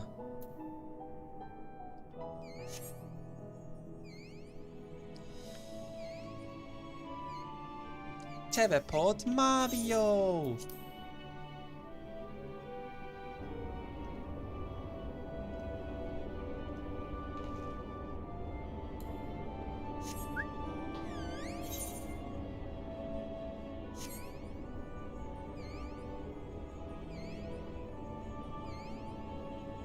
Meow. Meow.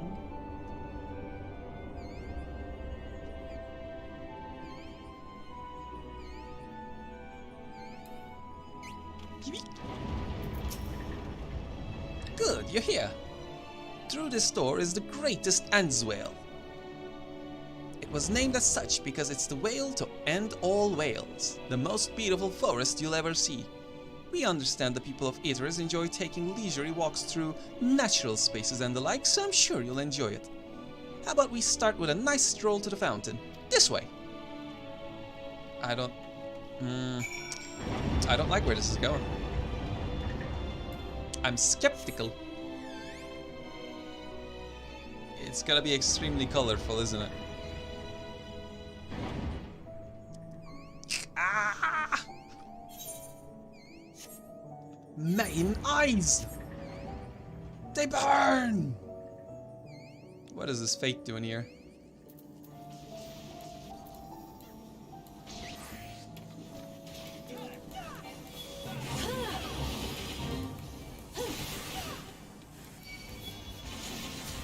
People are supposed to be living here, so... Wait, old FF2?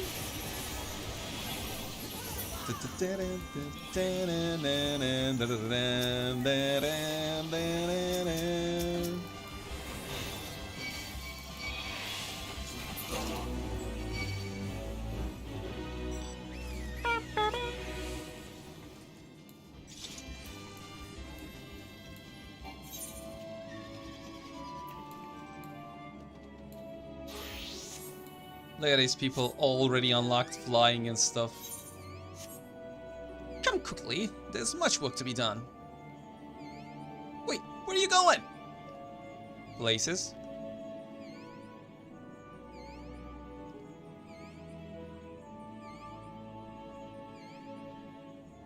I don't think I could consider this natural space.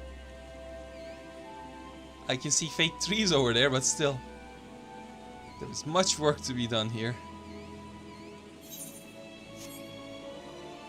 Oh yeah, current.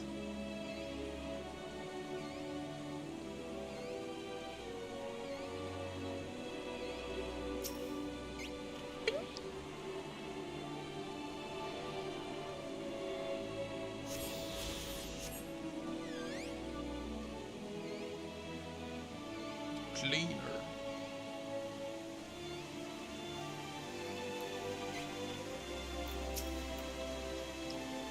So, what did you think of the forest? Isn't it positively pleasant? Simply sublime. I couldn't see the forest or the trees. I didn't see any... Wait, you don't mean those crystals out there? 'Tis as transcendent as burying your face in a chocobo's plumage and taking a good long whiff. I'm gonna go with the crystals. Right you are! Our forest is made of crystals and constructs, dotting the landscape as far as the eye can see. Building this place was a challenge, let me tell you. Since we were born here, we've never seen trees in person before, let alone a forest. You also don't have dirt, which is crucial for trees. The information sent by our collaborators was quite enlightening, but after much deliberation, we decided to use crystalline constructs in place of living trees. And thanks to our atmospheric circulation system, this place produces air as clean as you'd find in a forest on Aetheris. The fountain here behind us, powered by the large crystal adorning its top, plays a vital role in supplying us with fresh water. I double-clicked. I enjoy nothing more than a nice long stretch and the spot of relaxation whenever I come up here. You look like you could do with a stretch yourself. /stretch. In fact, me too. Posture check.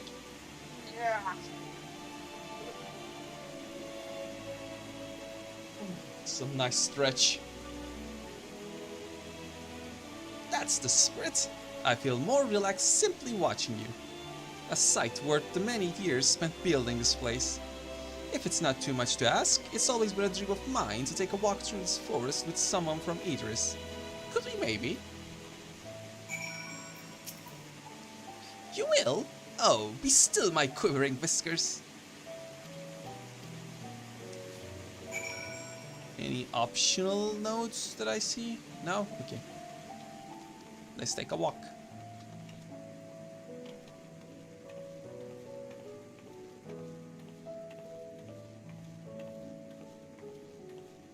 I mean, it's not that bad, but it's just... It's artificial. It just shows. It's not the real trees. It matters, like, no grass. It emulates grass, but it's not grass. It's just the grass colored. I was thinking, Almia, that I could be more helpful to you by teaching you a little about Moon and what it is we do.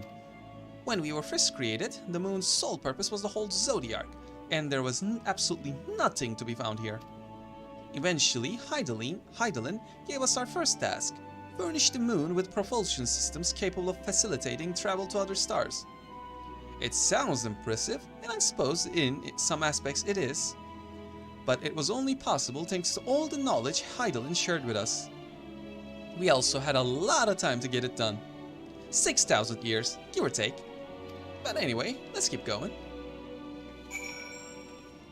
Finally an optional there.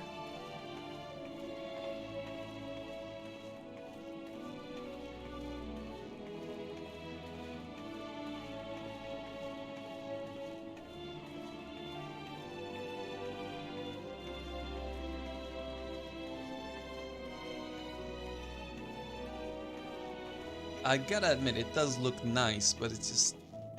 no. It's just off. It just feels off. Ask if you can taste the rainbow, Crystal. Taste the rainbow. What? No! I'm not sure what is it you do with crystals on Ethers, but we don't eat them. And certainly not this one. It's possessed of all 6 elements: wind, lightning, fire, earth, ice, and water. We use crystals like these to maintain the Moon's elemental equilibrium. Huh. Then we could use that. We could use that on Source. We can use that on Earth to, like,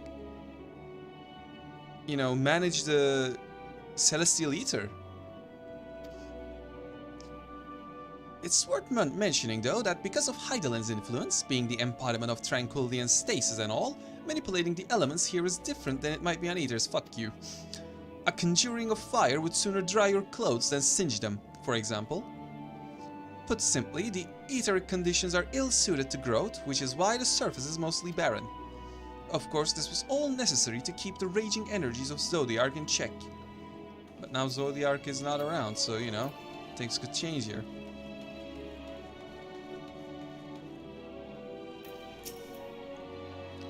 This may come as a surprise, but we didn't begin building the habitable areas until after the propulsion systems were ready. Considering how long it took, I wish we'd start sooner. Who would have thought we'd need 4,000 years to make all this? It certainly wasn't work you dare rush either. We had to create infrastructure and countless supporting systems, some of which wouldn't be operational until hundreds of years later. And then there was that brief period where our productivity came to a screeching halt. When that bizarre red satellite was sent up from Etheris, the Elegance mischief, I think. Yeah, that would be Dalamud.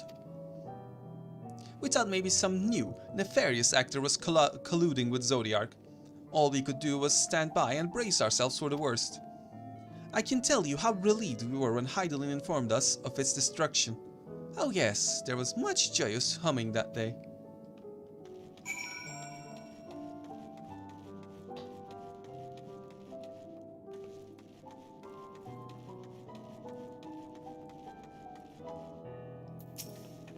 Say, do you notice anything peculiar about the treetops?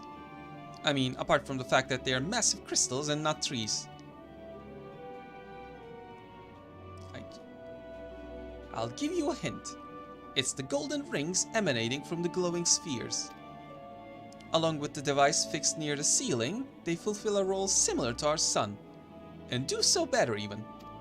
The sun and similar celestial objects in the great expanse radiate energy that is harmful to your bodies. These rings shield you from that energy while allowing you to bathe in the perfect amount of sunlight, or rather a close approximation of it. Pretty impressive, wouldn't you say? Oh, and if you look closely, you'll see different types of trees have ever so slightly different curvature. Yes, indeed, this forest truly is the greatest. I kind of want to take you on a forest on the Source and see how you like it. See the real thing, eh? there was something else I wanted to tell you about. Oh, right. The propulsion systems and habitat facilities were completed around 2000 years ago, and with that, the most important features were fit for purpose. Which was all well and good, except we still knew absolutely nothing about the present-day people of Aetheris. Why not go visit Aetheris yourself, you might ask? Strictly forbidden. Were our technology or knowledge of the moon's true purpose exploited for evil ends, the results could be disastrous. Then there were a few more rejoinings, and it became increasingly difficult to converse with Hydaelyn. Fearful we might lose the ability to communicate with her altogether, we beseeched her to find people on Aetheris we could trust to help. We were quite fortunate everything worked out as it did.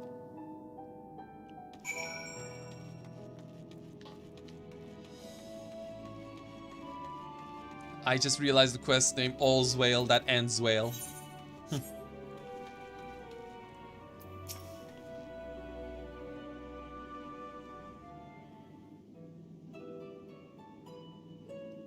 With the exception of routine inspections and maintenance, we remained asleep and waited, hopeful Hydaelyn would find someone who would help us. Eventually she did, and though her power was waning, we were able to speak to them directly for a short while. We shared with them everything we could, including our knowledge of the heavens and a means to travel here to the moon. They certainly didn't waste any time with what we taught them. No more than a few years after that, our collaborators found a means to convey messages and supplies to us from down below.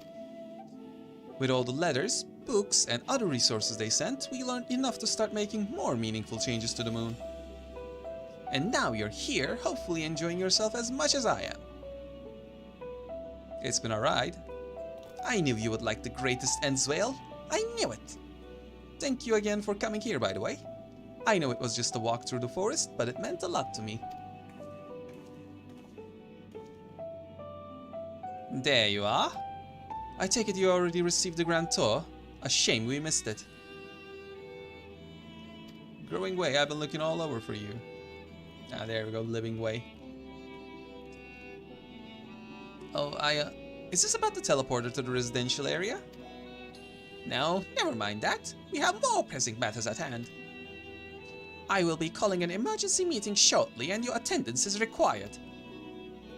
Really? I can't imagine why you'd need me there, but if you insist. We won't be away long, so you all are more than welcome to continue looking about the burrow. Now come along, Growing Way.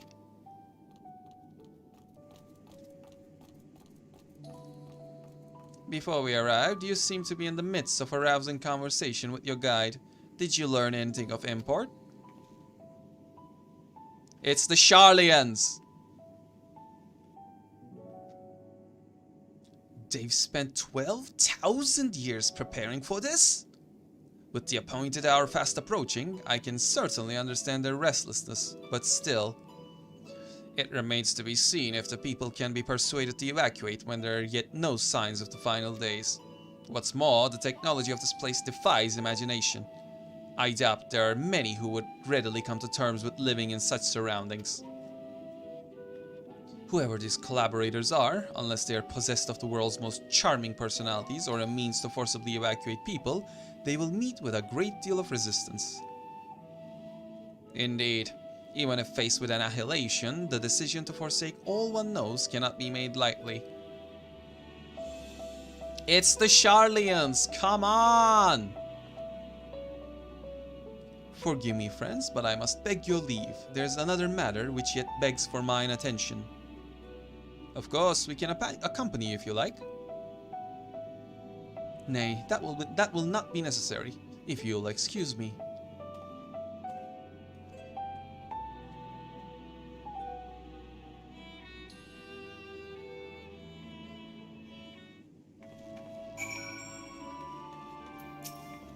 Huh, what do you suppose has suddenly tickled his fancy? 'Tis clear now that the difficult decisions lie ahead of us.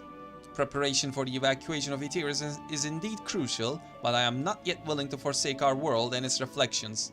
And I trust I am not alone in my reticence. By now, Tancred can tell when his friends are up to something. Yep. Did Urianger seem strange to you? More so than usual, I mean. I know he has a penchant for keeping his own counsel, but I'd be lying if I said I wasn't worried. Would you go and see if he's alright? Ishtola and I will remain here and see what else we can learn about the final days. If you hurry, perhaps you can catch up to him. Where did he go? It's right there. Teleport. Before you teleport, let me just get this corner too. Huh? There we go. Now teleport. Oh, hold up! There is water here.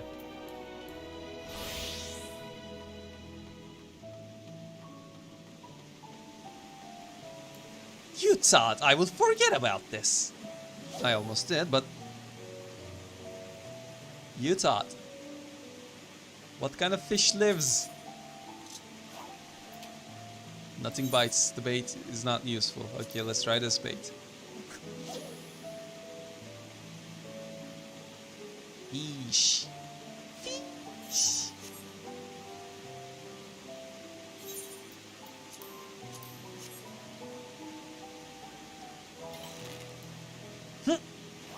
The leech works, okay.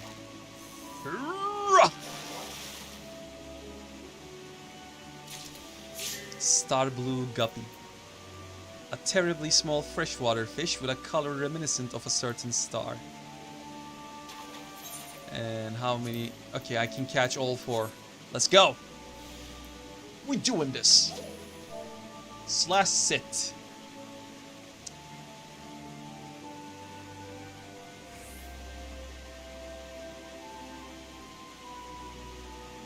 It's also a good excuse for me to rest my voice. Oh shit, wrong button. Because that was a lot of cutscenes and a lot of talking. In different voices too.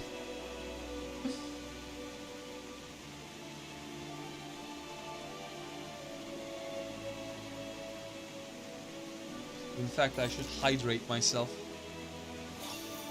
Pale hydrate. Really? The fish gets away?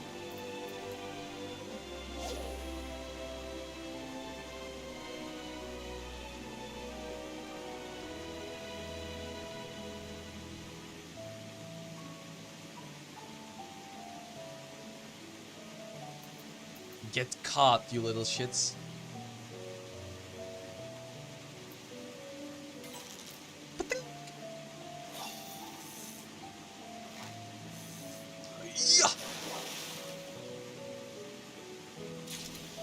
Tear eye. This fish cannot help but appear gloomy day in and day out. Whether it actually is or not is a matter of hot debate among the fish enthusiasts everywhere.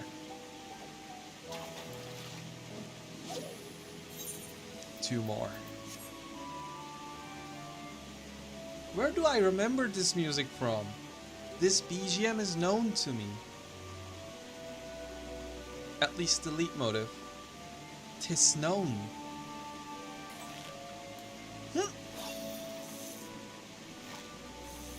Oh, yeah. Yeah, we already got that one.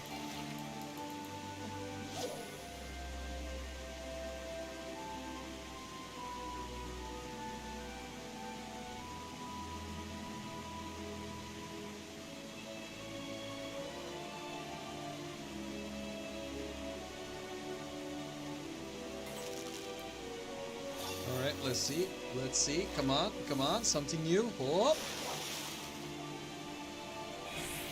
'Tis not. Curses.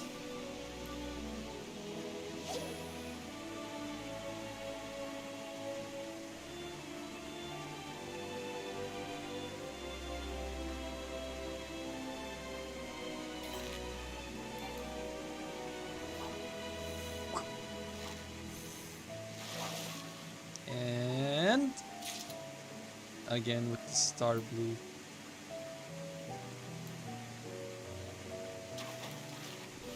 Give me the other ones. I need the other 2. Let me fish.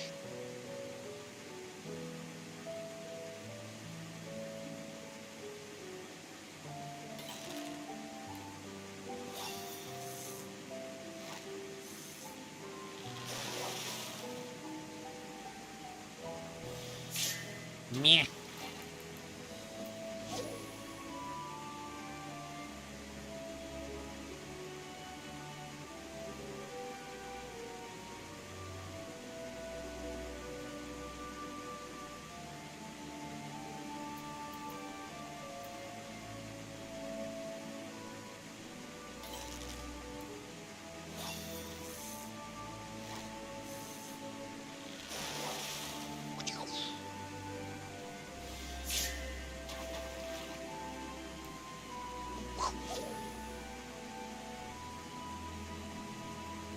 After all that world-ending news, it's time for some calm fishing.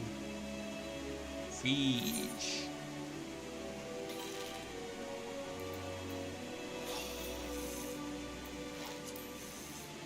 Yeah.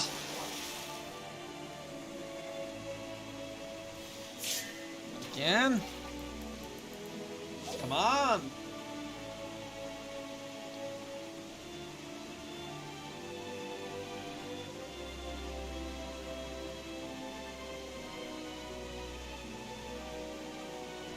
Give me the fish.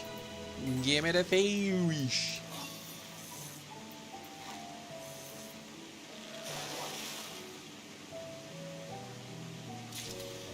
Lunar. A freshwater wavekin that, even when removed from its natural habitat, seems forever kissed by the light of the moon. Okay, one last fish. One last fish.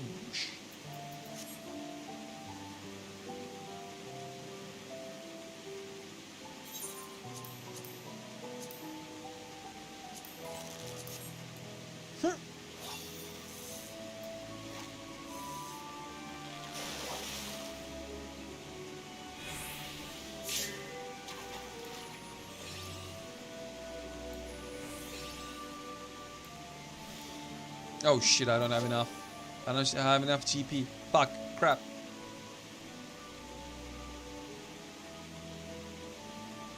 Mistakes have been made. Mistakes have been made!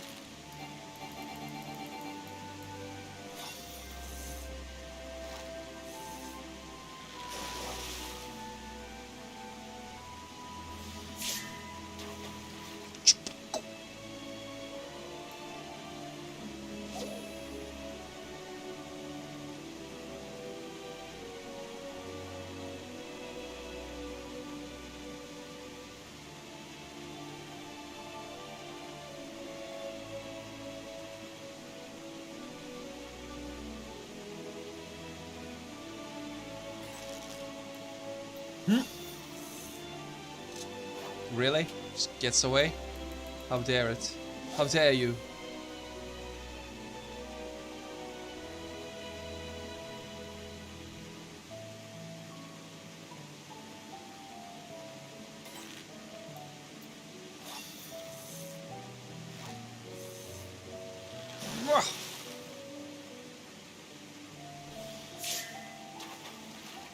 Come on.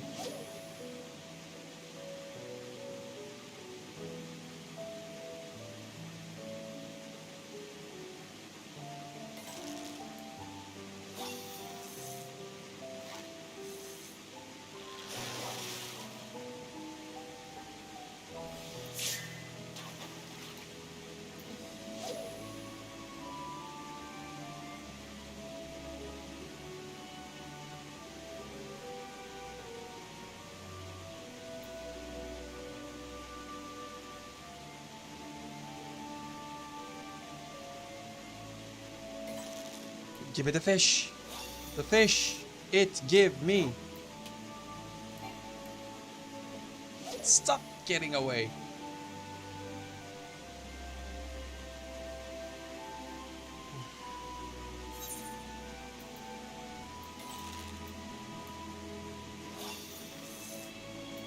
Let me see. If I were to make it high quality, would it? Yeah. Okay, I see how it is. 2 more and then I'll go back. I'm gonna have to upgrade my fishing rod. A shame.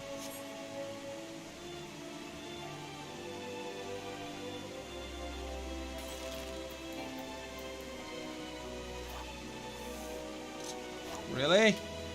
Come on. Stop being a little shit.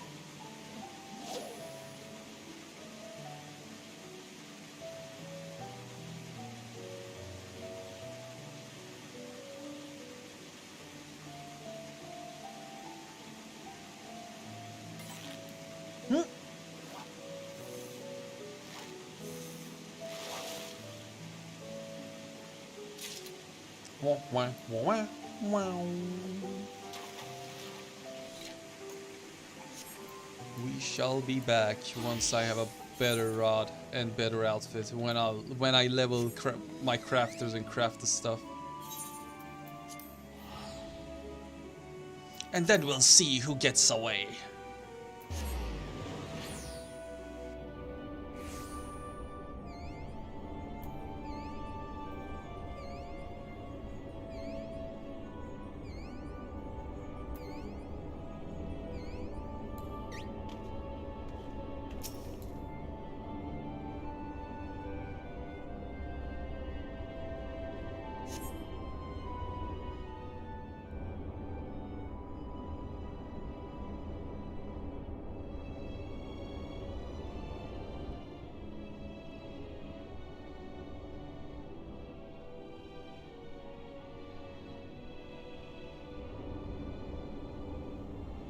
Urianger appears to be heading towards the entrance of Bestway's burrow.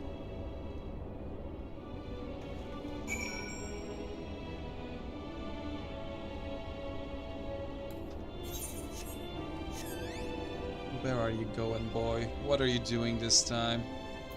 Are you going to consort with Sharlians behind their back?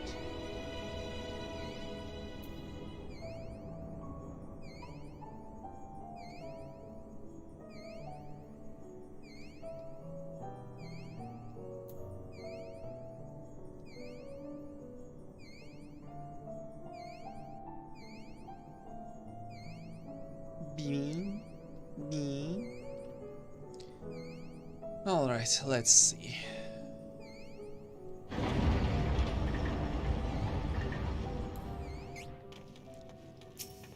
Am I gonna have to smack Urianger? Is that what's gonna happen?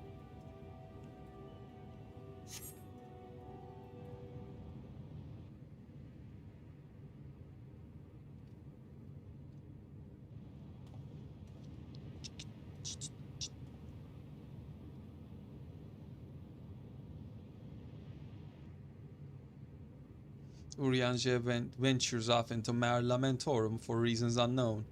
You must tread carefully, else he might sense your presence. Oh, we're doing a sneaking mission again. Been a while. Yes, yes.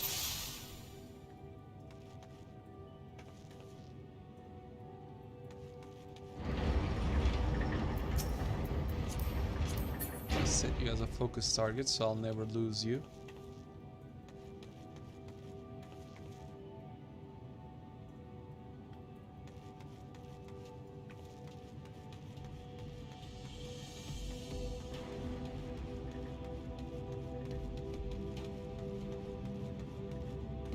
You see nothing, Urianger.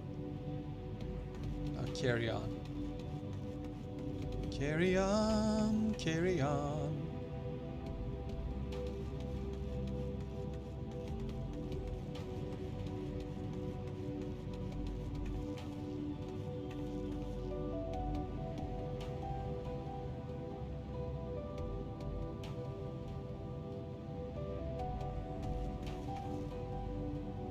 Keep going. No one. Who's there?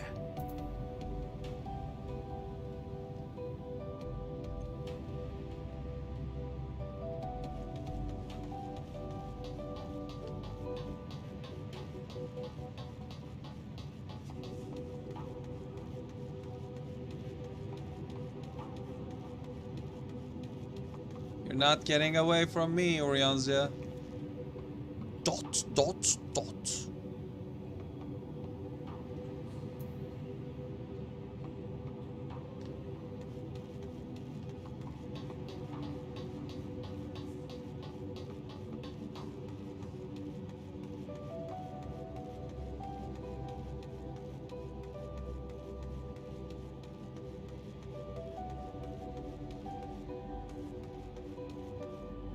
Well, that was easy.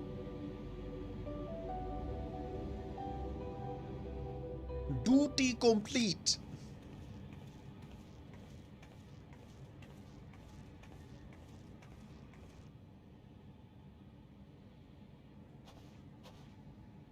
Thine arrival is timely as ever.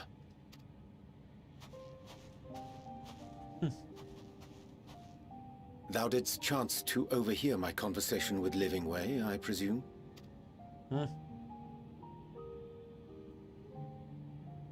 "'Twas not mine intent to move in shadow. Nevertheless, I have been asked to do that and more yet again. Is it so plain that these strangers could intuit it at a glance? My capacity for silence and secrecy and duplicity? When Grahatir did contrive to deliver the first at the price of his own life, I was complicit in the scheme. A sacrifice averted for a mercy. Would that I could say the same for Menphilia.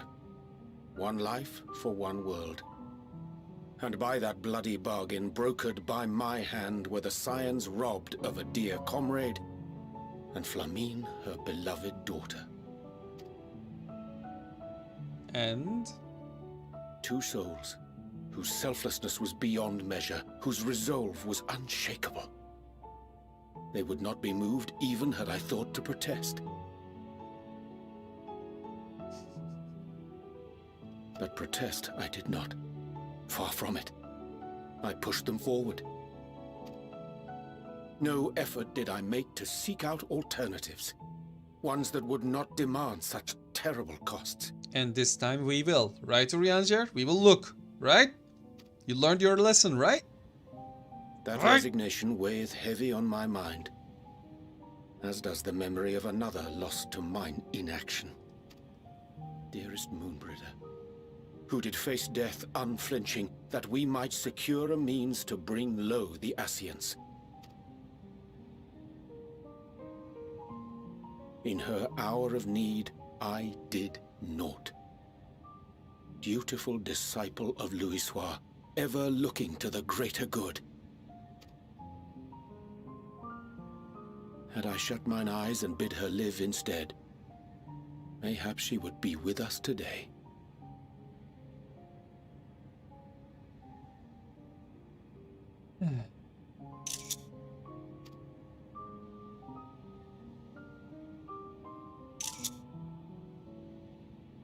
Selfish wants born of everlasting regrets. Most days I put them from my mind, but could think of naught else when asked to swallow the same bitter draught. Subterfuge and sacrifice. Mayhap the right moral choice, but one I regard with great trepidation. Just don't. Flashbang! The calamity of Amarot was a tragedy beyond reckoning. One which must never again come to pass.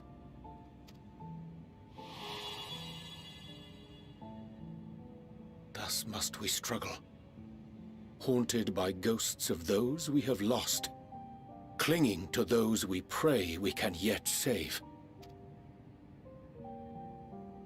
But what of those we cannot? How do we make peace with the dreadful algebra of necessity?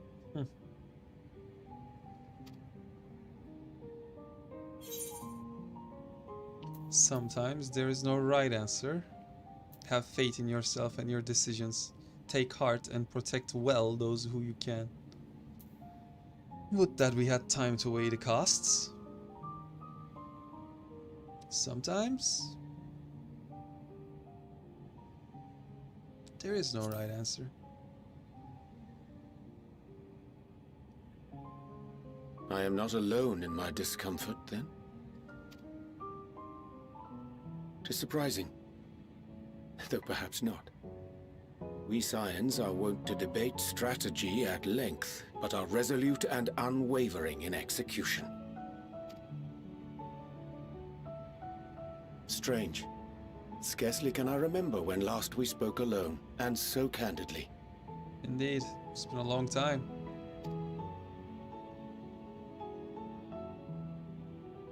I thank thee. For all my supposed skill with words, I find it difficult to express such private thoughts.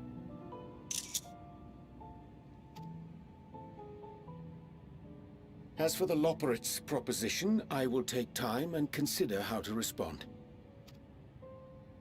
'Twould be to our mutual benefit if we could converse more openly with our aspiring caretakers. A concern I should be glad to address on the Scion's behalf. To dispense with all pretense and bare one's heart to another is a frightening thing indeed. But we cannot move forward ere we take that bold first step. A lesson I have learned many times before. And today.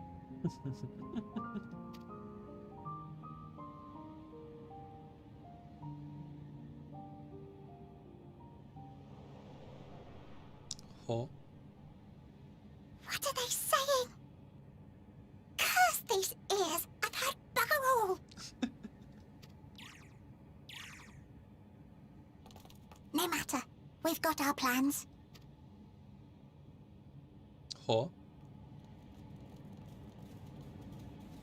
Hmm?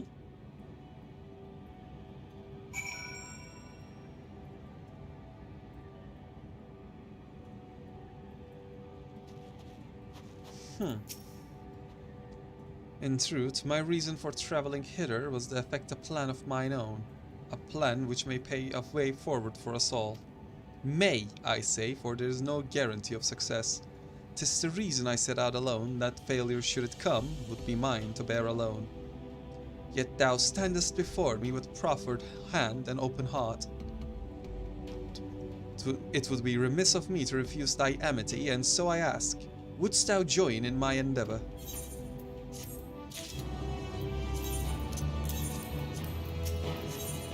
Urianger is quite glad for your company. I thank thee for accompanying me.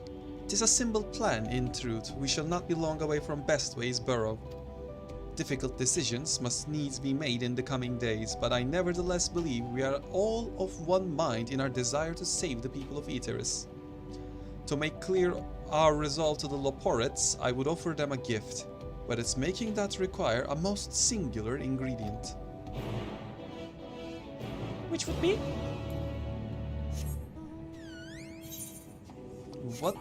What are those bunnies planning? What are they scheming?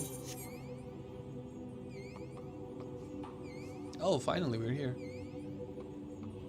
Remember seeing this when we were flying with Stola. Ah, an abundance of spongoi. Excellent.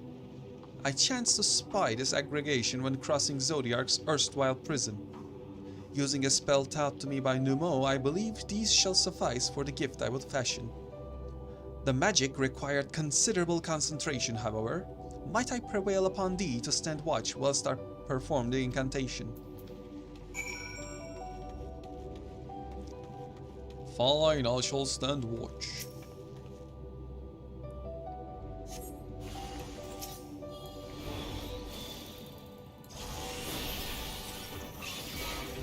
Oh, there.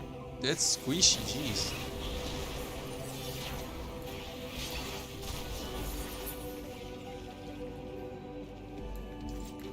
Okay, that changes things. Not.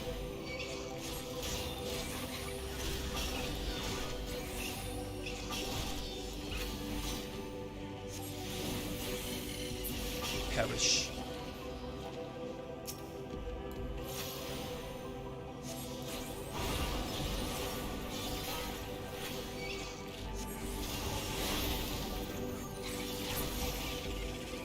Any more?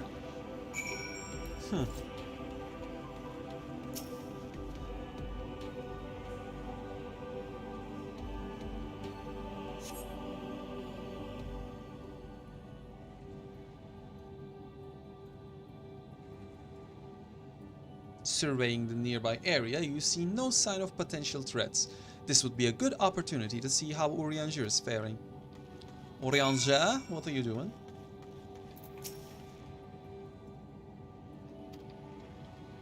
Urianger remains fixated on his work.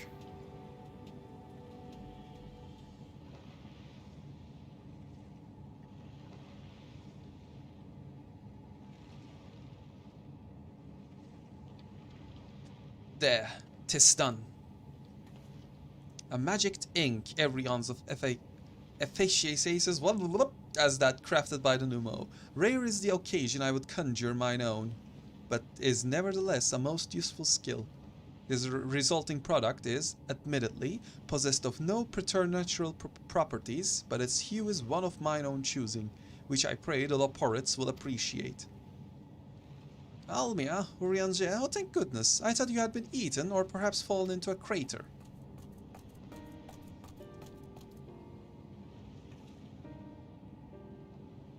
Stola has been looking all over for you, Almia. She says she needs to speak with you about something most urgent, dire even, and that's a lie. She was also quite clear that she wishes to speak with Almia alone, which means I'm afraid you must stay behind, Urianger. But worry not, it just so happens we need your help with an errand, delivering a package from Watcher's Palace to Bestway's Barrow. It's quite large and heavy, perhaps even too heavy for we poor Loporrits, and we would be ever so grateful if you could lend us a hand. Well, I suppose I should be going then. How about an extra pair of hands before I go meet Y'shtola? That's convenient. Suspiciously convenient. Are you insinuating I would betray your trust of Hydalen's choosing? Or worse, do anything to risk getting on Y'shtola's bad side? She's clearly not one to be crossed, nor made to wait. Now, off with you! Worry not, Almia, I shan't be long. Emma, I see your games, you little shit. I see your games. I'm onto you.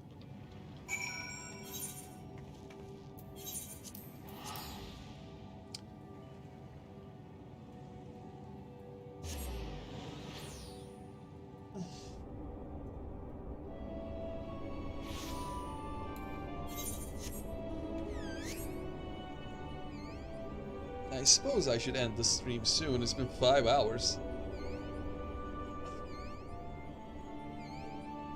But I kind of want to unlock another dungeon.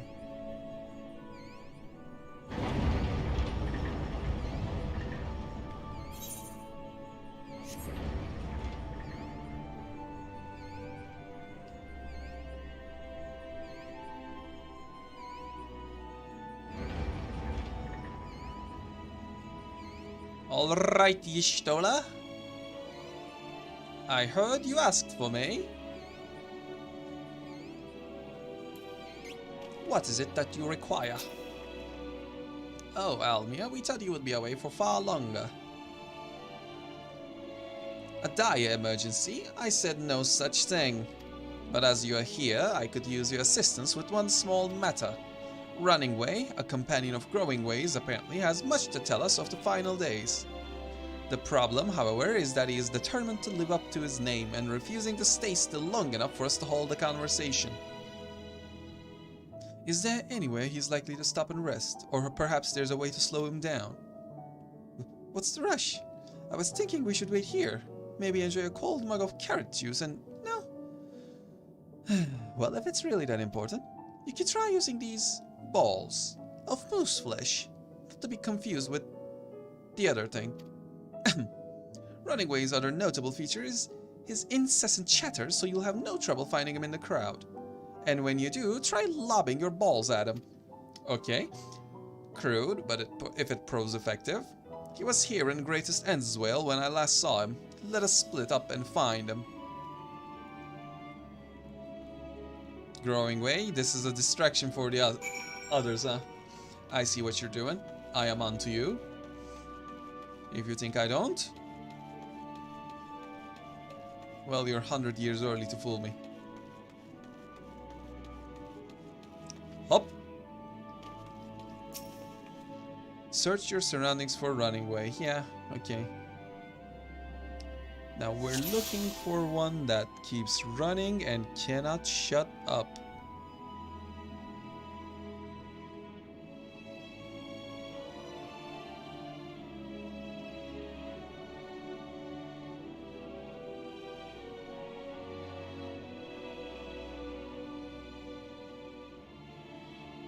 It is you, isn't it?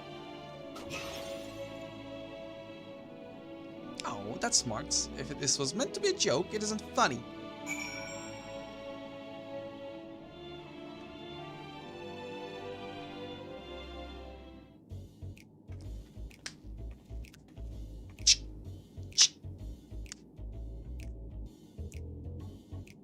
Yes, I'm running away. Do you mind explaining why you hit me in the face with your balls of moose flesh?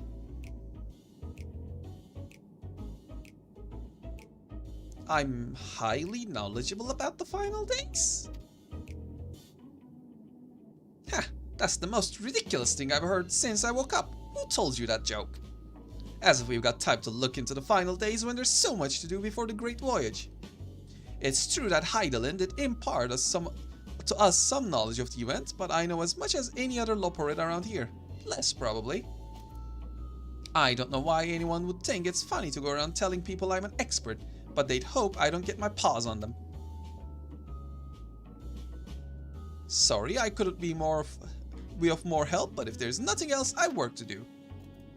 And I'm off.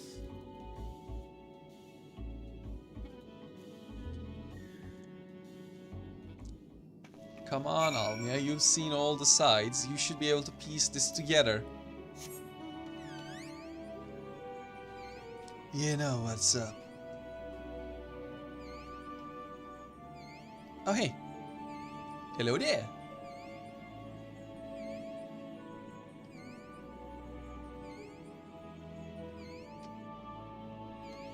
I can't? Do I have to just fall from above?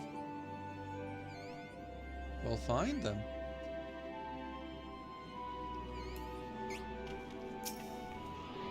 Mine.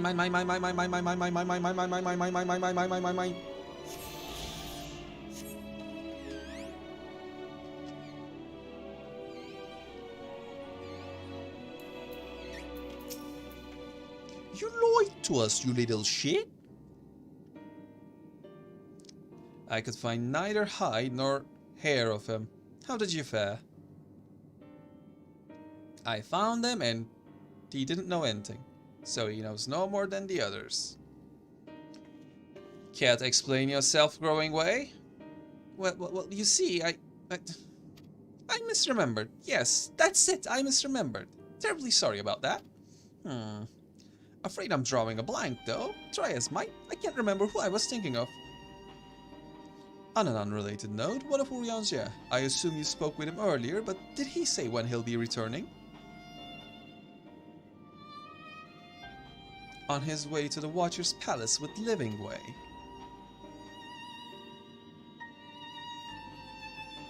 Between Growingway's sudden lapse of memory and our lack of other leads, maybe our time would be better spent lending Urianger a hand. What? No, now, hold on a moment. It's all coming back to me. Yes, I remember.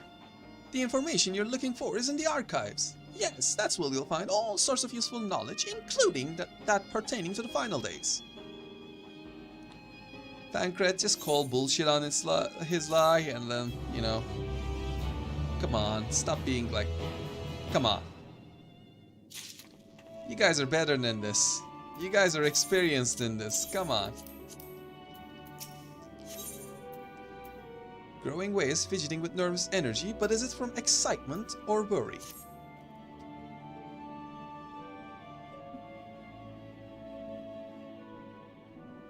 Oh, what to do? What to do?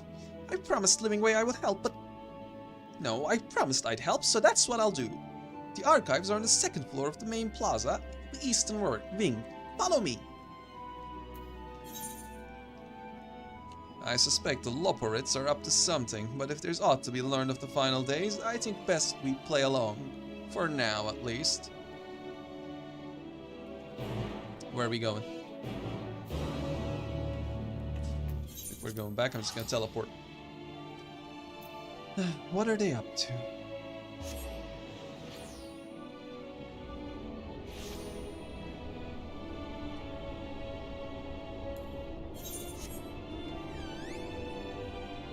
Okay, that's 4 unlock quests, so that's 4 of the quest ether currents. If I finish this quest line, get the ether current from that, and then do these 4, all that's left for me to find the exploration currents, and then I'll be able to fly here. Okay, okay.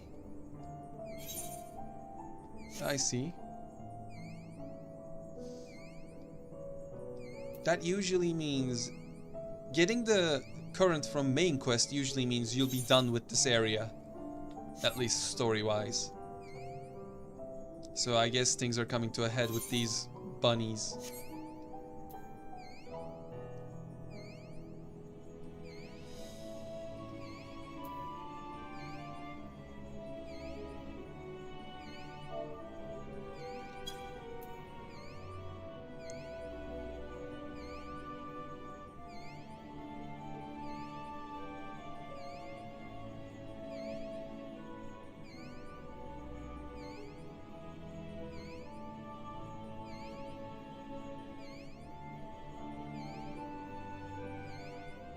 Let's see these archives. Wait, what? They're fighting? Well, that's a spoiler. We're gonna fight the bunnies.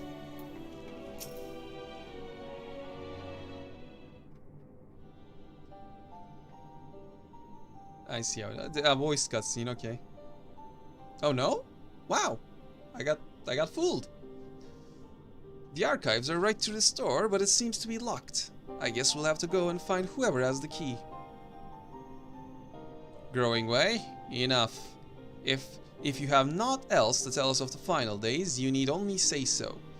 We can ill afford to be wasting time here, as you well know. Did you yourselves not tell us we must act quickly? Yes we did, but...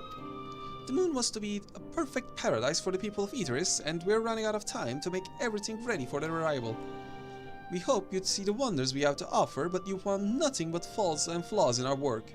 Only one of you saw our potential, so you others must be kept here. Ah, so that's Livingway's game. Run us about in circles, and failing that, lock us away so we can't put the planet at risk. Everyone except Urianger. He understands what is at stake. What must be done? I fear you misjudged us, Growing Way. Never have we decried the notion of using the moon as a means of escape. That said, my heart breaks at the thought of abandoning Aether's and her reflections to their doom. If there's a way to avert the final days, I wish to find it. We all do. We may fail, but our efforts would never be at the expense of your plans. But why would you take that risk? There is no room for ifs and maybes now. If people of Aether's will escape here to the moon, they'll be safe, and we'll finally get to see all their happy, smiling faces. I'm sorry, but we can't just let you leave. We just can't.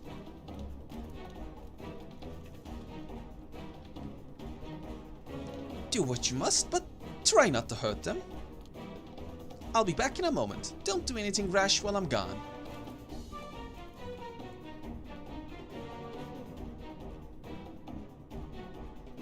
If we dally, they'll overwhelm us with sheer numbers. I say we knock these ones up, split out, and make our way to the exit. Agreed. Let us reconvene where Argus awaits outside.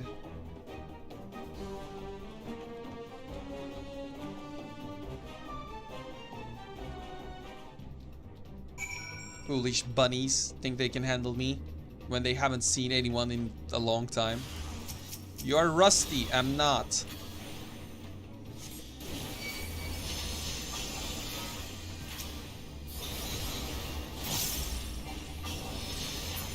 See? Reinforcements have arrived. Well, I'm gonna bomb the reinforcements then.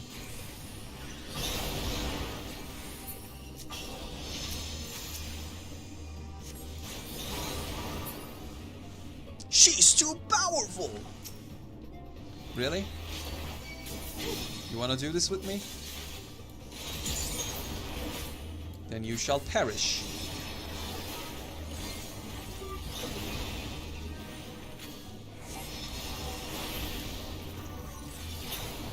We have to save them.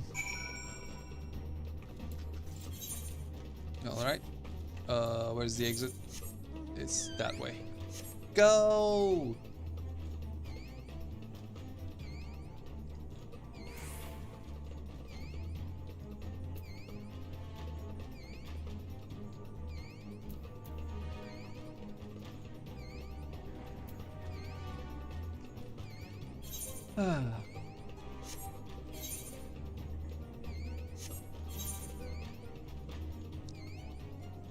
I trust that Urianger will go no this time. I trust. I believe.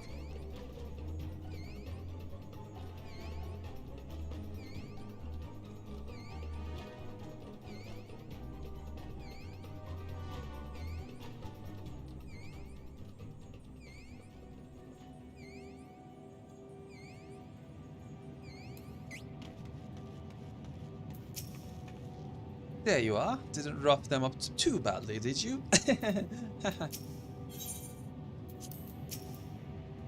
Good, you're here. We must hurry to the Watcher's Palace and find Urianger.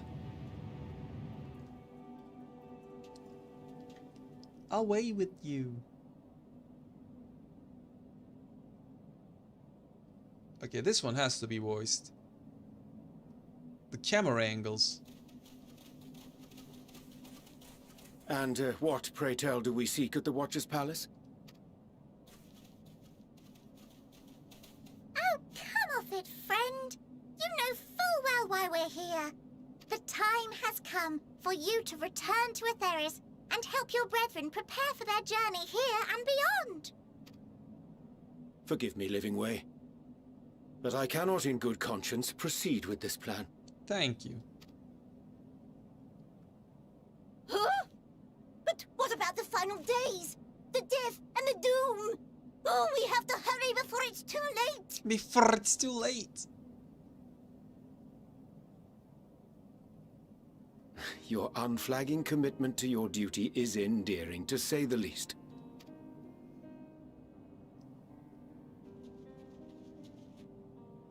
Oh, bugger!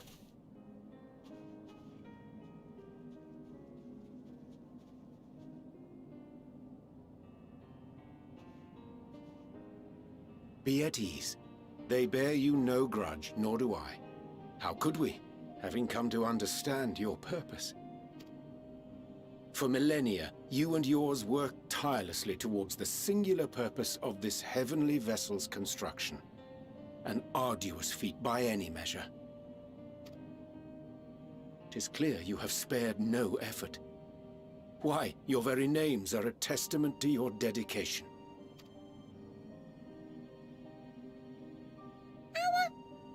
Our names? I'm not sure I understand what you're getting at. Names are an expression of the self, a declaration of one's hopes and aspirations.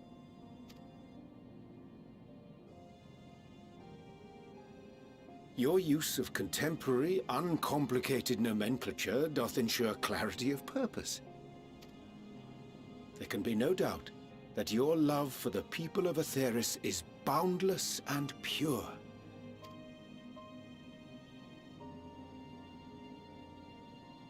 Yes! Yes! A most mellifluous phrasing. We Loporrits were born of Hydaelyn's love for Aetheris. That shining, shimmering blue jewel, brightest star in the sky, brimming with life and possibilities. And that's why we're not gonna abandon it like that. For as long as I can remember, I've toiled in anticipation of the day when this vessel might be needed. All I've ever wanted was to meet those she cherished so dearly. To serve and serve well. That goes for all of us. Don't you see? So help us. Help us help them. Lead them here where we can keep them safe. If there's anything wrong with what we've built, we'll fix it. We'll make it right.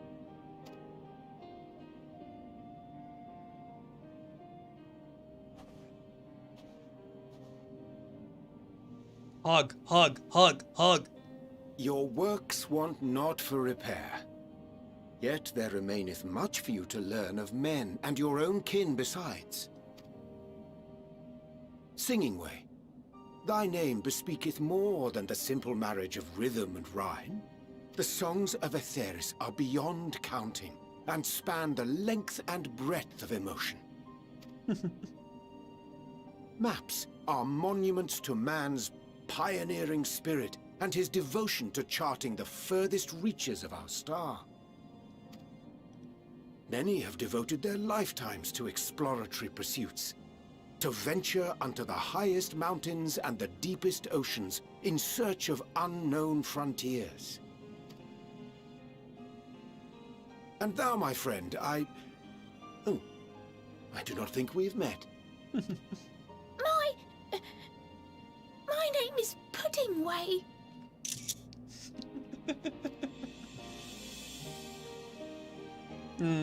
Puddingway? Yes, indeed. A name of deep and abiding significance, I'm sure. But one perhaps better communicated through delicious deeds than tasteless words. You almost had it, Orianza. You almost had it, man. A judicious application of fey magics at a later juncture may be appropriate. And living way. 'Tis no easy feat to convey the significance of thy moniker. When I was a bookish boy, a dear friend of mine was fond of peppering me with questions as I read, to my occasional annoyance. One day, I posed to her a question of mine own. What doth it mean to live?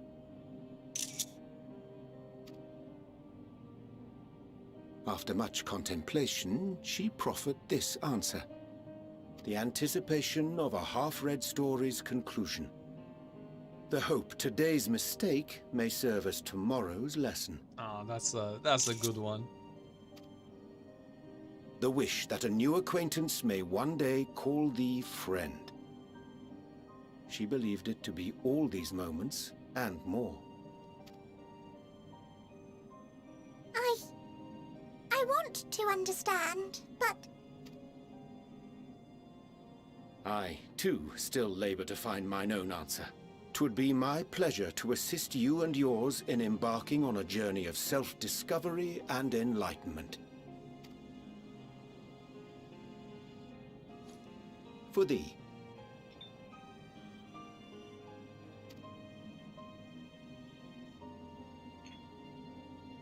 What is it? Ink as blue as the waters of Aetheris.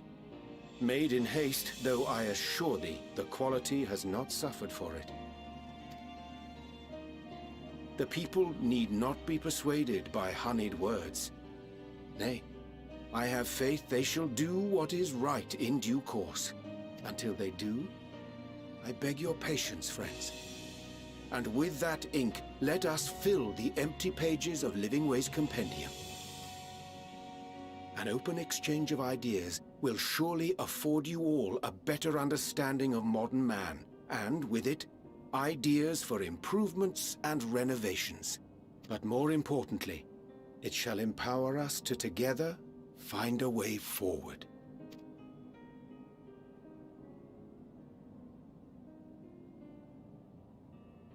I hope you're right. Thank you for this lovely gift.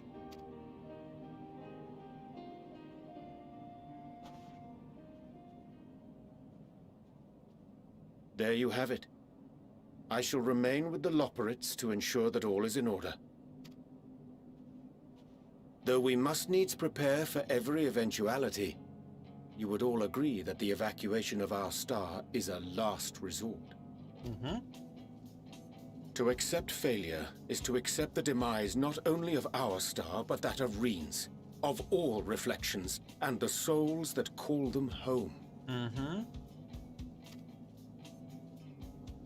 Which is why I have every faith that you shall fight to the last, that such drastic measures may prove unnecessary. Should the worst come to the worst, and I pray deeply that it won't, I'll take comfort in knowing preparations were made under your watchful eye. Aye, thou mayest be assured that if calamity cometh, not a soul will be left behind, if being the operative term. Ah. The flower. Bright orange. What is it? Hope?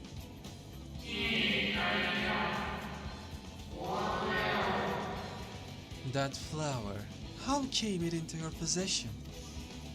Hydaelyn gave it to me.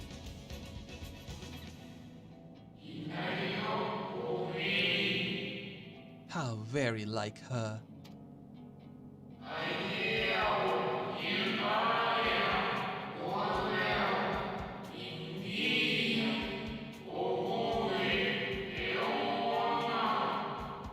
Guided by its light, you may come to know her true intentions. Intentions which remain a mystery even to us.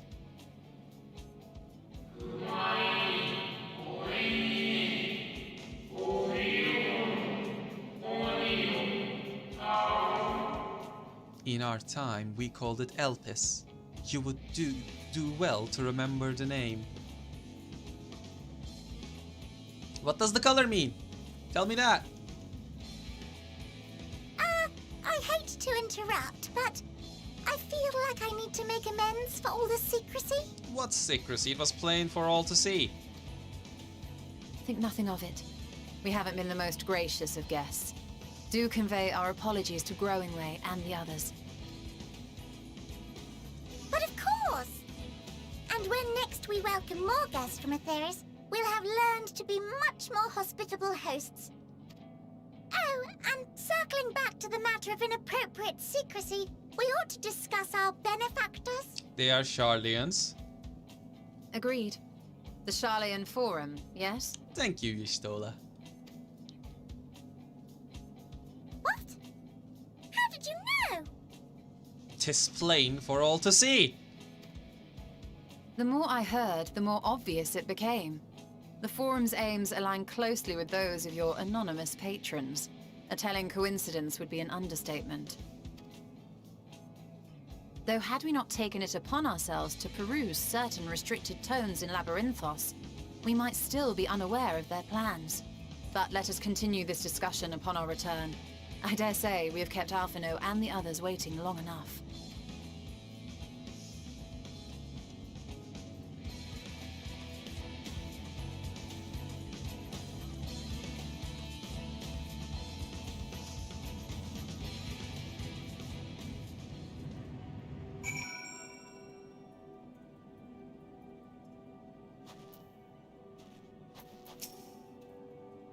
There's little I can do to help stop the final days, but should you need to know of Star Traversal, look no further. Such knowledge I can offer in abundance, so do not hesitate if you find yourself wanting. Can you tell me where the dragons came from? We know dragons came from the space in this world, so I kinda wanna know. Well, that was rather embarrassing, wasn't it? At least we're on the same page now, people and Aetheris. It will save both, or at least give it a good try.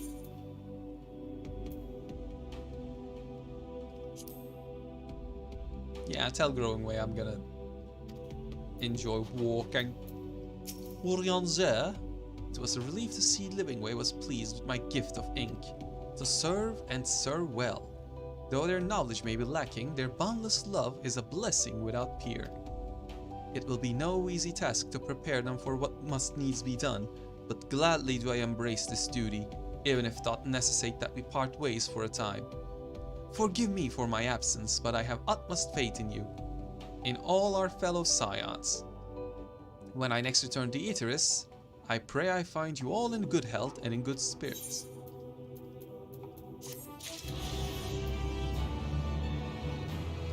And that is where I shall end it for now. Next time I stream, which will be either tomorrow or the day after, we're gonna continue from where we left off and hopefully, I don't know, unlock another dungeon. Though I don't think it's gonna be the dungeon. Like, this seems like it's going to turn out to be lore heavy. Like, we're gonna go down, we're gonna talk with Alphino, tell everything that happened. We're gonna go talk with Sharlayan Forum. Probably gonna have a lot of cutscenes fighting with them, as in, like, in debates. So I think I'm not gonna have a dungeon anytime soon tomorrow, or well, in the next stream. Either way though, I am kind of looking forward to, what was his name? Forge something, Alphino and Alzay's father. I'm kind of looking forward to embarrassing him. Just... Bye, YouTube. I just wanna show him the error of his ways and be all smug like, hey, you've been sending stuff to Moon, but I've been to the Moon. Fuck you. Well, all said and done. Again, thank you, and see you next time. Bye-bye.